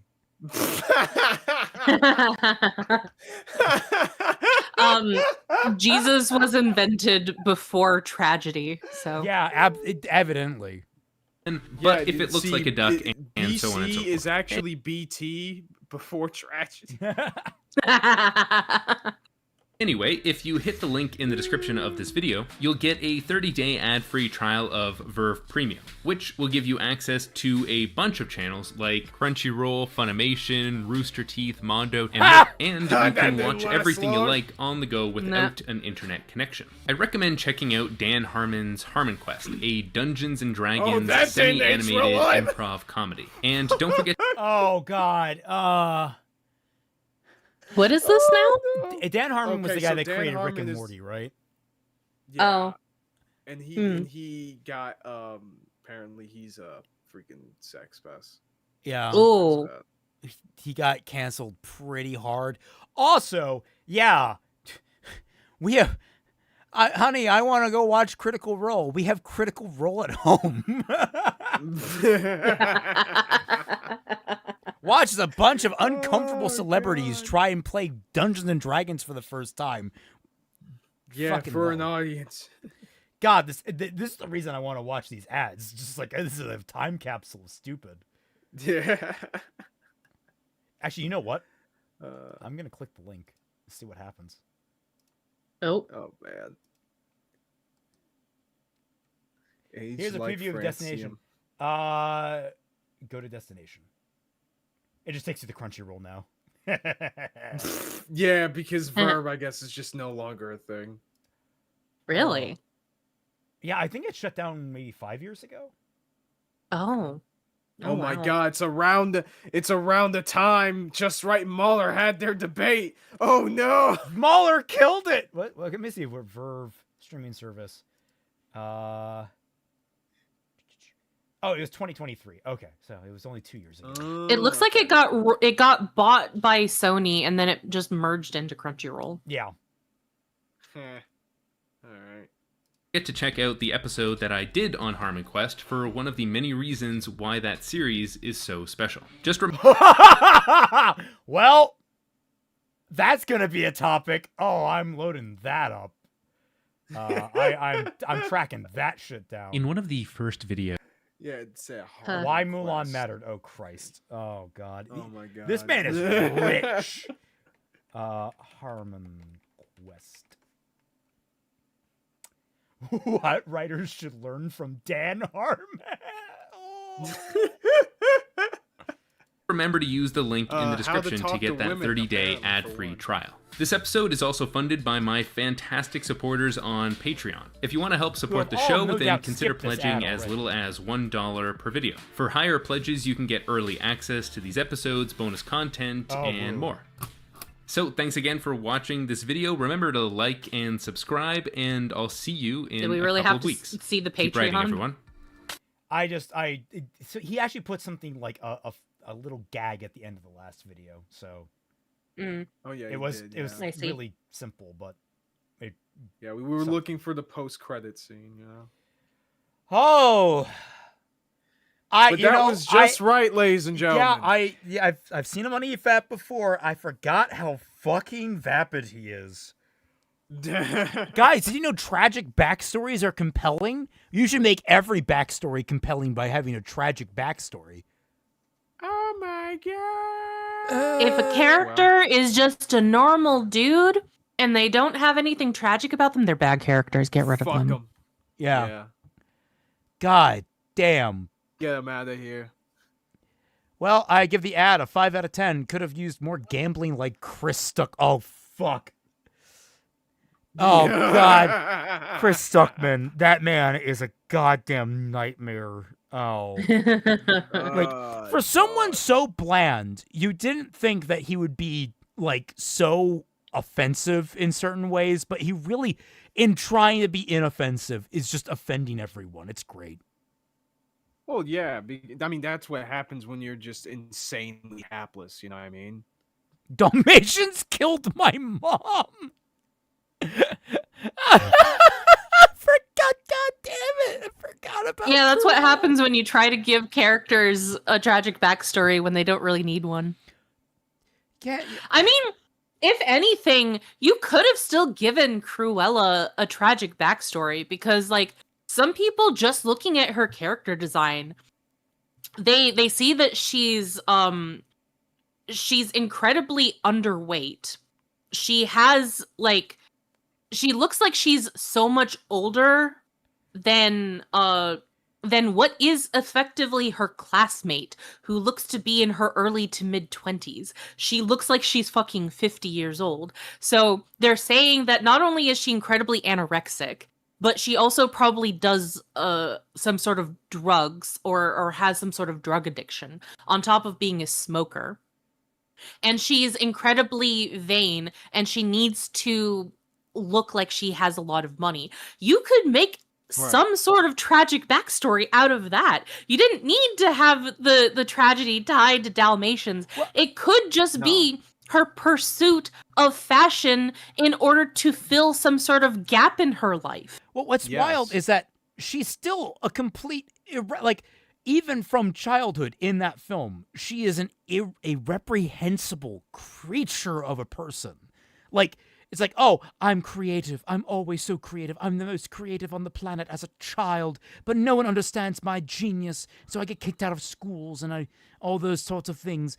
And then when my mother died, I became homeless, but I got 2 loyal servants, and I found like a penthouse fucking suite that anyone would pay out the fucking nose for, so I could grow up. Don't remind me about that fucking movie, man. Yeah, no, it's like everything about it is the contradiction. This is a fucking joke. It's like, instead of like, oh, I grew up poor, depressed. I don't know, something, I needed to cope in all these different ways. And my bitterness is formed from just how awful life has treated me. She was always a prick. She was never a good person. She never had a tragic backstory. She didn't even fucking like the mom that died. Yeah. Oh. God, that movie sucks. Crimson Rose. Thomas the Tank Engine needs to be a tragic now. Oh my fucking God, dude. And Thomas then just watched his brother as he fell off the bridge into his inevitable demise. Little did he know that brother of his would go on to become Choo Choo Charles. Oh my God. And just when he just falls off and explodes, there's like a vine boom sound. Girl was born with one half of her hair white for some reason. Yeah. The sequel bait at the end was hilarious, but I can also see them make a sequel. I mean, is a sequel still on the way for that film? Does anyone know if Cruella is actually getting the sequel?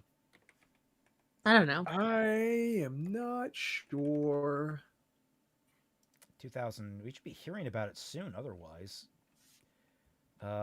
Reception, critical response. Jesus Christ, a lot. Sequel. 2021. Oh, God. In May 2021, both Stone and Thompson stated they would like to do a second Cruella film as both a sequel and prequel in the style of The Godfather Part 2. In June 2021, Disney announced that the sequel was officially in the earliest stages of development, with Gillespie and McNamara expected to return as director and writer, respectively. In August 2021, Stone closed a deal to reprise her role in the sequel. Oh, well, it's been 4 fucking years. Where is it? We haven't heard shit. I wonder if that's going to be one of those quietly canceled films. Maybe. Yeah, for real. just in the style of Godfather Part 2, what I consider to be one of the greatest films ever made. You guys don't hold a fucking candle to Michael Corleone's complexity. Isn't Godfather Part 2 a prequel? No, it's both a prequel and a sequel. It's one of the best, like, honestly, one of the best elements of it is the prequel, but the sequel is also just as good because it follows both the original Don Corleone becoming the Don and Michael as he basically struggles to maintain being the Don. Godfather 2 and trying to be Devil's Wear Parada and does both badly. Yes. Well, so they're going to make it so the dogs, the villains in that, a sequel would probably just be a retelling of the original because that's what they tease at the very end with the whole, like, she gifts the dogs to them. Which, again, reminder that this film implies that, is it Pongo and... Perdita. It implies that they're actually siblings. So, it's dog incest. Which is a thing, but still. We're going full Alabama. Okay. Well, that's a rabbit hole that Just Right somehow sent us on. Thank you all so much for watching. I hope you all learned valuably what we can learn from Legend of Korra. Yeah, some great lessons from the Legend of Korra. Yeah, let's not do the Legend of Korra, and please don't try to give your backstory as trauma unless it absolutely needs it. All right? And that's a very... Yeah, with Korra, just... You see everything that Korra tried to do? Just don't do any of that. I mean, Miho actually does have a bit of, like, not tragedy, but, like, she has, like, a lineage to live up to. Like, that's her ghost. That's actually a bad example of giving her not backstory. I know you're trying to be cute there because you're like, oh, wait a minute, but still. All right, well, do either of you have anything you need to shill? Nope. With me, it's given a certain announcement that has happened recently. I think I'm going to make a short video on my channel about it pretty soon. I just need to get done with some other stuff IRL first. Because there's some last minute kind of school things I need to get over. And then I'm done and I'm officially free for a bit. Other than that though, want to shout out to my friend in IRL. You know who you are. Happy birthday, dog. Oh my god, sorry. Ugox is right. What is Korra's tragic backstory? Oh shit. I'm sorry. To be clear, she'd have to have a consistent character to actually have a backstory. That makes sense. True, yeah. Yeah, if anything, isn't that like the point of praise in regards to like, oh my god, this is why Korra is so interesting. It's like her struggling with her own self-worth because she had it all, at the beginning. Korra was kidnapped like once. And not even she fucking Yeah, she didn't even remember it. Yeah. Yeah, she didn't remember that shit. Anyway, whatever. Happy birthday, buddy. I can't say your name because I don't want to dox you, but it is what it is. But yeah, I'm going to his name starts with Mai and ends with Cole Phelps. Yeah, Michael Phelps. Yeah. Oh, also, if for those of y'all who haven't seen it, I made my actual first stream playing Dispatch over on my channel. Me and Periodic Pete are playing through it. I decided to have Pete be my proxy with playing the game because my laptop just doesn't want me to play it at the same time as streaming. And we had a really fun time just going through it and making all the right decisions. I've done nothing wrong, absolutely nothing. So who are you going to ban? And I'm always right about everything. So I got last minute art from Yui. Oh, more guys' night. Hold on a sec. Let me see. Woo! New guys' night. Yeah. Yeah, I like it. There's no such thing as girls' night anymore because Critter isn't here, and we usually don't have female guests. Well, yeah, but I can't talk to her. I mean, you can. She just No, can't talk dude. back. Yeah. That's what I mean by I can't talk to Well, her. you I can can't talk have a to her, you conversation. can't talk with her. There's a look. Just right would Raymond. tell us how much of a fine difference there is between those. According to going this to Russian pluck out philosopher. your feathers. No, not my feathers. No, remember the last time someone plucked my feathers? They gave it to that one-off character from the Yu Yu Hakusho film. Yeah. That was funny. That's the I don't But have. yeah, if you guys want to check out that VOD, check it out on my channel, and I'm hopefully going to do another stream of that this Sunday. Awesome. I don't have anything outwardly to announce. Mostly like, Bad Fanfiction Night this Friday. And I have my hard drive back. I've officially gotten it back. I think there's a lot of files. Most of the files are intact. Got a 99.5 recovery rate, which is 99.5%. Nice. So I should be getting us back into the swing of Mahar Voln soon enough. Might wait for the new year just because, the holidays and such, don't want to step on any toes. But I would love to get that back up and running. I'm going to be working on my Silent Hill F video. In the meantime, I've been so far just taking a little bit of a break after, fixing Ruby finished this last volume. I'll also be, I've got the artist working on the Blu-ray version. Expect that sometime in February. That's the soft timeline for it. But yeah, thank you all so much for watching. I hope you enjoyed, and we'll catch you all on the flip side.